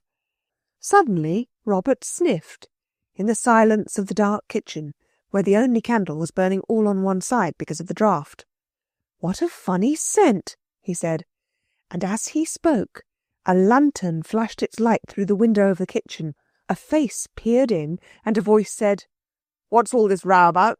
You let me in." It was the voice of the police. Robert tiptoed to the window, and spoke through the pane that had been a little cracked, since Cyril accidentally knocked it with a walking stick when he was playing at balancing it on his nose. It was after they'd been to a circus. "What do you mean?" he said. "There's no row. You listen. Everything's as quiet as quiet." And indeed it was. The strange sweet scent grew stronger, and the phoenix put out its beak. The policeman hesitated. "They're muskrats," said the phoenix. "I suppose some cats eat them, but never Persian ones. What a mistake for a well-informed carpet to make. Oh, what a night we're having." "Do go away," said Robert nervously. "We're just going to bed. That's our bedroom candle. There isn't any row. Everything's as quiet as a mouse." A wild chorus of mews drowned his words, and with the mews were mingled the shrieks of the muskrats. What had happened? Had the cats tasted them before deciding that they disliked the flavour? "I'm a-coming in," said the policeman. "You've got a cat shut up in there." "A cat?" said Cyril. "Oh, my only aunt! A cat!" "Come in, then," said Robert. "It's your own lookout. I advise you not. Wait a shake and I'll undo the side gate." He undid the side gate, and the policeman, very cautiously, came in. And there in the kitchen, by the light of one candle, with the mewing and the screaming going like a dozen steam sirens, 20 waiting on motor cars, and 100 squeaking pumps, 4 agitated voices shouted to the policeman 4 mixed and wholly different explanations of the very mixed events of the evening. Did you ever try to explain the simplest thing to a policeman? Chapter 8. The Cats, the Cow, and the Burglar. The nursery was full of Persian cats and muskrats that had been brought there by the wishing carpet. The cats were mewing and the muskrats were squeaking so that you could hardly hear yourself speak. In the kitchen were the 4 children, 1 candle, a concealed phoenix, and a very visible policeman. "Now then, look here," said the policeman very loudly, and he pointed his lantern at each child in turn. "What's the meaning of this here yelling and caterwauling? I tell you, you've got a cat here, and someone's ill-treating of it. What do you mean by it, eh?" It was 5 to 1, counting the phoenix, but the policeman, who was 1, was of unusually fine size, and the 5, including the phoenix, were small. The mews and the squeaks grew softer, and in the comparative silence Cyril said, "It's true, there are a few cats here, but we've not hurt them. It's quite the opposite. We've just fed them." "It don't sound like it," said the policeman grimly. "I dare say they're not real cats," said Jane madly. "Perhaps they're only dream cats." "I'll dream cat you, my lady," was the brief response of the force. "If you understood anything except people who do murders and stealings and naughty things like that, I'd tell you about it," said Robert. "But I'm certain you don't. You're not meant to shove your oar into people's private cat keepings. You're only supposed to interfere when people shout murder and stop thief in the street. So there." The policeman assured them that he should see about that, and at this point the phoenix, who had been making itself small on the pot shelf under the dresser, among the saucepan lids and the fish kettle, walked on tiptoed claws in a noiseless and modest manner and left the room, unnoticed by anyone. "Oh, don't be so horrid," Anthea was saying, gently and earnestly. "We love cats, dear pussy soft things. We wouldn't hurt them for worlds, would we, Pussy?" And Jane answered that of course they wouldn't, and still the policeman seemed unmoved by their eloquence. "Now look here," he said, "I'm a-going to see what's in that room beyond there," and his voice was drowned in a wild burst of mewing and squeaking, and as soon as it died down all 4 children began to explain at once. And though the squeaking and mewing were not at their very loudest, yet there was quite enough of both to make it very hard for the policeman to understand a single word of any of the 4 wholly different explanations now poured out to him. "Stow it," he said at last. "I'm a-going into the next room in the execution of my duty. I'm a-going to use my eyes. My ears have gone off their chumps, what with you and them cats." And he pushed Robert aside and strode through the door. "Don't say I didn't warn you," said Robert. "It's tigers, really," said Jane. "Father said so. I wouldn't go in if I were you." But the policeman was quite stony. Nothing anyone said seemed to make any difference to him. Some policemen are like this, I believe. He strode down the passage, and in another moment he would have been in the room with all the cats and all the rats. Musk. But at that very instant a thin, sharp voice screamed from the street outside. "Murder! Murder! Stop, thief!" The policeman stopped with one regulation boot heavily poised in the air. "Hey," he said, and again the shrieks sounded shrilly and piercingly from the dark street outside. "Come on," said Robert. "Come and look after cats while somebody's being killed outside." For Robert had an inside feeling that told him quite plainly who it was that was screaming. "You young rip," said the policeman, "I'll settle up with you by and by." And he rushed out, and the children heard his boots going weightily along the pavement, and the screams also going along, rather ahead of the policeman, and both the murder screams and the policeman's boots faded away in the remote distance. Then Robert smacked his knickerbocker loudly with his palm and said, "Good old Phoenix, I should know its golden voice anywhere." And then everyone understood how cleverly the Phoenix had caught at what Robert had said about the real work of a policeman being to look after murderers and thieves, and not after cats, and all hearts were filled with admiring affection. "But he'll come back," said Anthea mournfully. "As soon as it finds the murderer is only a bright vision of a dream, and there isn't one at all, really." "No, he won't," said the soft voice of the clever Phoenix as it flew in. "He does not know where your house is. I heard him own as much to a fellow mercenary. Oh, what a night we are having! Lock the door, and let us rid ourselves of this intolerable smell of the perfume peculiar to the muskrat, and to the house of the trimmers of beards. If you'll excuse me, I will go to bed. I am worn out." It was Cyril who wrote the paper that told the carpet to take away the rats and bring milk, because there seemed to be no doubt in any breast that, however Persian cats may be, they must like milk. "Let's hope it won't be musk milk," said Anthea in gloom, as she pinned the paper face downwards on the carpet. "Is there such a thing as a musk cow?" she added anxiously, as the carpet shrivelled and vanished. "I do hope not. Perhaps really it would have been wiser to let the carpet take the cats away. It's getting quite late and we can't keep them all night." "Oh, can't we?" was the bitter rejoinder of Robert, who had been fastening the side door. "You might have consulted me," he went on. "I'm not such an idiot as some people." "Why, whatever don't you see? We've jolly well got to keep the cats all night. Oh, get down, you furry beasts, because we've had 3 wishes out of the old carpet now, and we can't get any more till tomorrow." The liveliness of Persian Mews alone prevented the occurrence of a dismal silence. Anthea spoke first. "Never mind," she said. "Do you know, I really do think they're quietening down a bit. Perhaps they heard us say milk." "They can't understand English," said Jane. "You're forgetting they're Persian cats, Panther." "Well," said Anthea rather sharply, for she was tired and anxious, "who told you milk wasn't Persian for milk? Lots of English words are just the same in French. At least I know meow is, and croquet, and fiancé. Oh, pussies, do be quiet. Let's stroke them as hard as we can with both hands, and perhaps they'll stop." So everyone stroked grey fur till their hands were tired, and as soon as a cat had been stroked enough to make it stop mewing, it was pushed gently away, and another mewing mouser was approached by the hands of the strokers. And the noise was really more than half purr when the carpet suddenly appeared in its proper place, and on it, instead of rows of milk cans or even of milk jugs, there was a cow. Not a Persian cow either, nor, most fortunately, a musk cow, if there is such a thing, but a smooth, sleek, dun-coloured Jersey cow, who blinked large, soft eyes at the gaslight and mooed in an amiable, if rather inquiring manner. Anthea had always been afraid of cows, but now she tried to be brave. "Anyway, it can't run after me," she said to herself. "There isn't room for it even to begin to run."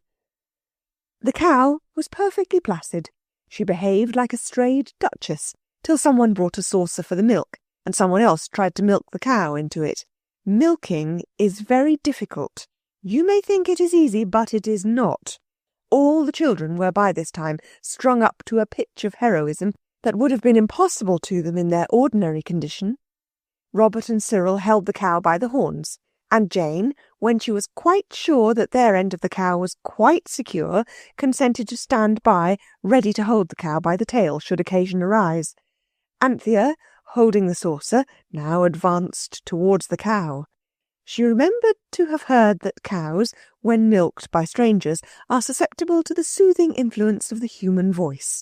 So, clutching her saucer very tight, she sought for words to whose soothing influence the cow might be susceptible. And her memory, troubled by the events of the night, which seemed to go on and on for ever and ever, refused to help her with any form of words suitable to address a Jersey cow in. "Poor pussy, then! Lie down, then, good dog! Lie down!" was all that she could think of to say, and she said it. And nobody laughed. The situation, full of grey, mewing cats, was too serious for that.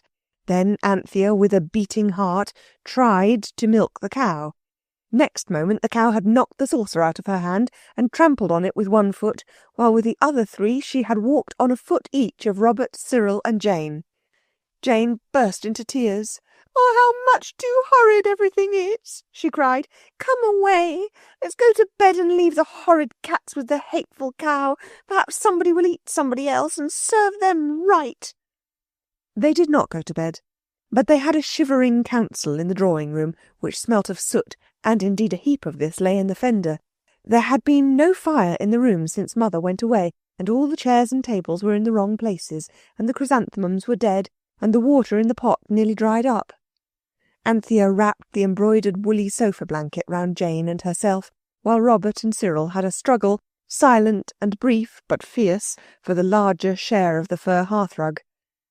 "It is most truly awful," said Anthea, "and I am so tired. Let's let the cats loose."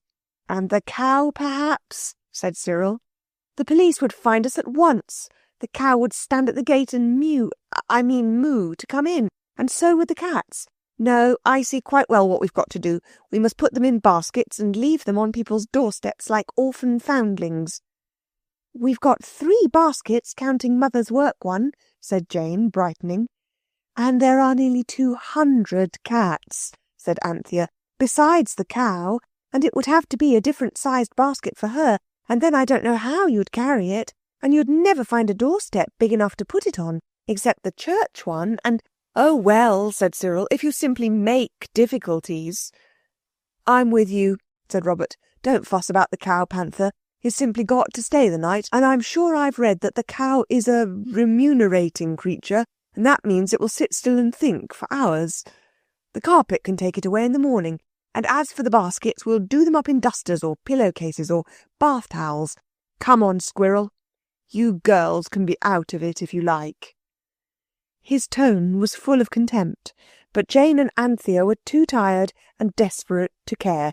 Even being out of it, which at other times they could not have borne, now seemed quite a comfort. They snuggled down in the sofa blanket, and Cyril threw the fur hearthrug over them. "Ah," he said, "that's all women are fit for, to keep safe and warm while the men do the work and run dangers and risks and things." "I'm not," said Anthea. "You know I'm not." But Cyril was gone. It was warm under the blanket and the hearthrug, and Jane snuggled up close to her sister, and Anthea cuddled Jane closely and kindly, and in a sort of dream they heard the rise of a wave of mewing as Robert opened the door of the nursery. They heard the booted search for baskets in the back kitchen. They heard the side door open and close, and they knew that each brother had gone out with at least one cat. Anthea's last thought was that it would take at least all night to get rid of 199 cats by twos. There would be 99 journeys of 2 cats each and 1 cat over. "I almost think we might keep the 1 cat over," said Anthea. "I don't seem to care for cats just now, but I dare say I shall again some day." And she fell asleep. Jane also was sleeping. It was Jane who awoke with a start to find Anthea still asleep. As, in the act of awakening, she kicked her sister, she wondered idly why they should have gone to bed in their boots, but the next moment she remembered where they were. There was a sound of muffled, shuffled feet on the stairs. Like the heroine of the classic poem, Jane thought it was the boys, and as she felt quite wide awake and not nearly so tired as before, she crept gently from Anthea's side and followed the footsteps. They went down into the basement. The cats, who seemed to have fallen into the sleep of exhaustion, awoke at the sound of the approaching footsteps and mewed piteously. Jane was at the foot of the stairs before she saw it was not her brothers whose coming had roused her and the cats, but a burglar. She knew he was a burglar at once, because he wore a fur cap and a red and black charity check comforter, and he had no business where he was. If you had been stood in Jane's shoes, you would no doubt have run away in them, appealing to the police and neighbours with horrid screams. But Jane knew better. She had read a great many nice stories about burglars, as well as some affecting pieces of poetry, and she knew that no burglar will ever hurt a little girl if he meets her when burgling. Indeed, in all the cases Jane had read of, his burglarishness was almost at once forgotten in the interest he felt in the little girl's artless prattle. So if Jane hesitated for a moment before addressing the burglar, it was only because she could not at once think of any remark sufficiently prattling and artless to make a beginning with. In the stories and the affecting poetry, the child could never speak plainly, though it always looked old enough to in the pictures, and Jane could not make up her mind to lisp and talk baby, even to a burglar, and while she hesitated he softly opened the nursery door and went in. Jane followed, just in time to see him sit down flat on the floor, scattering cats as a stone thrown into a pool splashes water. She closed the door softly and stood there, still wondering whether she could bring herself to say, "What thou doing here, Mr. Wobber?" and whether any other kind of talk would do. Then she heard the burglar draw a long breath, and he spoke. "It's a judgment," he said. "So help me, Bob, if it ain't. Oh, here's a thing to happen to a chap. Makes it come home to you, don't it, Neva? Cats and cats and cats. There couldn't be all them cats, let alone the cow, if she ain't the moral of the old man's Daisy. She's a dream out of when I was a lad. I don't mind her so much. Here, Daisy? Daisy!" The cow turned and looked at him. "She's all right," he went on. "Sort of company, too, though them above knows how she got into this downstairs parlour. But them cats, oh, take 'em away, take 'em away. I'd chuck the whole show, oh, take 'em away." "Burglar," said Jane, close behind him, and he started convulsively and turned on her a blank face whose pale lips trembled. "I can't take those cats away." "Lor' lummy!" exclaimed the man. "If here ain't another on 'em! Are you real, miss, or something I'll wake up from presently?" "I'm quite real," said Jane, relieved to find that a lisp was not needed to make the burglar understand her. "And so," she added, "are the cats." "Then send for the police, and I'll go quiet. If you ain't no realer than them cats, I'm done. Spun-chuck, out of time. Send for the police, I'll go quiet. One thing, there'd not be room for half them cats in no cellars ever I see." He ran his fingers through his hair, which was short, and his eyes wandered wildly round the room full of cats. "Burglar," said Jane kindly and softly, "if you didn't like cats, what did you come here for?" "Send for the police," was the unfortunate criminal's only reply. "I'd rather you would. Honest, I'd rather." "I daren't," said Jane, "and besides, I've no one to send. I hate the police. I wish he'd never been born." "You've a feeling heart, miss," said the burglar, "but them cats is really a little bit too thick." "Look here," said Jane, "I won't call the police, and I am quite a real little girl, though I talk older than the kind you've met before when you've been doing your burglings. And they are real cats, and they want real milk, and didn't you say the cow was like somebody's Daisy that you used to know?" "Wish I may die and she ain't a very spit of her," replied the man. "Well then," said Jane, and a thrill of joyful pride ran through her, "perhaps you know how to milk cows?" "Perhaps I does," was the burglar's cautious rejoinder. "Then," said Jane, "if you will only milk ours, you don't know how we shall always love you." The burglar replied that loving was all very well. "If those cats only had a good long wet thirsty drink of milk," Jane went on with eager persuasion, "they'd lie down and go to sleep as likely as not, and then the police won't come back. But if they go on mewing like this, he will, and then I don't know what will become of us, or you either." This argument seemed to decide the criminal. Jane fetched the washbowl from the sink, and he spat on his hands and prepared to milk the cow. At this instant, boots were heard on the stairs. "It's all up," said the man desperately. "This here's a plant. Here's the police." He made as if to open the window and leap from it. "It's all right, I tell you," whispered Jane in anguish. "I'll say you are a friend of mine, or the good clergyman called in, or my uncle, or anything. Only do milk the cow. Oh, don't go. Oh, thank goodness, it's only the boys." It was, and their entrance had awakened Anthea, who, with her brothers, now crowded through the doorway. The man looked about him like a rat looks round a trap. "This is a friend of mine," said Jane. "He's just called in, and he's going to milk the cow for us. Isn't it good and kind of him?" She winked at the others, and though they did not understand, they played up loyally. "How do?" said Cyril. "Very glad to meet you. Don't let us interrupt the milking." "I shall have an head and a half in the morning and no bloomin' error," remarked the burglar, but he began to milk the cow. Robert was winked at to stay and see that he did not leave off milking or try to escape, and the others went to get things to put the milk in, for it was now spurting and foaming in the washbowl, and the cats had ceased from mewing and were crowded round the cow with expressions of hope and anticipation on their whiskered faces. "We can't get rid of any more cats," said Cyril, as he and his sisters piled a tray high with saucers and soup plates and platters and pie dishes. "The police nearly got us as it was. Not the same one, a much stronger sort. He thought it really was a foundling orphan we'd got. If it hadn't been for me throwing the 2 bags of cats slap in his eye and hauling Robert over a railing and lying like mice under a laurel bush, well, it's jolly lucky I'm a good shot, that's all." He pranced off when he'd got the cat bags off his face, thought we'd bolted, and here we are.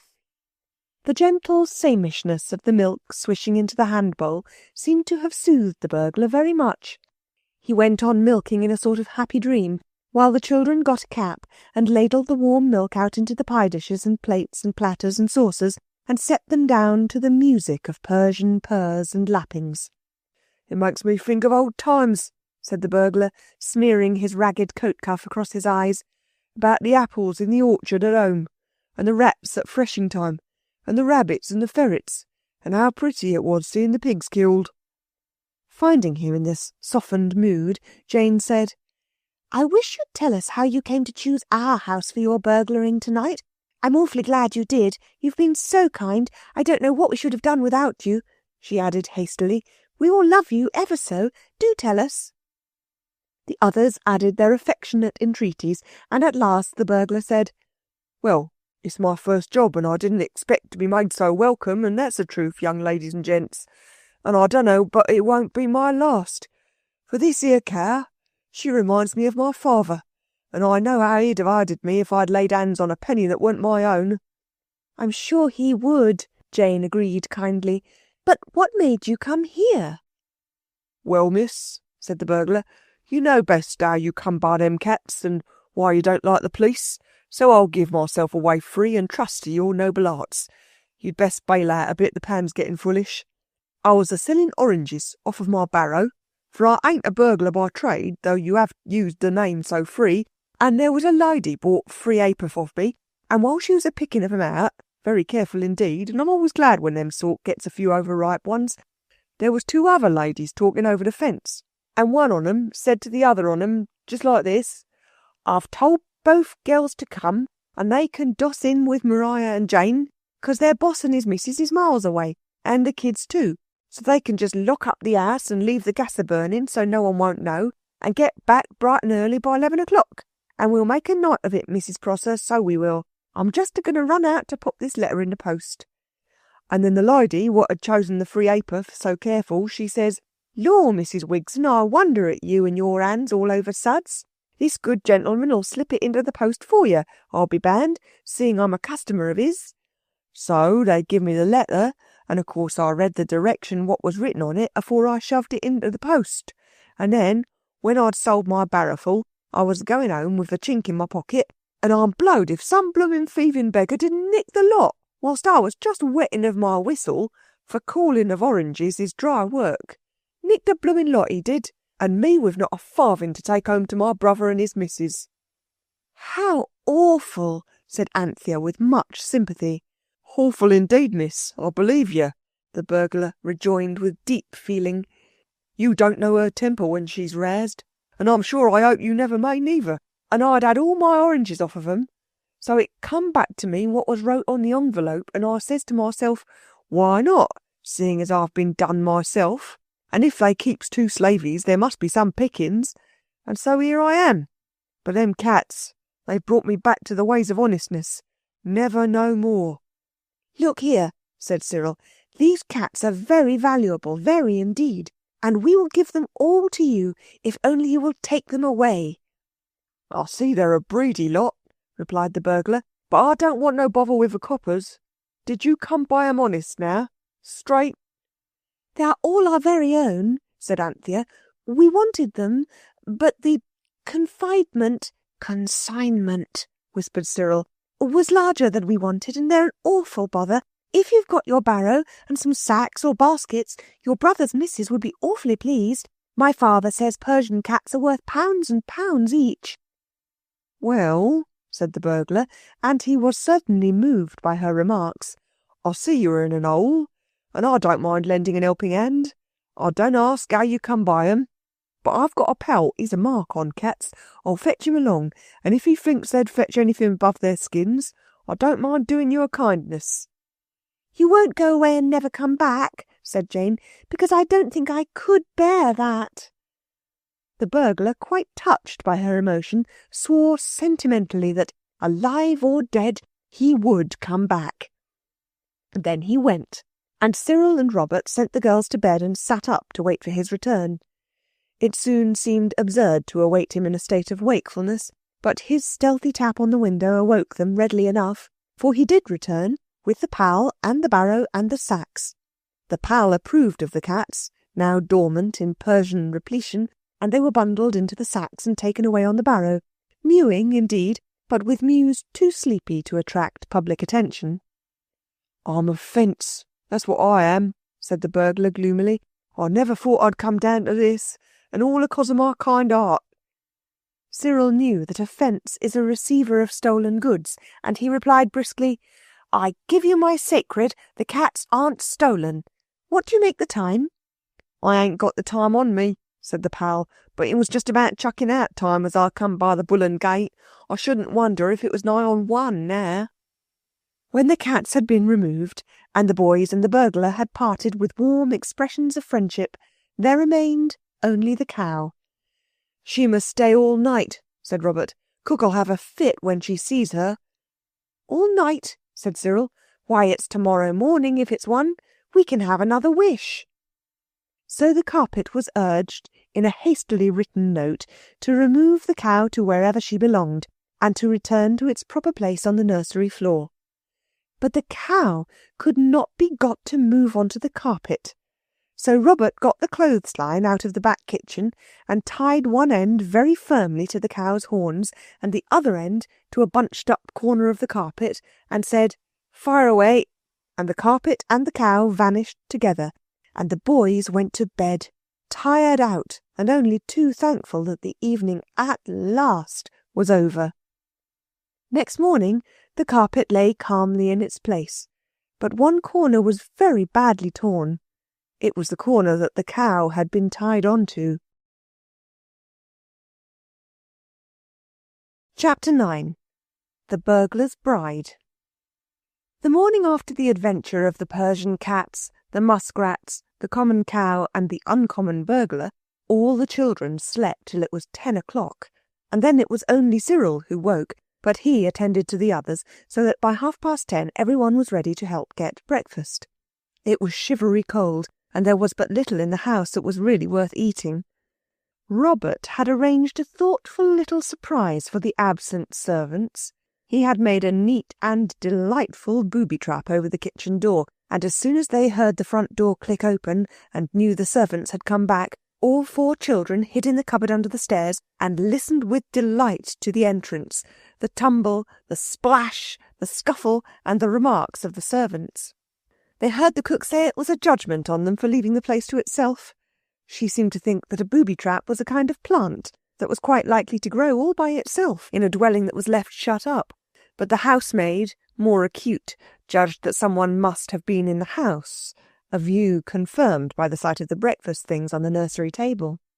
The cupboard under the stairs was very tight and paraffin-y, however, and a silent struggle for a place on top ended in the door bursting open and discharging Jane, who rolled like a football to the feet of the servants.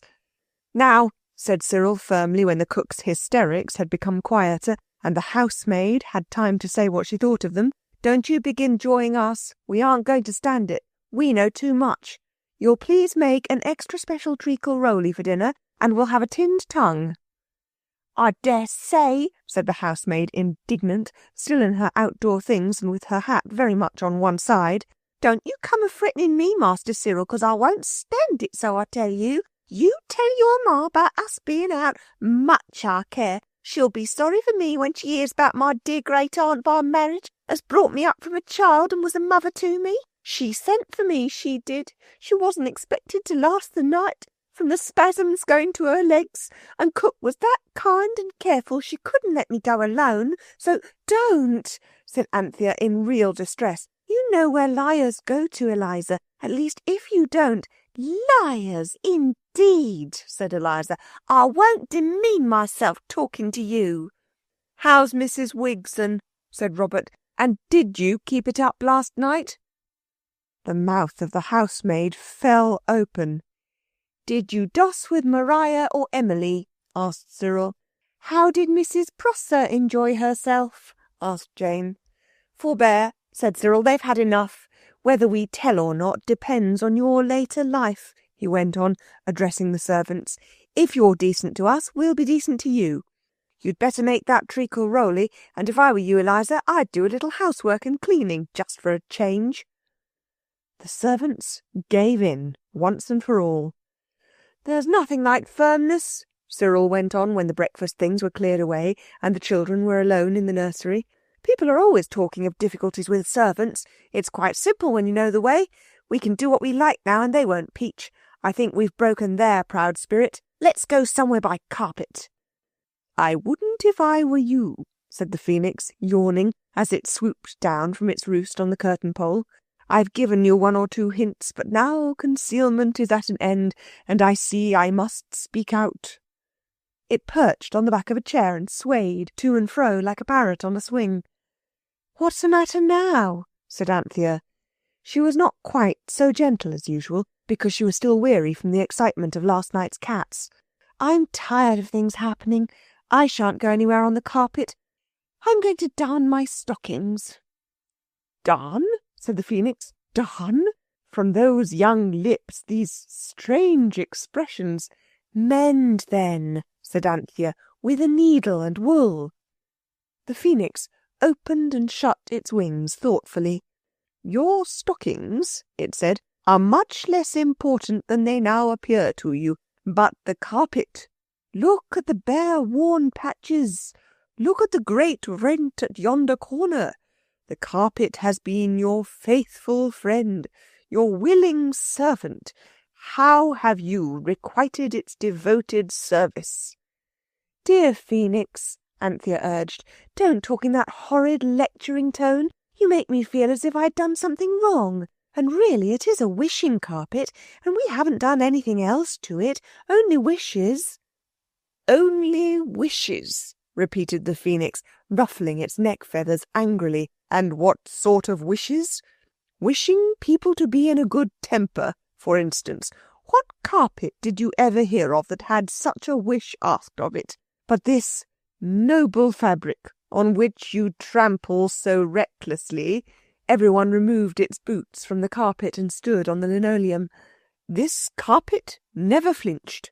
It did what you asked. But the wear and tear must have been awful. And then last night, I don't blame you about the cats and the rats, for those were its own choice, but what carpet could stand a heavy cow hanging on to it at one corner?" "I should think the cats and the rats were worse," said Robert. "Look at all their claws."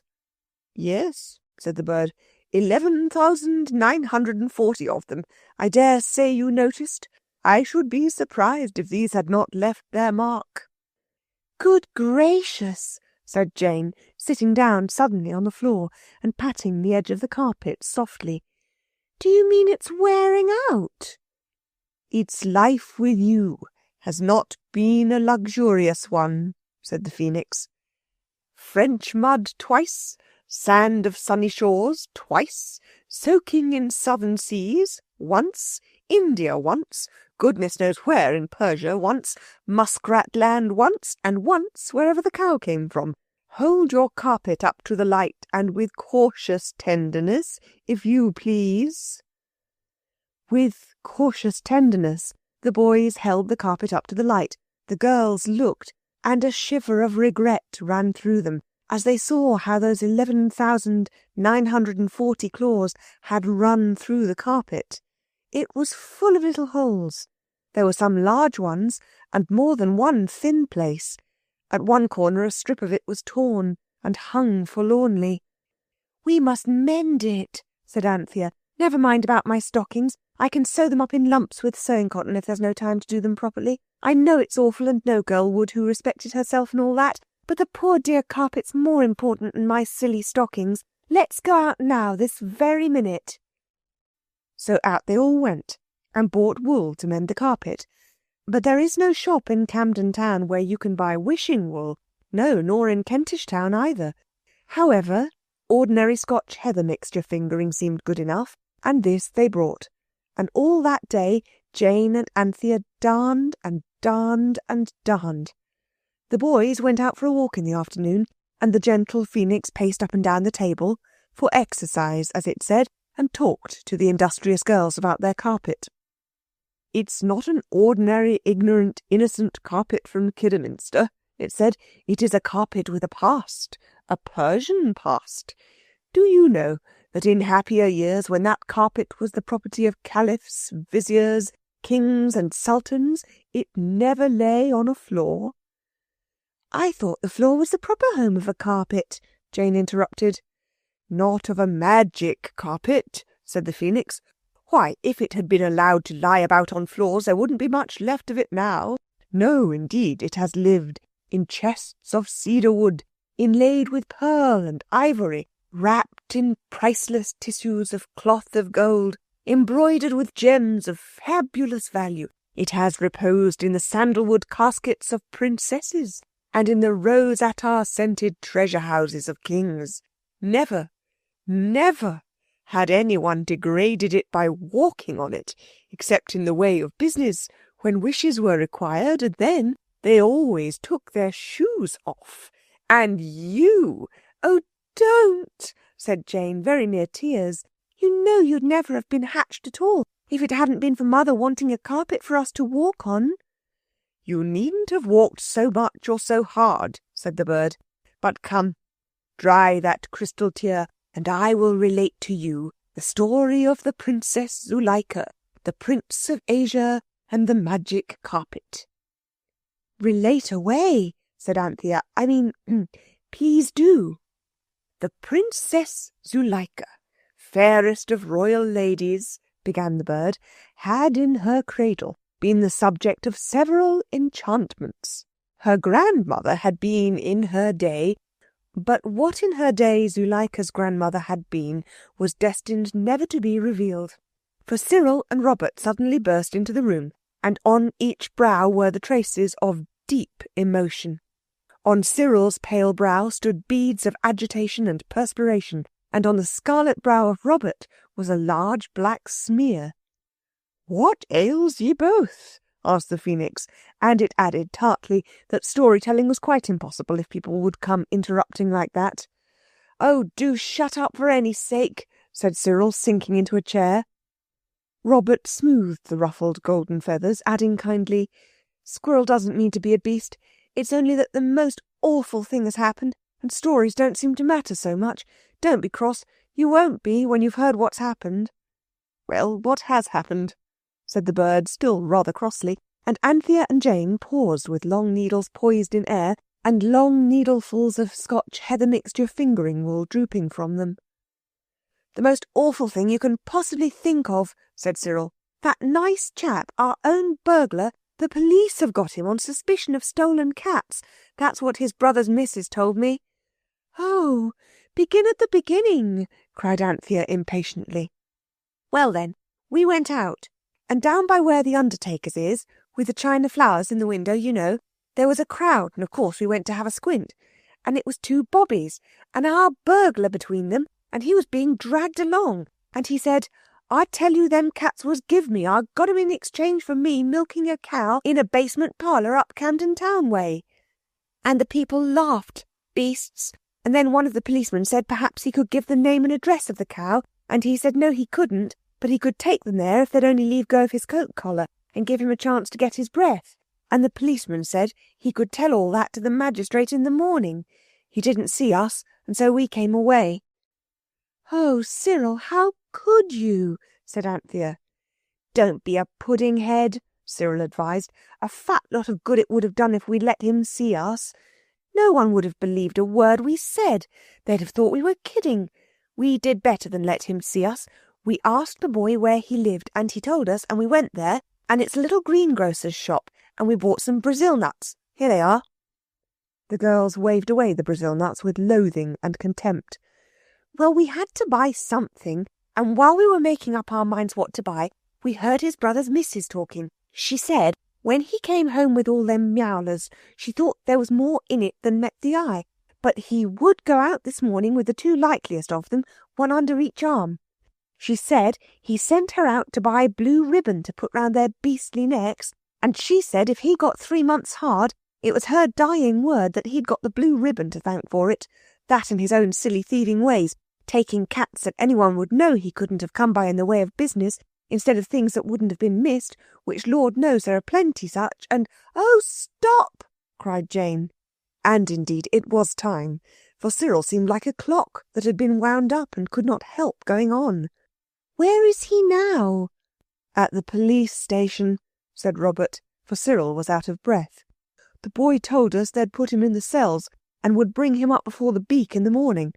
I thought it was a jolly lark last night, getting him to take the cats, but now—" "The end of a lark," said the phoenix, "is the beak." "Let's go to him," cried both the girls, jumping up. "Let's go and tell the truth. They must believe us." "They can't," said Cyril. "Just think. If anyone came to you with such a tale, you couldn't believe it, however much you tried. We should only mix things up worse for him." "There must be something we could do," said Jane, sniffing very much. "My own dear pet burglar, I can't bear it.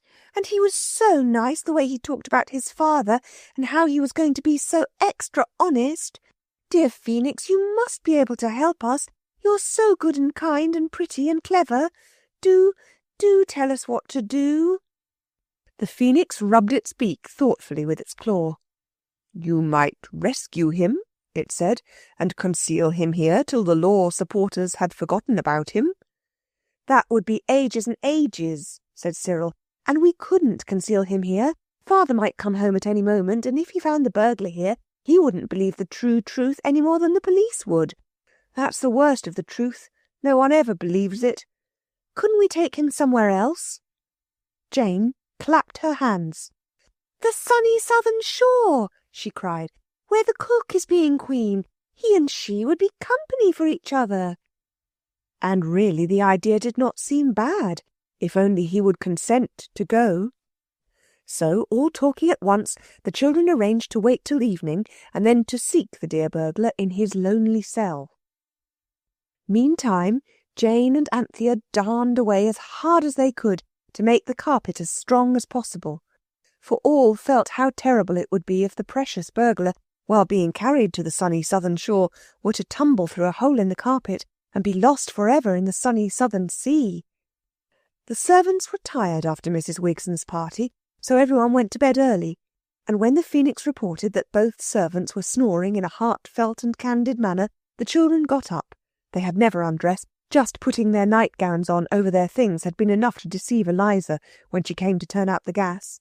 So they were ready for anything, and they stood on the carpet and said, "I wish we were in our burglar's lonely cell." And instantly they were. I think everyone had expected the cell to be the deepest dungeon below the castle moat. I am sure no one had doubted that the burglar, chained by heavy fetters to a ring in a damp stone wall, would be tossing uneasily on a bed of straw, with a pitcher of water and a mouldering crust untasted beside him.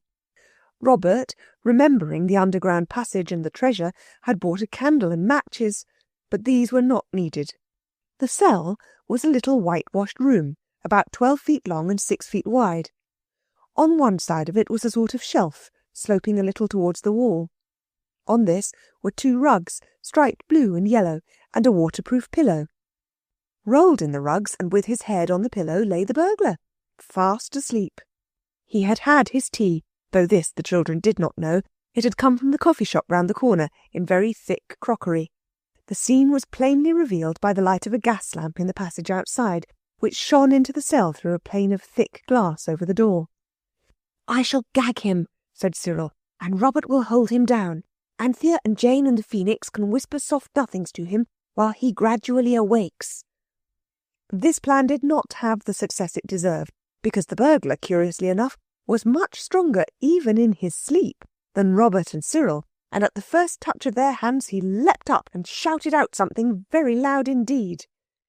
Instantly steps were heard outside. Anthea threw her arms round the burglar and whispered, "It's us, the ones that gave you the cats. We've come to save you, only don't let on we're here. Can't we hide somewhere?" Heavy boots sounded on the flagged passage outside, and a firm voice shouted, "Here, you, stop that row, will you?" "All right, governor," replied the burglar, still with Anthea's arms around him. "I was only a-talking in my sleep. No offence." It was an awful moment. Would the boots and the voice come in? Yes. No. The voice said, "Well, stow it, will you?" And the boots went heavily away along the passage and up some sounding stone stairs. "Now then," whispered Anthea. "How the blue Moses did you get in?" asked the burglar in a hoarse whisper of amazement. "On the carpet," said Jane, truly. "Stow that," said the burglar. "One on you I could have swallowed, but 4, and a yellow fowl." "Look here," said Cyril sternly. "You wouldn't have believed anyone if they'd told you beforehand about your finding a cow and all those cats in our nursery." "That I wouldn't," said the burglar with whispered fervour. "So help me Bob, I wouldn't." "Well then," Cyril went on, ignoring this appeal to his brother, "just try to believe what we tell you and act accordingly. It can't do you any harm, you know," he went on in hoarse whispered earnestness. "You can't be very much worse off than you are now, you know. But if you'll just trust to us, we'll get you out of this right enough. No one saw us come in. The question is, where would you like to go?" "I'd like to go to Boulogne," was the instant reply of the burglar. "I always wanted to go on that there trip, but I've never had the ready at the right time of the year." "Boulogne is a town like London," said Cyril, well-meaning but inaccurate. "How could you get a living there?" The burglar scratched his head in deep doubt. "It's hard to get an honest living anywheres nowadays," he said, and his voice was sad. "Yes, isn't it?" said Jane sympathetically. "But how about a sunny southern shore, where there's nothing to do at all unless you want to?" "That's my billet, miss," replied the burglar. "I never did care about work, not like some people always fussing about." "Did you never like any sort of work?" asked Anthea severely. "Lord lummy, yes," he answered. "Gardening was my hobby, so it was. But father died afore he could bind me to a nursery man, and—" "We'll take you to a sunny southern shore," said Jane. "You've no idea what the flowers are like." "Our old cook's there," said Anthea. "She's queen." "Oh, chuck it," the burglar whispered, clutching at his head with both hands. "I knowed the first minute I seen them cats and that cow as it was a judgment on me. I dunno now whether I'm standing on my hat or my boots, so help me I don't. If you can get me out, get me, and if you can't, get along with you for goodness sake, and give me a chance to think about what'll most likely go down with the beak in the morning." "Come on to the carpet then," said Anthea, gently shoving. The others quietly pulled, and the moment the feet of the burglar were planted on the carpet, Anthea wished, I wish we were all on the sunny southern shore where Cook is. And instantly they were. There were the rainbow sands, the tropic glories of leaf and flower, and there, of course, was the Cook, crowned with white flowers, and with all the wrinkles of crossness and tiredness and hard work wiped out of her face. "Why, Cook, you're quite pretty," Anthea said, as soon as she'd got her breath after the tumble, rush, whirl of the carpet. The burglar stood rubbing his eyes in the brilliant tropic sunlight and gazing wildly round him on the vivid hues of the tropic land. "Penny plain and twopence coloured," he exclaimed pensively, "and well worth any twopence however hard earned." The Cook was seated on a grassy mound, with her court of copper-coloured savages around her. The burglar pointed a grimy finger at these. "Are they tame?" he asked, anxiously. "Do they bite or scratch or do anything to you with poisoned arrows or oyster shells or that?" "Don't you be so timid," said the Cook. "Looky here, this here's only a dream what you've come into, and as it's only a dream, there's no nonsense about what a young lady like me ought to say or not, so I'll say you're the best-looking fella I've seen this many a day. And the dream goes on, seemingly, as long as you behaves. The things what you has to eat and drink taste just as good as the real ones, and—" "Look here," said the burglar, "I've come here straight out of the police station. These here kids'll tell you. It ain't no blame of mine." "Well, you were a burglar, you know," said the truthful Anthea gently. "Only 'cause I was druv to it by dishonest blokes, as well you knows, miss," rejoined the criminal. "Oh, blowed if this ain't the hottest January as I've known for years." "Wouldn't you like a bath?" asked the Queen, "and some white clothes like me?" "I should only look a juggins in 'em, miss, thanking you all the same," was the reply. "But a bath I wouldn't resist, and my shirt was only clean on week before last." Cyril and Robert led him to a rocky pool, where he bathed luxuriously. Then, in shirt and trousers, he sat on the sand and spoke. "That Cook, or Queen, or whatever you call her with the white bouquet on her head, she's my sort. Wonder if she'd keep company." "I should ask her." "I was always a quick hitter," the man went on. "It's a word and a blow with me. I will." In shirt and trousers, and crowned with a scented flowery wreath, which Cyril hastily wove as they returned to the court of the Queen, the burglar stood before the Cook and spoke. "Look here, miss," he said. "You and me being all forlorn like, both on us, in this here dream, or whatever you calls it, I'd like to tell you straight as I likes your looks." The Cook smiled and looked down bashfully. "I'm a single man, what you might call a bachelor. I'm mild in my habits, which these kids'll tell you the same, and I'd like to have the pleasure of walking out with you next Sunday." "Law," said the Queen Cook, "how sudden you are, mister." "Walking out means you're going to be married," said Anthea. "Why not get married and have done with it? I would." "I don't mind if I do," said the burglar, but the Cook said, "No, miss, not me, not even in a dream. I don't say anything against the young chap's looks, but I always swore I'd be married in church, if at all. And anyway, I don't believe these here savages would know how to keep a registering office, even if I was to show them. No, mister, thanking you kindly, if you can't bring a clergyman into the dream, I'll live and die like what I am." "Will you marry her if we get a clergyman?" asked the matchmaking Anthea. "I'm agreeable, miss, I'm sure," said he, pulling his wreath straight. "How this here bouquet do tiddle a chap's ears, to be sure." So very hurriedly the carpet was spread out and instructed to fetch a clergyman. The instructions were written on the inside of Cyril's cap, with a piece of billiard chalk Robert had got from the marker at the hotel at Lyndhurst. The carpet disappeared, and more quickly than you would have thought possible it came back, bearing on its bosom the Reverend Septimus Blenkinsop.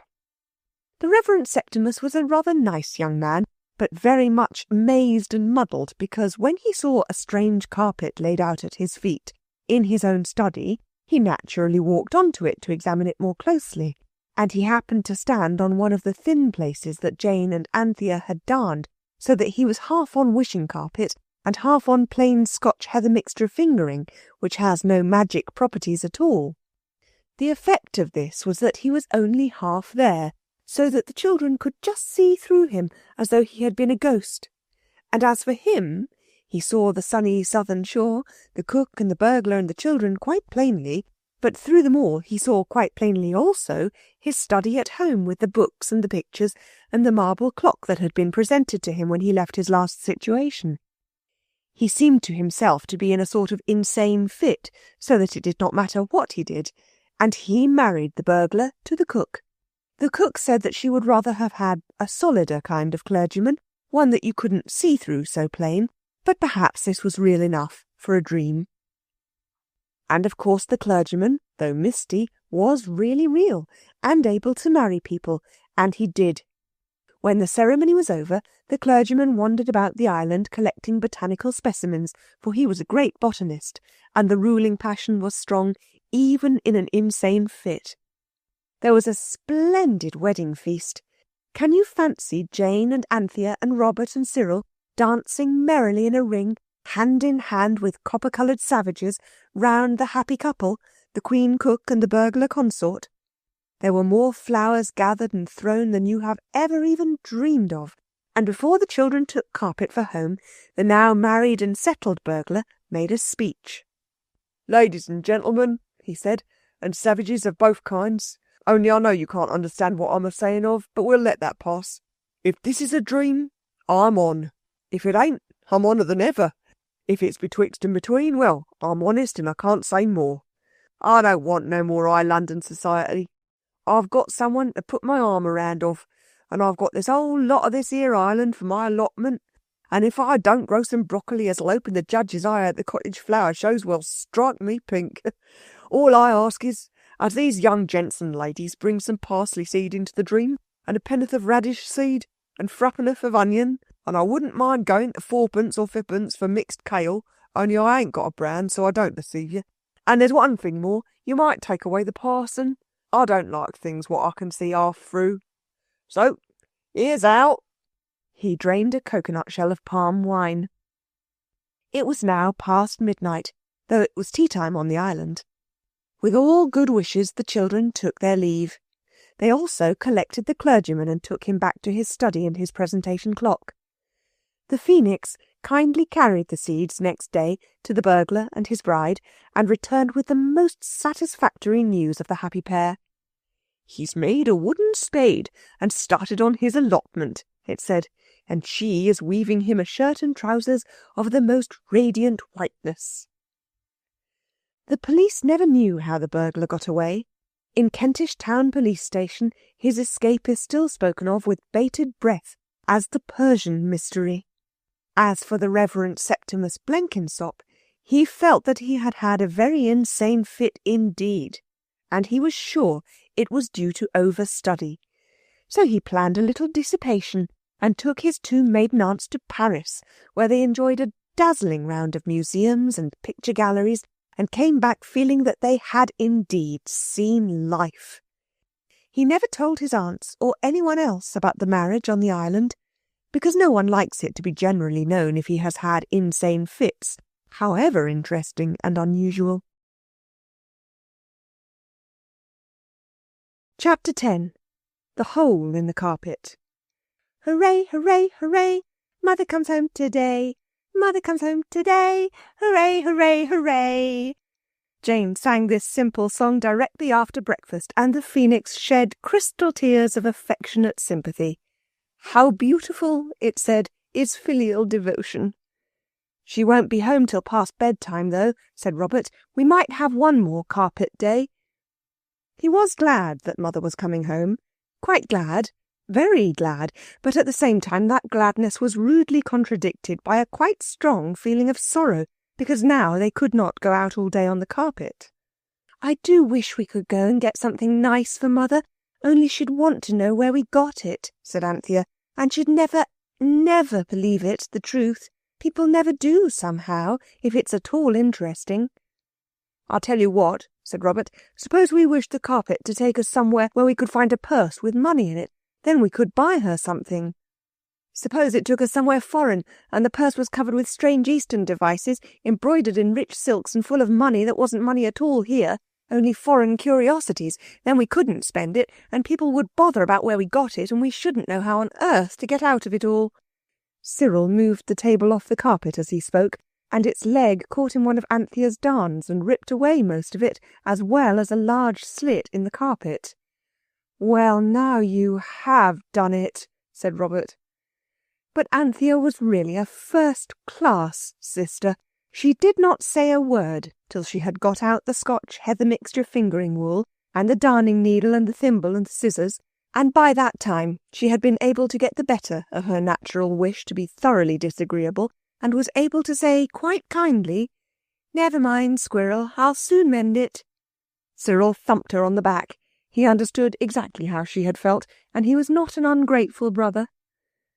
"Respecting the purse containing coins," the phoenix said, scratching its invisible ear thoughtfully with its shining claw, "it might be as well, perhaps, to state clearly the amount which you wish to find, as well as the country where you wish to find it, and the nature of the coins which you prefer. It would be indeed a cold moment when you should find a purse containing but 3 oboloi." "How much is an oboloi?" "An obol is about 2pence halfpenny," the phoenix replied.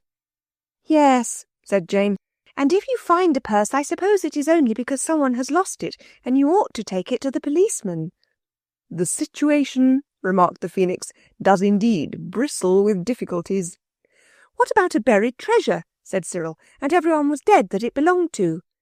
"Mother wouldn't believe that," said more than one voice. "Suppose," said Robert, "suppose we asked to be taken where we could find a purse and give it back to the person it belonged to, and they would give us something for finding it."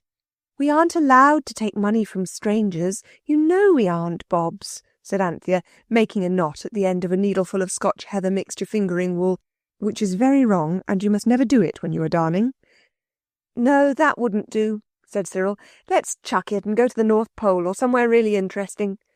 "No," said the girls together. "There must be some way." "Wait a sec," Anthea added. "I've got an idea coming. Don't speak." There was a silence as she paused with the darning needle in the air. Suddenly she spoke. "I see. Let's tell the carpet to take us somewhere where we can get the money for Mother's present and get it some way that she'll believe in and not think wrong." "Well, I must say you are learning the way to get the most out of the carpet," said Cyril. He spoke more heartily and kindly than usual, because he remembered how Anthea had refrained from snarking him about tearing the carpet. "Yes," said the phoenix, "you certainly are, and you have to remember that if you take a thing out, it doesn't stay in." No one paid any attention to this remark at the time, but afterwards everyone thought of it. "Do hurry up, Panther," said Robert. And that was why Anthea did hurry up, and why the big darn in the middle of the carpet was all open and webby like a fishing net, not tight and close like woven cloth, which is what a good, well-behaved darn should be. Then everyone put on its outdoor things. The phoenix fluttered onto the mantelpiece and arranged its golden feathers in the glass, and all was ready. Everyone got onto the carpet. "Please go slowly, dear carpet," Anthea began. "We like to see where we're going." And then she added the difficult wish that had been decided on. Next moment the carpet, stiff and raft-like, was sailing over the roofs of Kentish town. No, I don't mean that. I mean, it's a pity we aren't higher up," said Anthea, as the edge of the carpet grazed a chimney pot. "That's right. Be careful," said the phoenix in warning tones. "If you wish when you're on a wishing carpet, you do wish, and there's an end of it." So for a short time no one spoke, and the carpet sailed on in calm magnificence over St. Pancras and King's Cross stations and over the crowded streets of Clerkenwell. "We're going out Greenwich way," said Cyril, as they crossed the streak of rough, tumbled water that was the Thames. "We might go and have a look at the palace." On and on the carpet swept, still keeping much nearer to the chimney pots than the children found at all comfortable. And then, just over New Cross, a terrible thing happened. Jane and Robert were in the middle of the carpet. Part of them was on the carpet, and part of them, the heaviest part, was on the great central darn. "It's all very misty," said Jane. "It looks partly like out of doors and partly like in the nursery at home. I feel as if I was going to have measles.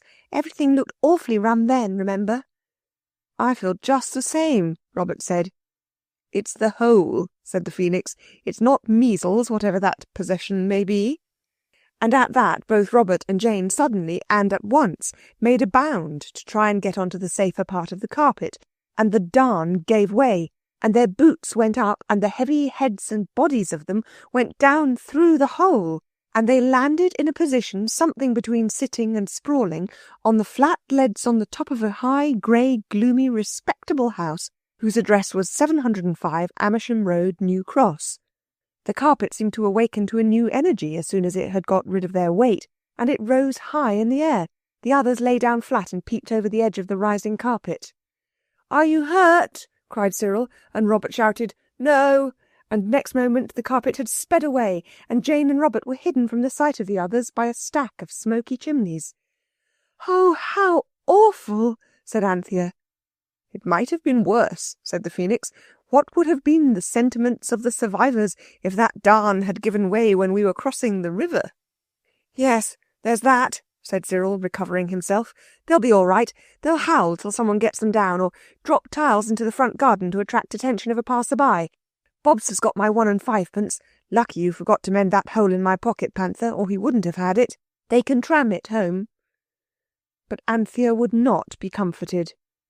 "It's all my fault," she said. "I knew the proper way to darn, and I didn't do it. It's all my fault. Let me go home and patch the carpet with your Etons, something really strong, and send it to fetch them." "All right," said Cyril, "but your Sunday jacket is stronger than my Etons. We must just chuck Mother's present, that's all. I wish—" "Stop!" cried the Phoenix. "The carpet is dropping to earth." And indeed it was. It sank swiftly, yet steadily, and landed on the pavement of the Deptford Road. It tipped a little as it landed, so that Cyril and Anthea naturally walked off it, and in an instant it had rolled itself up and hidden behind a gate-post. It did this so quickly that not a single person in the Deptford Road noticed it.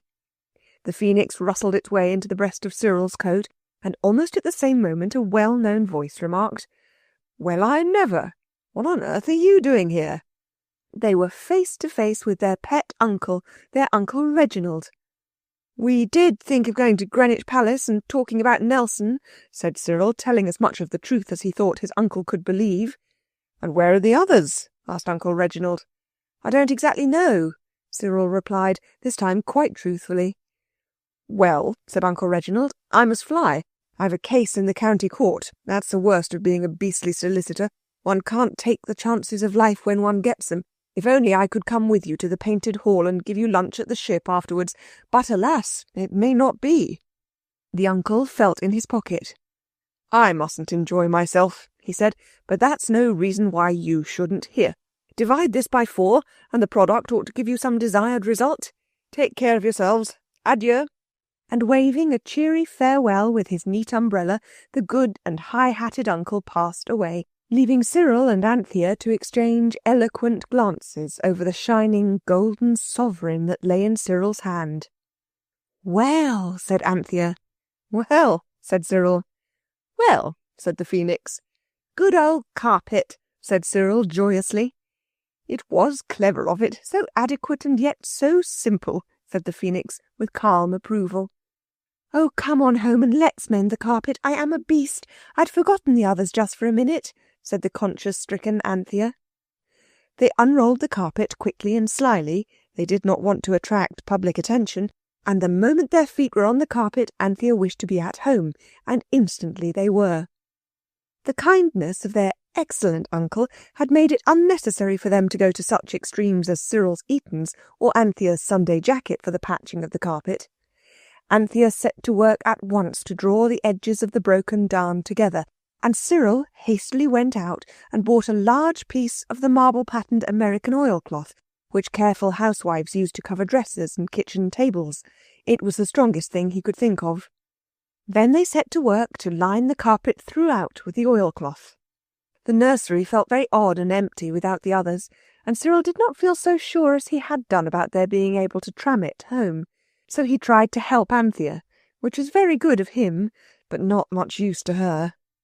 The phoenix watched them for a time, but it was plainly growing more and more restless. It fluffed up its splendid feathers and stood first on one gilded claw and then on the other, and at last it said, "I can bear it no longer, this suspense.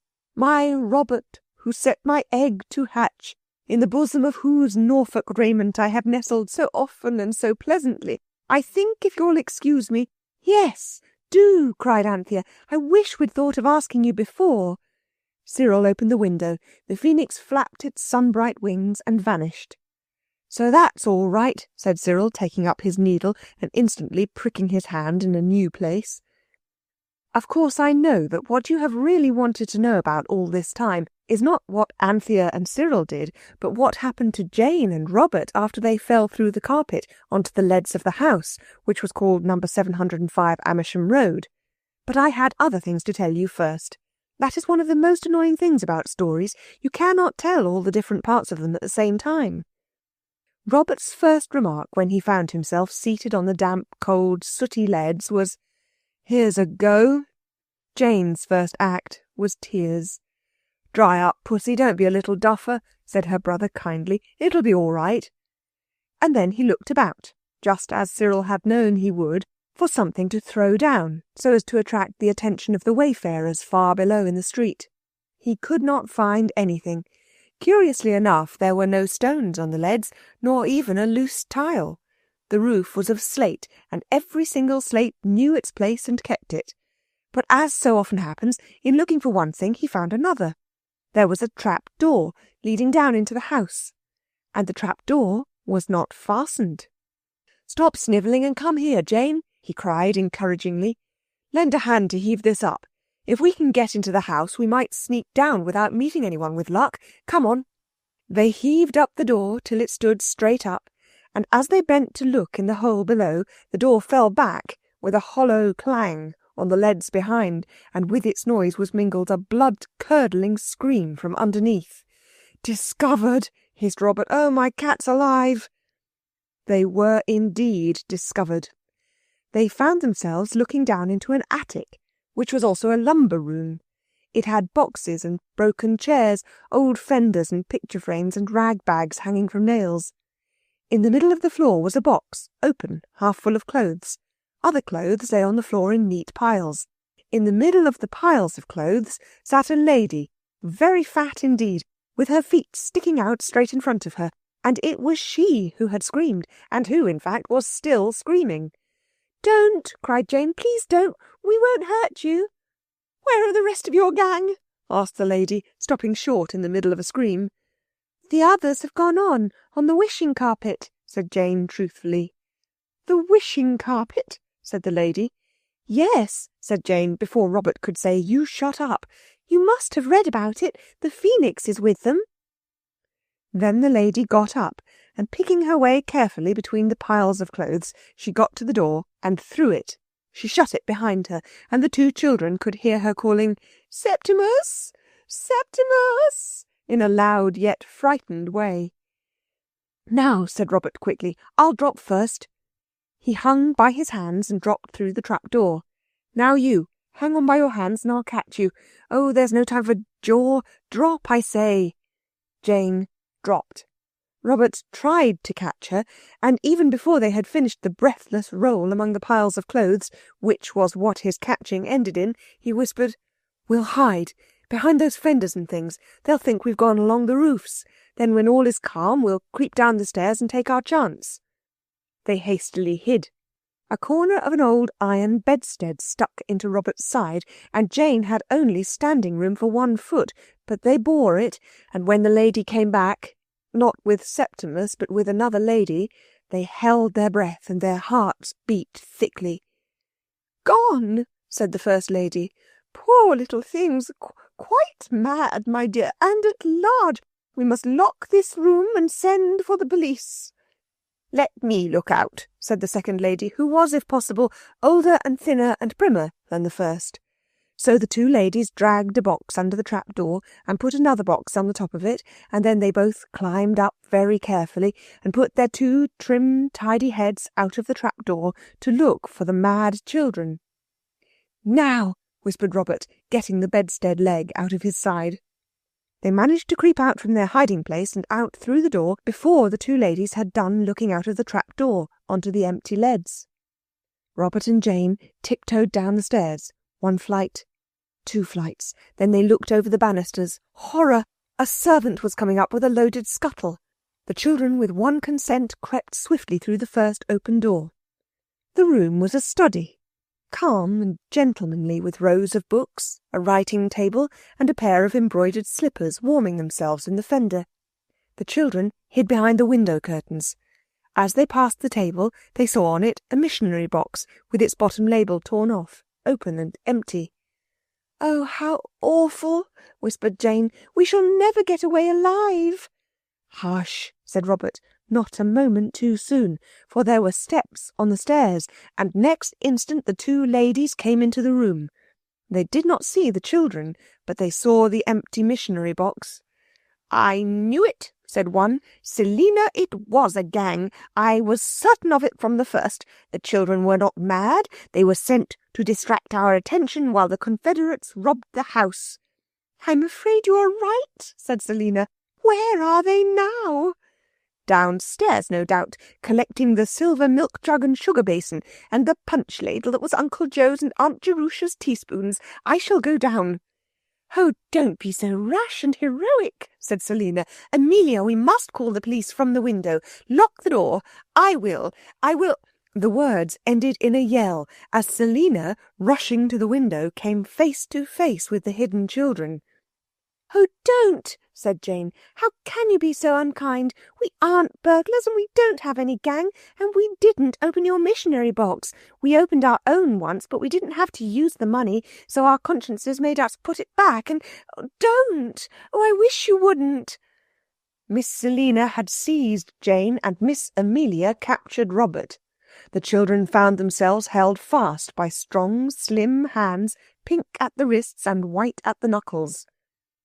"We've got you, at any rate," said Miss Amelia. "Selina, your captive is smaller than mine. You open the window at once and call murder as loud as you can."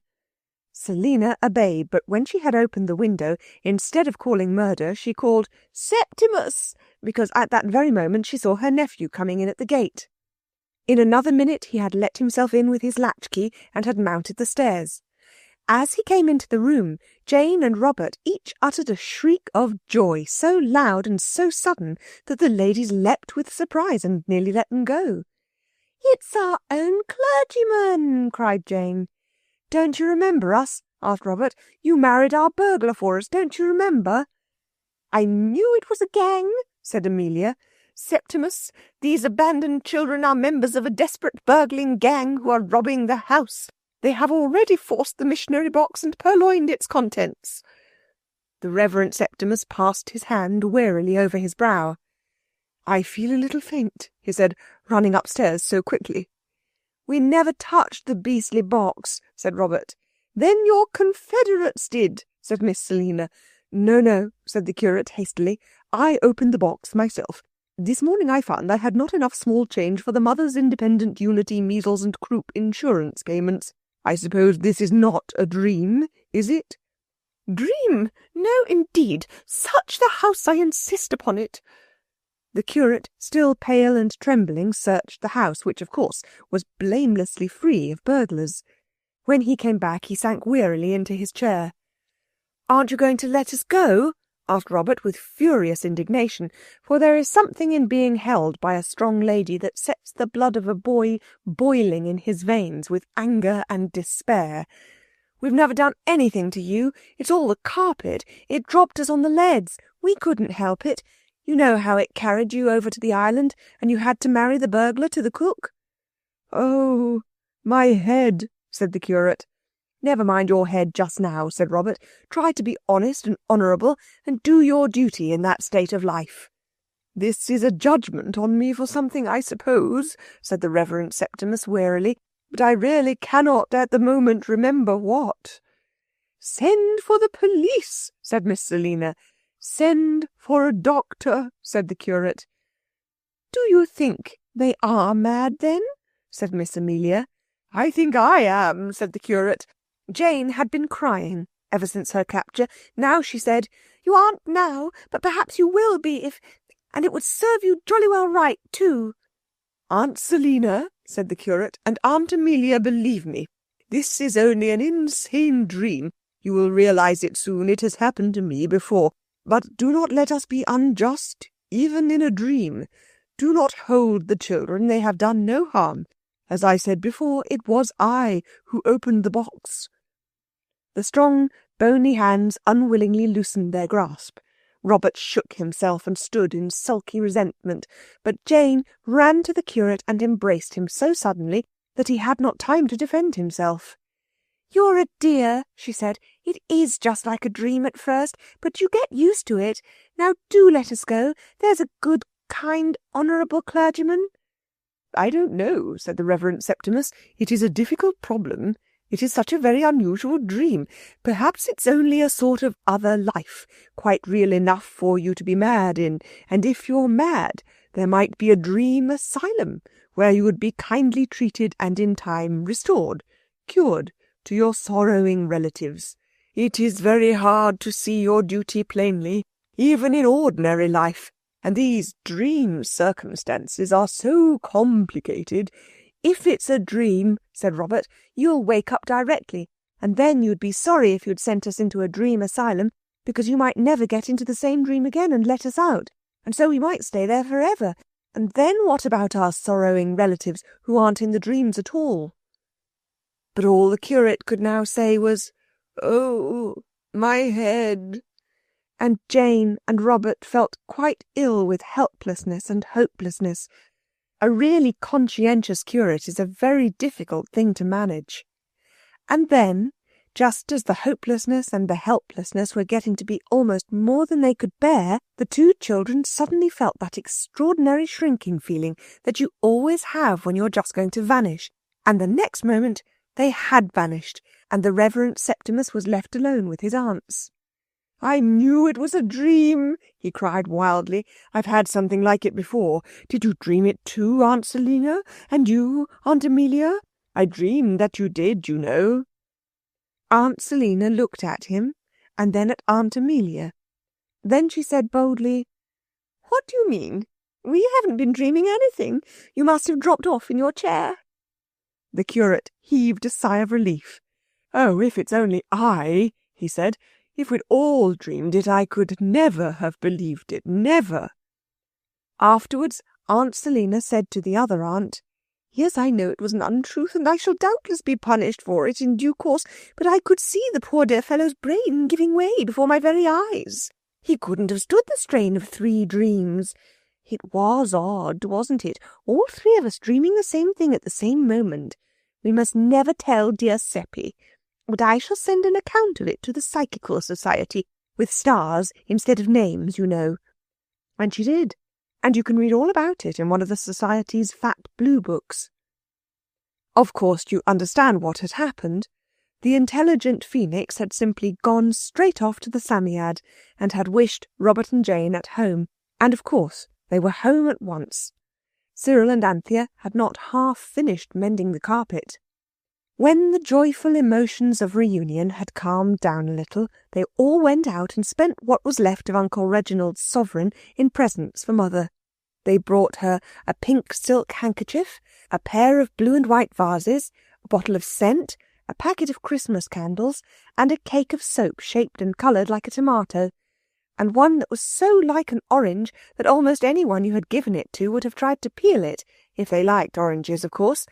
Also, they bought a cake with icing on, and the rest of the money they spent on flowers to put in the vases.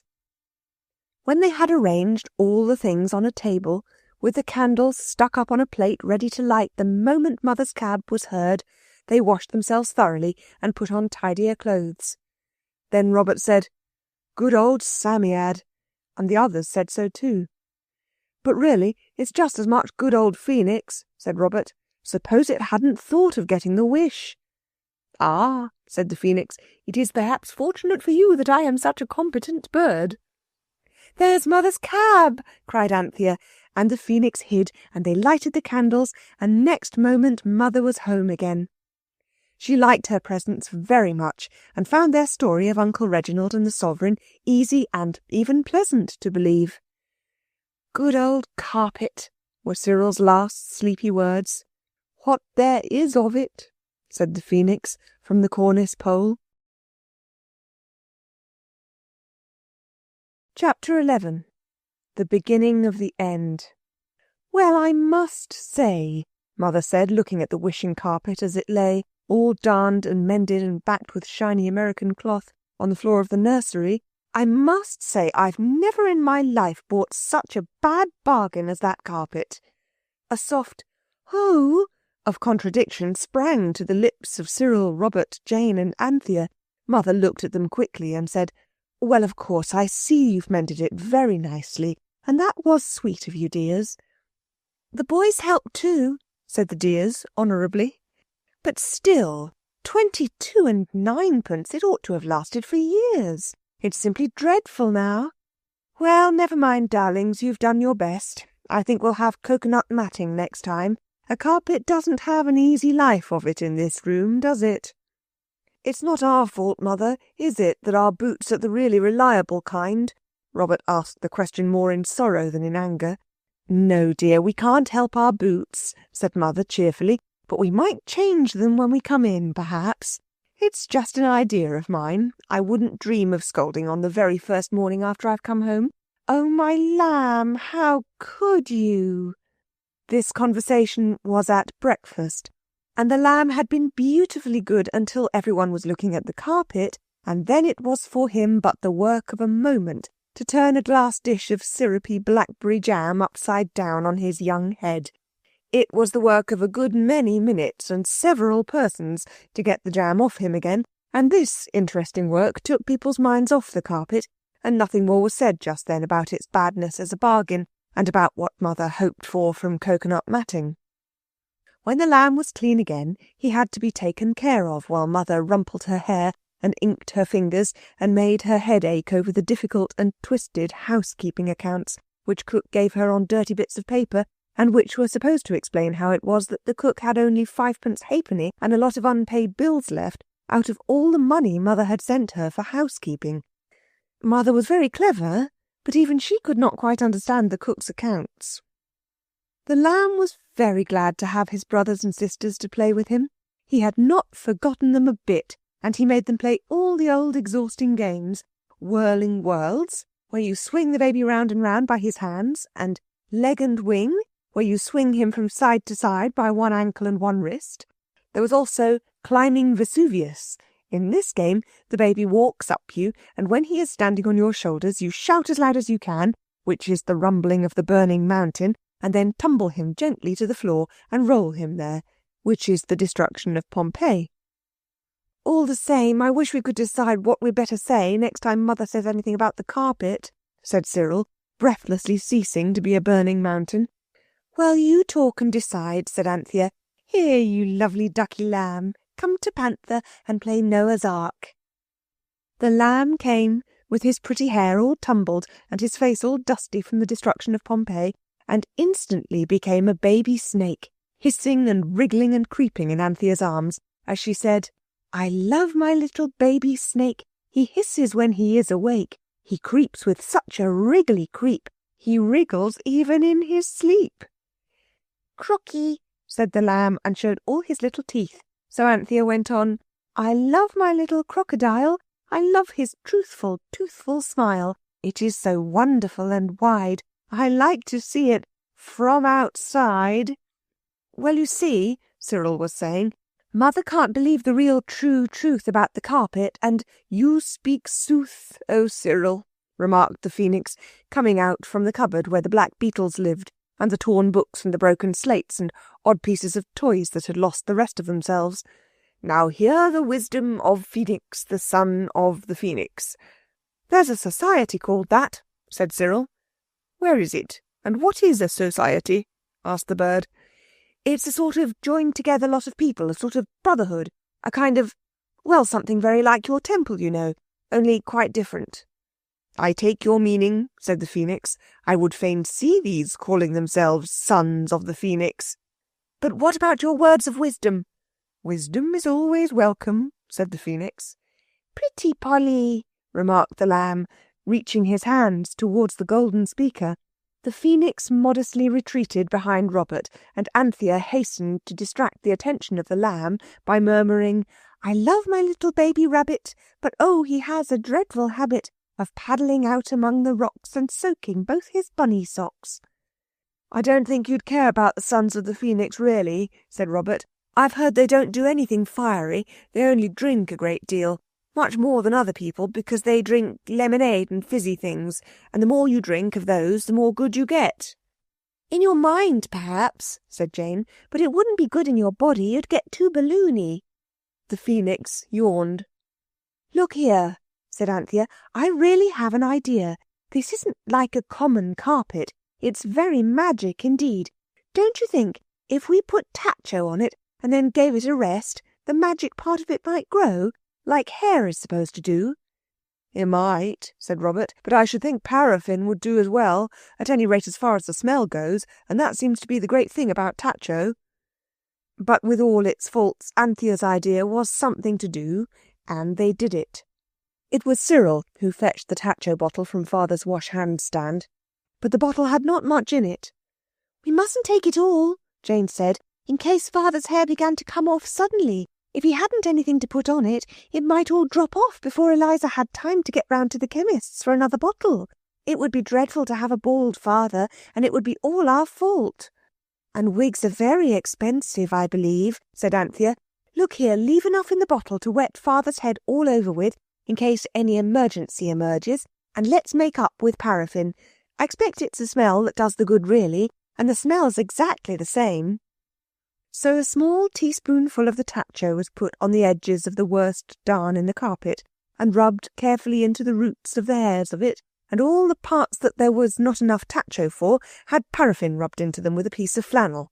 Then the flannel was burned. It made a gay flame which delighted the Phoenix and the Lamb. "How often," said Mother, opening the door, "how often am I to tell you that you are not to play with paraffin? What have you been doing?" "We've burnt a paraffin-y rag," Anthea answered. It was no use telling Mother what they had done to the carpet. She did not know it was a magic carpet, and no one wants to be laughed at for trying to mend an ordinary carpet with lamp oil. "Well, don't do it again," said Mother. "And now, away with melancholy. Father has sent a telegram. Look."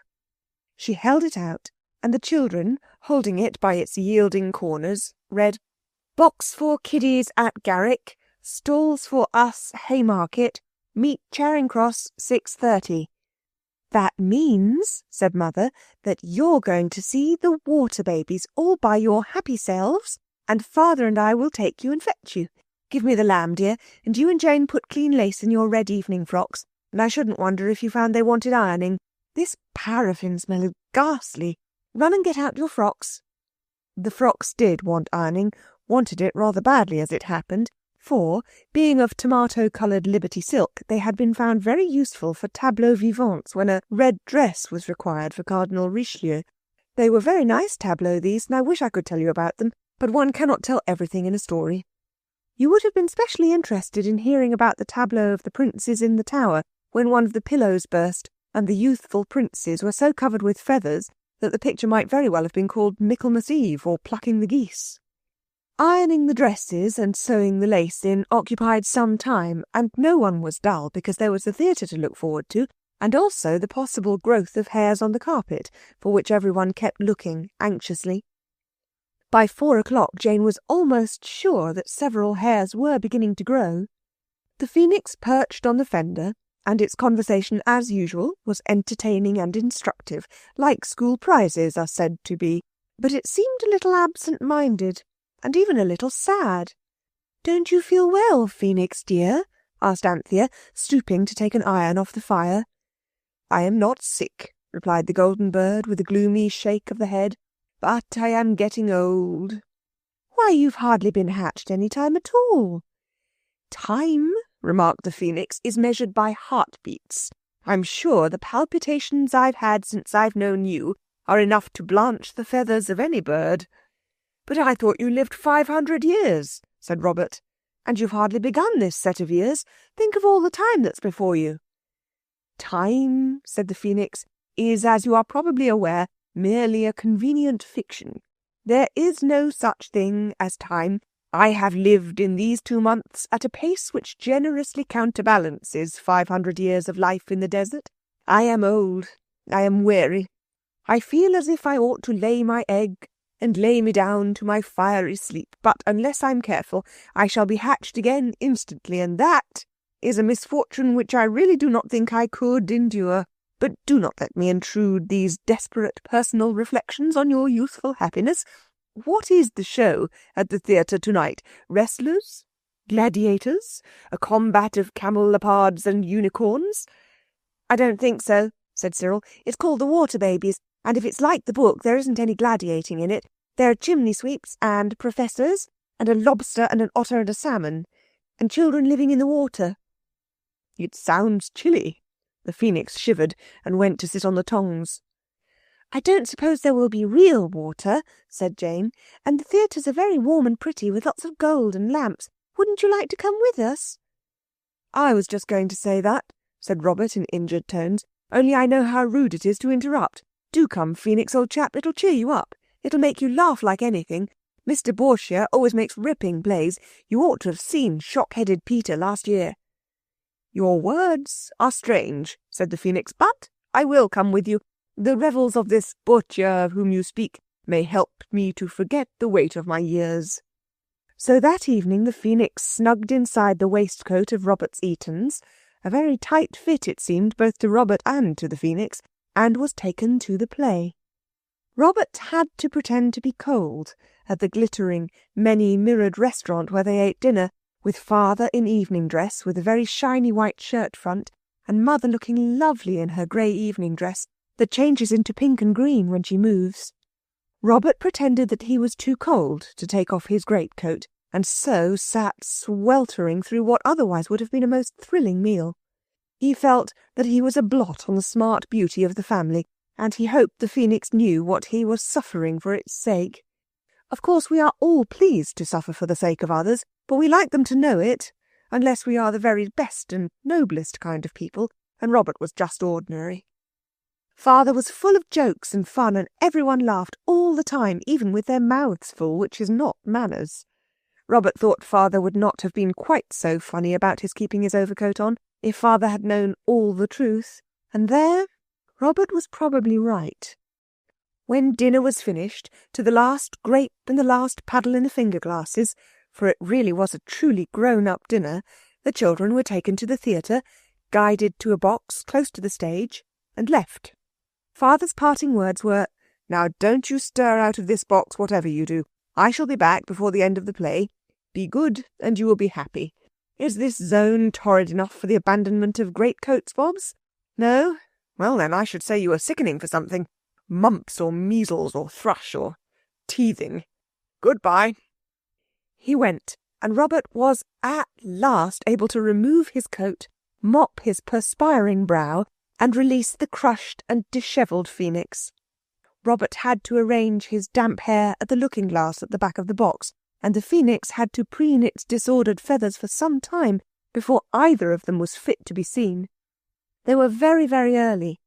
When the lights went up fully, the Phoenix, balancing itself on the gilded back of a chair, swayed in ecstasy.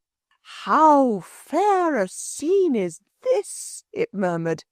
"How far fairer than my temple! Or have I guessed aright? Have you brought me hither to lift up my heart with emotions of joyous surprise? Tell me, my Robert, is it not that this is my true temple, and the other was but a humble shrine frequented by outcasts?" "I don't know about outcasts," said Robert, "but you can call this your temple if you like. Hush, the music is beginning." "I'm not going to tell you about the play. As I said before, one can't tell everything, and no doubt you saw the Water Babies yourselves. If you did not, it was a shame, or rather, a pity. What I must tell you is that, though Cyril and Jane and Robert and Anthea enjoyed it as much as any children possibly could, the pleasure of the Phoenix was far, far greater than theirs. "This is indeed my temple," it said again and again. "What radiant rites, and all to do honour to me." The songs in the play it took to be hymns in its honour. The choruses were choric songs in its praise.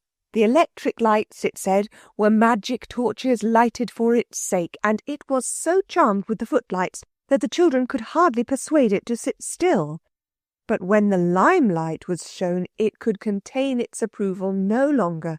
It flapped its golden wings and cried in a voice that could be heard all over the theatre, "Well done, my servants! Ye have my favour and my countenance." Little Tom on the stage stopped short in what he was saying. A deep breath was drawn by hundreds of lungs.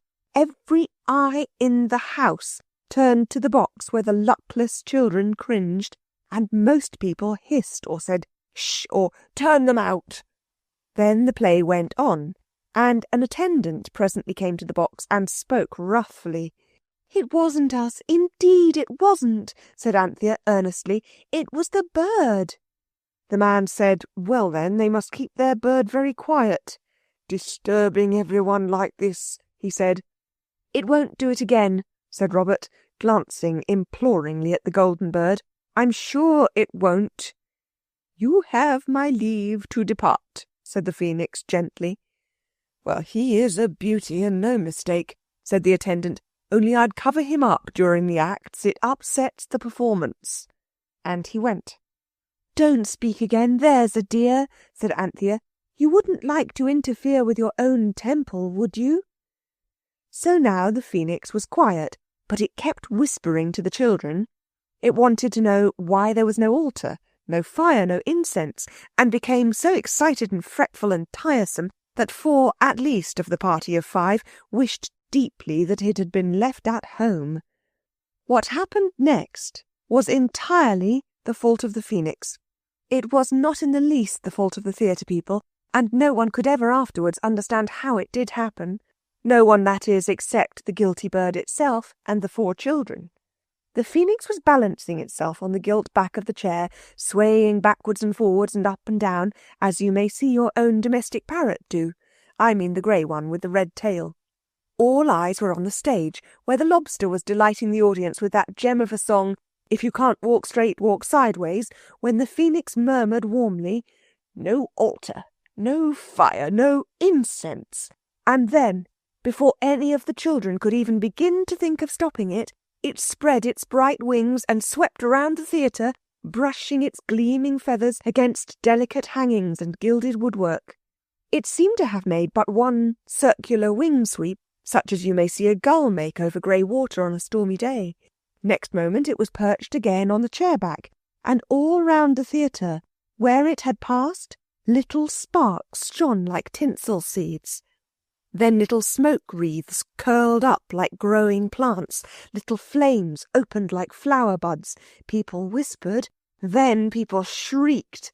"Fire! Fire!" The curtain went down, the lights went up. "Fire!" cried everyone and made for the doors. "A magnificent idea," said the phoenix complacently. "An enormous altar, fire supplied free of charge. Doesn't the incense smell delicious?" The only smell was the stifling smell of smoke, of burning silk or scorching varnish. The little flames had opened now into great flame flowers. The people in the theatre were shouting and pressing towards the doors. "Oh, how could you?" cried Jane. "Let's get out." "Father said stay here," said Anthea, very pale, and trying to speak in her ordinary voice. "He didn't mean stay and be roasted," said Robert. "No boys on burning decks for me, thank you." "Not much," said Cyril, and he opened the door of the box. But a fierce waft of smoke and hot air made him shut it again. It was not possible to get out that way. They looked over the front of the box. Could they climb down? It would be possible, certainly, but would they be much better off? "Look at the people," moaned Anthea. "We couldn't get through." And indeed the crowd round the doors looked as thick as flies in the jam-making season. "I wish we'd never seen the phoenix," cried Jane. Even at that awful moment, Robert looked round to see if the bird had overheard a speech which, however natural, was hardly polite or grateful. The phoenix was gone. "Look here," said Cyril. "I've read about fires in papers. I'm sure it's all right. Let's wait here, as Father said." "We can't do anything else," said Anthea bitterly. "Look here," said Robert, "I'm not frightened. No, I'm not. The phoenix has never been a skunk yet, and I'm certain it'll see us through somehow. I believe in the phoenix." "The phoenix thanks you, oh Robert," said a golden voice at his feet, and there was the phoenix itself, on the wishing carpet. "Quick," it said, "stand on those portions of the carpet which are truly antique and authentic, and—" A sudden jet of flame stopped its words. Alas, the phoenix had unconsciously warmed to its subject, and in the unintentional heat of the moment had set fire to the paraffin with which that morning the children had anointed the carpet. It burned merrily. The children tried in vain to stamp it out. They had to stand back and let it burn itself out. When the paraffin had burned away, it was found that it had taken with it all the darns of Scotch heather mixture fingering. Only the fabric of the old carpet was left, and that was full of holes. "Come," said the phoenix, "I'm cool now." The 4 children got on to what was left of the carpet. Very careful they were not to leave a leg or a hand hanging over one of the holes. It was very hot. The theatre was a pit of fire. Everyone else had got out. Jane had to sit on Anthea's lap. "Home," said Cyril, and instantly the cool draught from under the nursery door played upon their legs as they sat. They were all on the carpet still, and the carpet was lying in its proper place on the nursery floor, as calm and unmoved as though it had never been to the theatre or taken part in a fire in its life. 4 long breaths of deep relief were instantly breathed. The draught, which they had never liked before, was for the moment quite pleasant, and they were safe, and everyone else was safe. The theatre had been quite empty when they left, everyone was sure of that. They presently found themselves all talking at once. Somehow none of their adventures had given them so much to talk about, none other had seemed so real. "Did you notice," they said, and "do you remember," when suddenly Anthea's face turned pale under the dirt which it had collected on it during the fire. "Oh," she cried, "Mother and Father! Oh, how awful, they'll think we're burned to cinders. Oh, let's go this minute and tell them we aren't." "We should only miss them," said the sensible Cyril. "Well, you go then," said Anthea, "or I will, only do wash your face first. Mother will be sure to think you are burnt to a cinder if she sees you as black as that, and she'll faint or be ill or something. Oh, how I wish we'd never got to know that phoenix." "Hush," said Robert. "It's no use being rude to the bird. I suppose it can't help its nature. Perhaps we'd better wash too.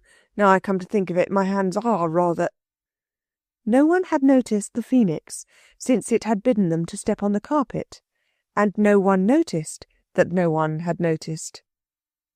All were partially clean, and Cyril was just plunging into his greatcoat to go and look for his parents. He, and not unjustly, called it looking for a needle in a bundle of hay, when the sound of Father's latchkey in the front door sent everyone bounding up the stairs. "Are you all safe?" cried Mother's voice. "Are you all safe?" And the next moment she was kneeling on the linoleum of the hall, trying to kiss 4 damp children at once, and laughing and crying by turns, while Father stood looking on and saying he was blessed or something. "But how did you guess we'd come home?" said Cyril later, when everyone was calm enough for talking. "Well, it was rather a rum thing. We heard the garrick was on fire, and of course we went straight there," said Father briskly. "We couldn't find you, of course, and we couldn't get in, but the fireman told us everyone was safely out. And then I heard a voice at my ear say, 'Cyril, Anthea, Robert and Jane,' and something touched me on the shoulder. It was a great yellow pigeon, and it got in the way of my seeing who'd spoken. It fluttered off, and then someone said in the other ear, 'They're safe at home,' and when I turned again to see who it was speaking, hanged if there wasn't that confounded pigeon on my other shoulder. Dazed by the fire, I suppose. Your mother said it was the voice of—" "I said it was the bird that spoke," said Mother, "and so it was, or at least I thought so then. It wasn't a pigeon, it was an orange-coloured cockatoo.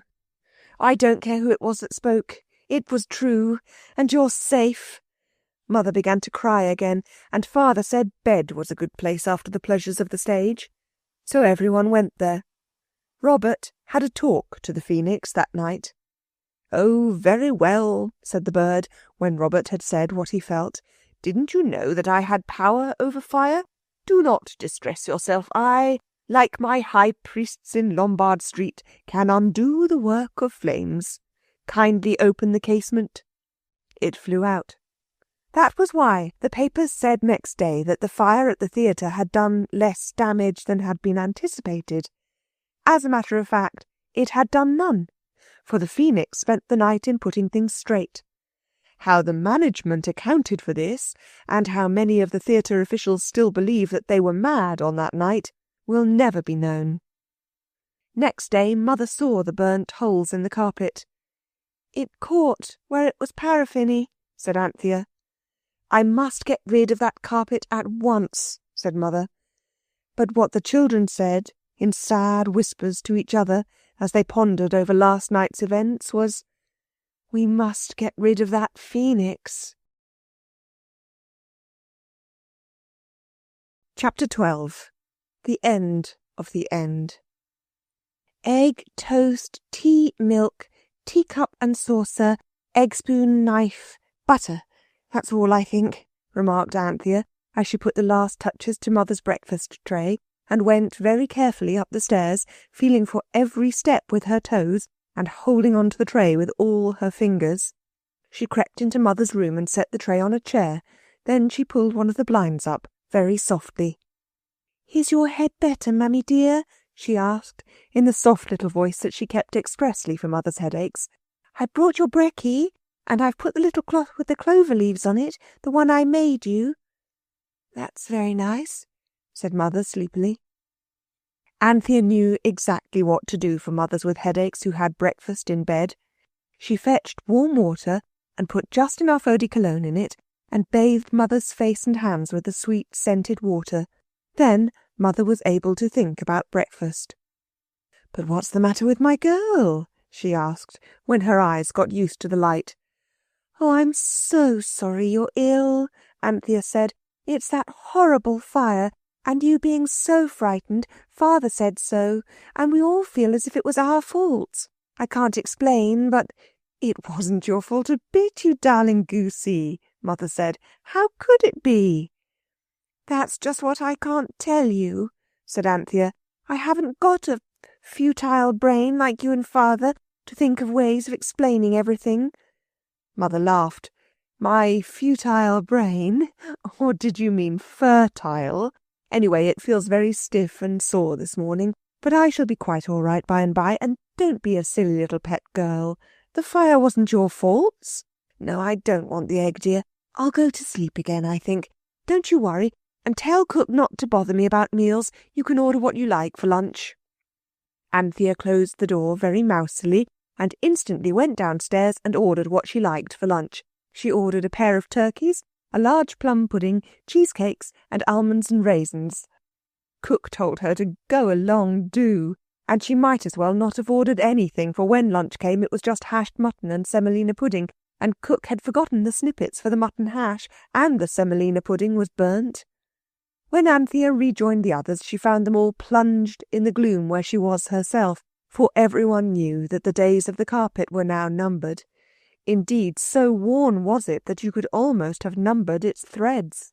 So that now, after nearly a month of magic happenings, the time was at hand when life would have to go on in the dull, ordinary way, and Jane, Robert, Anthea and Cyril would be just in the same position as the other children who lived in Camden Town, the children whom these four had so often pitied and perhaps a little despised. "We shall be just like them," Cyril said. "Except," said Robert, "that we shall have more things to remember and be sorry we haven't got. Mother's going to send away the carpet as soon as she's well enough to see about that coconut matting. Fancy us with coconut matting, us! And we've walked under live coconut trees on the island where you can't have whooping cough." "Pretty island," said the lamb. "Paint box sands, and sea all shiny sparkly." His brothers and sisters had often wondered whether he remembered that island. Now they knew that he did. "Yes," said Cyril, "no more cheap return trips by carpet for us. That's a dead cert." They were all talking about the carpet, but what they were all thinking about was the phoenix. The golden bird had been so kind, so friendly, so polite, so instructive, and now it had set fire to a theatre and made Mother ill. Nobody blamed the bird. It had acted in a perfectly natural manner, but everyone saw that it must not be asked to prolong its visit. Indeed, in plain English, it must be asked to go. The 4 children felt like base spies and treacherous friends, and each in its mind was saying who ought not to be the one to tell the phoenix that there could be no longer a place for it in that happy home in Camden Town. Each child was quite sure that one of them ought to speak out, in a fair and manly way, but nobody wanted to be the one. They could not talk the whole thing over as they would have liked to do, because the phoenix itself was in the cupboard, among the black beetles and the old shoes and the broken chessmen. But Anthea tried. "It's very horrid. I do hate thinking things about people, and not being able to say the things that you're thinking because of the way they would feel when they thought what things you were thinking, and wondered what they'd done to make you think things like that, and why you were thinking them." Anthea was so anxious that the phoenix should not understand what she said that she made a speech completely baffling to all. It was not till she pointed to the cupboard in which all believed the phoenix to be that Cyril understood. "Yes," he said, while Jane and Robert were trying to tell each other how deeply they didn't understand what Anthea was saying. "But after recent eventfulnesses, a new leaf has to be turned over, and after all, Mother is more important than the feelings of any of the lower forms of creation, however unnatural." "How beautifully you do it," said Anthea, absently beginning to build a card-house for the lamb. "Mixing up what you're saying, I mean. We ought to practice doing it so as to be ready for mysterious occasions." "We're talking about that," she said to Jane and Robert, frowning and nodding towards the cupboard where the phoenix was. Then Robert and Jane understood, and each opened its mouth to speak. "Wait a minute," said Anthea quickly. "The game is to twist up what you want to say so that no one can understand what you're saying except the people you want to understand it, and sometimes not them." "The ancient philosophers," said a golden voice, "well understood the art of which you speak." Of course it was the phoenix, who had not been in the cupboard at all, but had been cocking a golden eye at them from the cornice during the whole conversation. "Pretty Dicky," remarked the lamb. "Canary Dicky." "Poor misguided infant," said the phoenix. There was a painful pause. The 4 could not but think it likely that the phoenix had understood their very veiled allusions, accompanied as they had been by gestures indicating the cupboard, for the phoenix was not wanting in intelligence. "We were just saying," Cyril began, and I hope he was not going to say anything but the truth. Whatever it was, he did not say it, for the phoenix interrupted him, and all breathed more freely as it spoke. "I gather," it said, "that you have some tidings of a fatal nature to communicate to our degraded black brothers who run to and fro forever yonder." It pointed a claw at the cupboard where the black beetles lived. "Canary talk," said the lamb joyously. "Go and show Mummy." He wriggled off Anthea's lap. "Mummy's asleep," said Jane hastily. "Come and be wild beasts in a cage under the table." But the lamb caught his feet and hands, and even his head, so often and so deeply in the holes of the carpet that the cage, or table, had to be moved onto the linoleum, and the carpet laid bare to sight with all its horrid holes. "Ah," said the bird, "it isn't long for this world." "No," said Robert, "everything comes to an end. It's awful." "Sometimes the end is peace," remarked the phoenix. "I imagine that unless it comes soon, the end of your carpet will be pieces." "Yes," said Cyril, respectfully kicking what was left of the carpet. The movement of its bright colours caught the eye of the lamb, who went down on all fours instantly and began to pull at the red and blue threads. "Aggity daggity gaggity," murmured the lamb. "Daggity agagagag." And before anyone could have winked, even if they had wanted to, and it would not have been of the slightest use, the middle of the floor showed bare, an island of boards surrounded by a sea of linoleum. The magic carpet was gone, and so was the lamb. There was a horrid silence. The lamb, the baby, all alone, had been wafted away on that untrustworthy carpet so full of holes and magic, and no one could know where he was, and no one could follow him because there was now no carpet to follow on. Jane burst into tears. But Anthea, though pale and frantic, was dry-eyed. "It must be a dream," she said. "That's what the clergyman said," remarked Robert forlornly, "but it wasn't, and it isn't." "But the lamb never wished," said Cyril. "He was only talking bosh." "The carpet understands all speech," said the Phoenix, "even bosh. I know not this bosh land, but be assured that its tongue is not unknown to the carpet." "Do you mean, then," said Anthea in white terror, "that when he was saying aggledy-dag, or whatever it was, that he meant something by it?" "All speech has meaning," said the Phoenix. "There, I think you're wrong," said Cyril. "Even people who talk English sometimes say things that don't mean anything in particular." "Oh, never mind that now," moaned Anthea. "You think aggledy-dag meant something to him and the carpet?" "Beyond doubt it held the same meaning to the carpet as to the luckless infant," the Phoenix said calmly. "And what did it mean? Oh, what?" "Unfortunately," the bird rejoined, "I never studied bosh." Jane sobbed noisily, but the others were calm with what is sometimes called the calmness of despair. The lamb was gone. The lamb, their own precious baby brother, who had never in his happy little life been for a moment out of the sight of eyes that loved him. He was gone. He had gone alone into the great world, with no other companion and protector than a carpet with holes in it. The children had never really understood before what an enormously big place the world is, and the lamb might be anywhere in it. "And it's no use going to look for him." Cyril, in flat and wretched tones, only said what the others were thinking. "Do you wish him to return?" the Phoenix asked. It seemed to speak with some surprise. "Of course we do," cried everybody. "Isn't he more trouble than he's worth?" asked the bird doubtfully. "No, no, oh, we do want him back, we do." "Then," said the wearer of gold plumage, "if you'll excuse me, I'll just pop out and see what I can do." Cyril flung open the window and the Phoenix popped out. "Oh, if only Mother goes on sleeping. Oh, suppose she wakes up and wants the lamb. Oh, suppose the servants come." "Stop crying, Jane, it's no earthly good. No, I'm not crying myself. At least I wasn't till you said so, and I shouldn't anyway, if there was any mortal thing we could do. Oh, oh." Cyril and Robert were boys, and boys never cry, of course.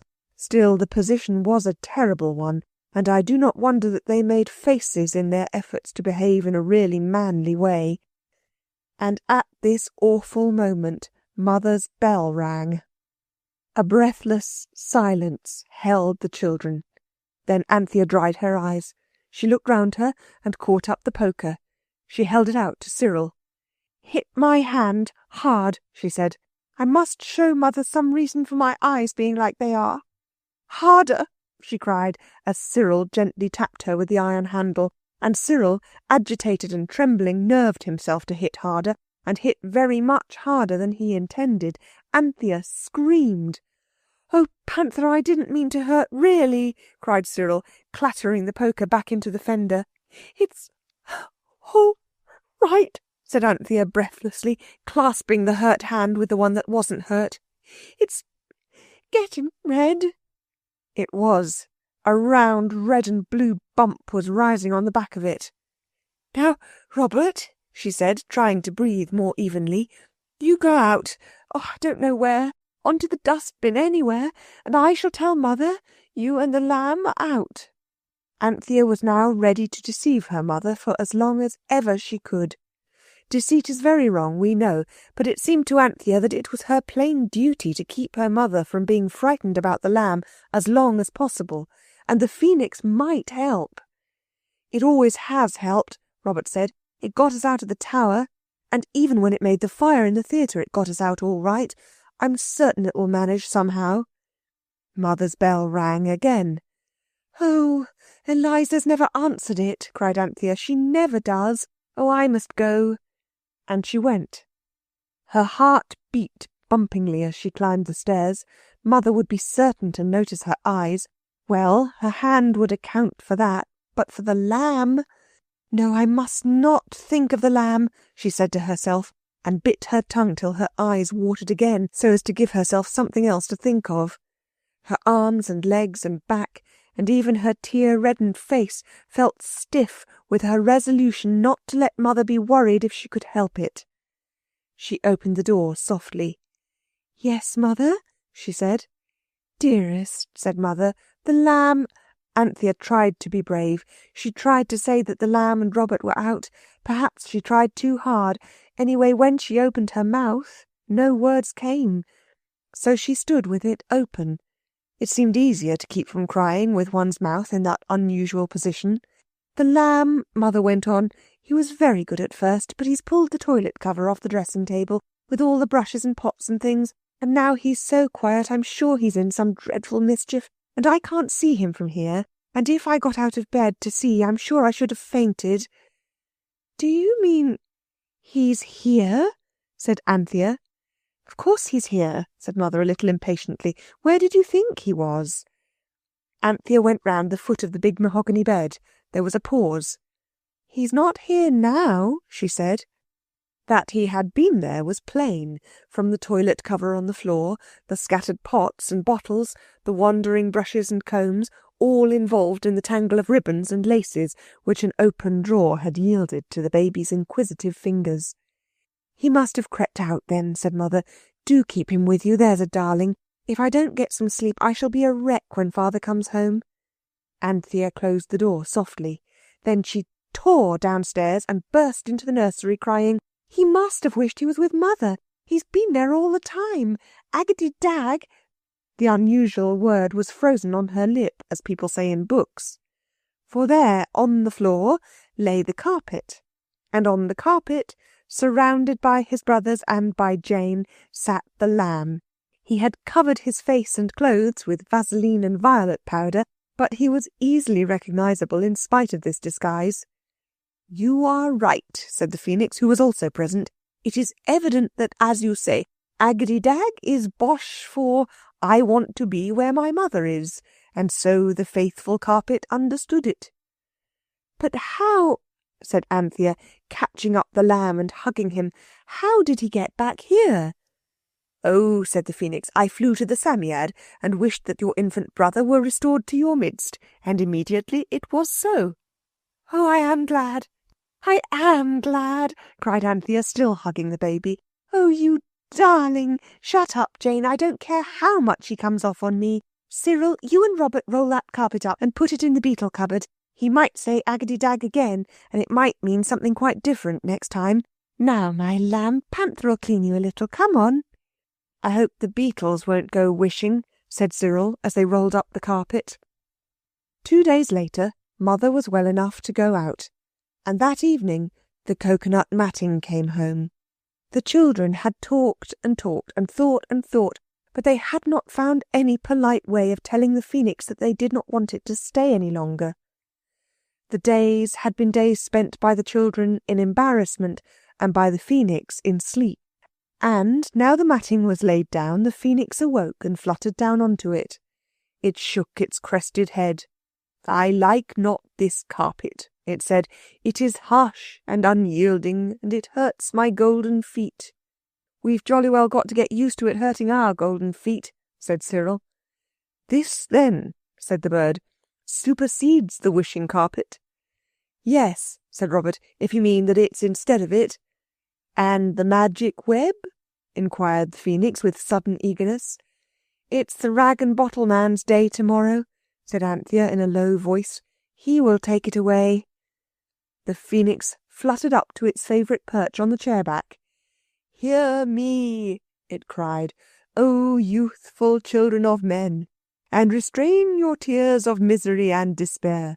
For what must be, and I would not remember you, thousands of years hence, as base ingrates and crawling worms compact of low selfishness." "I should hope not indeed," said Cyril. "Weep not," the bird went on. "I really do beg that you won't weep.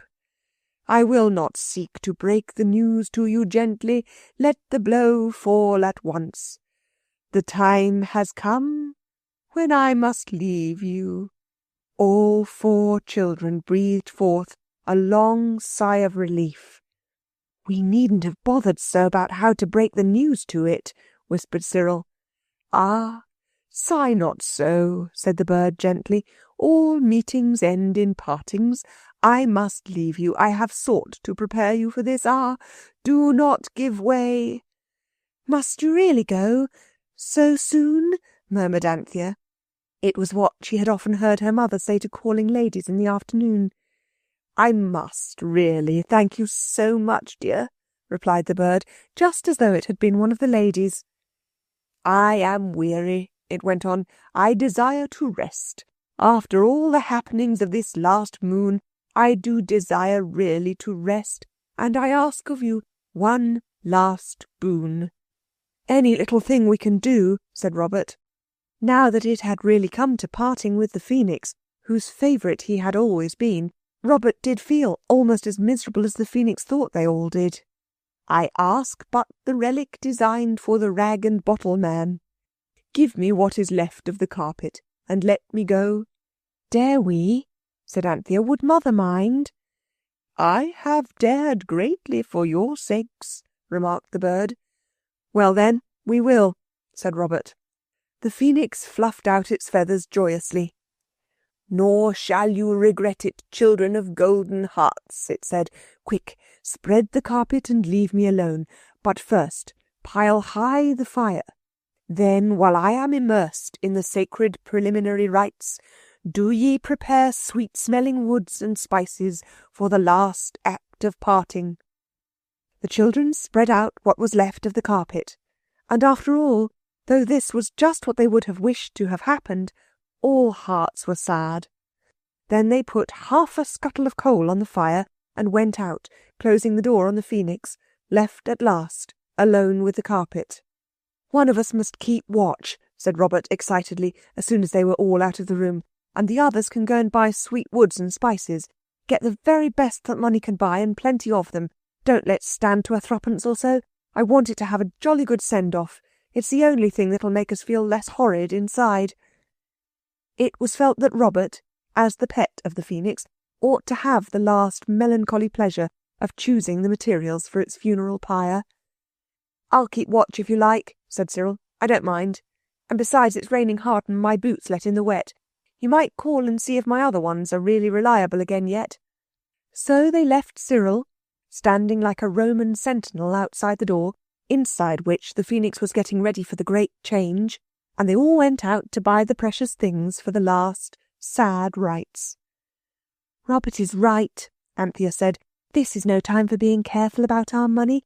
Let's go to the stationer's first and buy a whole packet of lead pencils. They're cheaper if you buy them by the packet."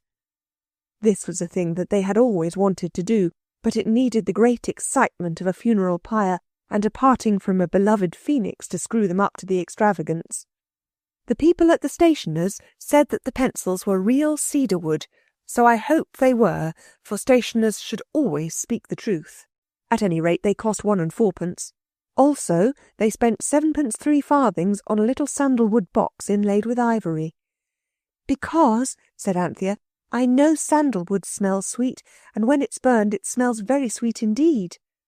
"Ivory doesn't smell at all," said Robert, "but I expect when you burn it, it smells most awful vile, like bones." At the grocer's they bought all the spices they could remember the names of: shell like mace, cloves like blunt nails, peppercorns, the long and the round kind, ginger, the dry sort of course, and the beautiful bloom-covered shells of fragrant cinnamon. Allspice too, and caraway seeds that smelt most deadly when the time came for burning them. Camphor and oil of lavender were brought at the chemist's, and also a little scent sachet labelled Violette de Palme. They took the things home and found Cyril still on guard. When they had knocked, and the golden voice of the phoenix had said, "Come in," they went in. There lay the carpet, or what was left of it, and on it lay an egg, exactly like the one out of which the phoenix had been hatched. The phoenix was walking round and round the egg, clucking with joy and pride. "I've laid it, you see," it said, "and as fine an egg as ever I laid in all my born days." Everyone said yes, it was indeed a beauty. The things which the children had bought were now taken out of their papers and arranged on the table, and when the phoenix had been persuaded to leave its egg for a moment and look at the materials for its last fire, it was quite overcome. "Never, never have I had a finer pyre than this will be. You shall not regret it," it said, wiping away a golden tear. "Write quickly. Go and tell the Psammead to fulfil the last wish of the phoenix and return instantly." But Robert wished to be polite, and he wrote, "Please go and ask the Psammead to be so kind as to fulfil the phoenix's last wish and come straight back if you please." The paper was pinned to the carpet, which vanished and returned in the flash of an eye. Then another paper was written, ordering the carpet to take the egg somewhere where it wouldn't be hatched for another 2,000 years. The phoenix tore itself away from its cherished egg, which it watched with yearning tenderness, till the paper being pinned on, the carpet hastily rolled itself up around the egg, and both vanished for ever from the nursery of the house in Camden Town. "Oh dear, oh dear, oh dear," said everybody. "Bear up," said the bird. "Do you think I don't suffer, being parted from my precious new-laid egg like this? Come, conquer your emotions and build my fire." "Oh," cried Robert suddenly and wholly breaking down, "I can't bear you to go." The phoenix perched on his shoulder and rubbed its beak softly against his ear. "The sorrows of youth soon appear but as dreams," it said. "Farewell, Robert of my heart, I have loved you well." The fire had burnt to a red glow. One by one the spices and sweet woods were laid on it. Some smelt nice, and some, the caraway seeds and the violette de palme sachet among them, smelt worse than you would think possible. "Farewell, farewell, farewell, farewell," said the phoenix in a faraway voice. "Oh, goodbye," said everyone, and now all were in tears. The bright bird fluttered 7 times round the room and settled in the hot heart of the fire. The sweet gums and spices and woods flared and flickered around it, but its golden feathers did not burn. It seemed to grow red hot to the very inside heart of it, and then before the 8 eyes of its friends it fell together, a heap of white ashes, and the flames of the cedar pencils and the sandalwood box met and joined above it. "Whatever have you done with the carpet?" asked Mother the next day. "We gave it to someone who wanted it very much. The name began with a P," said Jane. The others instantly hushed her. "Oh, well, it wasn't worth 2pence, said Mother. "The person who began with P said we shouldn't lose by it," Jane went on before she could be stopped. "I dare say," said Mother, laughing. But that very night a great box came, addressed to the children by all their names. Eliza never could remember the name of the carrier who brought it. It wasn't Carter Patterson or the parcels delivery. It was instantly opened. It was a big wooden box, and it had to be opened with a hammer and the kitchen poker. The long nails came squeaking out, and boards scrunched as they were wrenched off. Inside the box was soft paper with beautiful Chinese patterns on it, blue and green and red and violet. And under the paper, well, almost everything lovely that you can think of. Everything of reasonable size, I mean, for of course there were no motors or flying machines or thoroughbred chargers, but there really was almost everything else. Everything that the children had always wanted toys and games and books and chocolate and candied cherries and paint boxes and photographic cameras and all the presents they had always wanted to give to father and mother and the lamb, only they had never had the money for them. At the very bottom of the box was a tiny golden feather.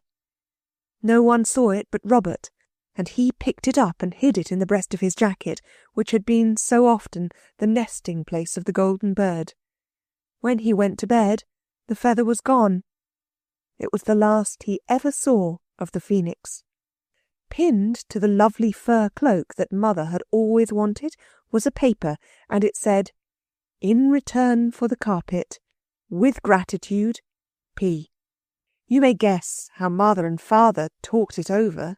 They decided at last the person who had had the carpet, and whom, curiously enough, the children were quite unable to describe, must be an insane millionaire who amused himself by playing at being a rag and bone man. But the children knew better. They knew that this was the fulfilment, by the powerful Psammead, of the last wish of the phoenix, and that this glorious and delightful box full of treasures was really the very, very, very end of the Phoenix and the Carpet. End of the Phoenix and the Carpet by E. Nesbit.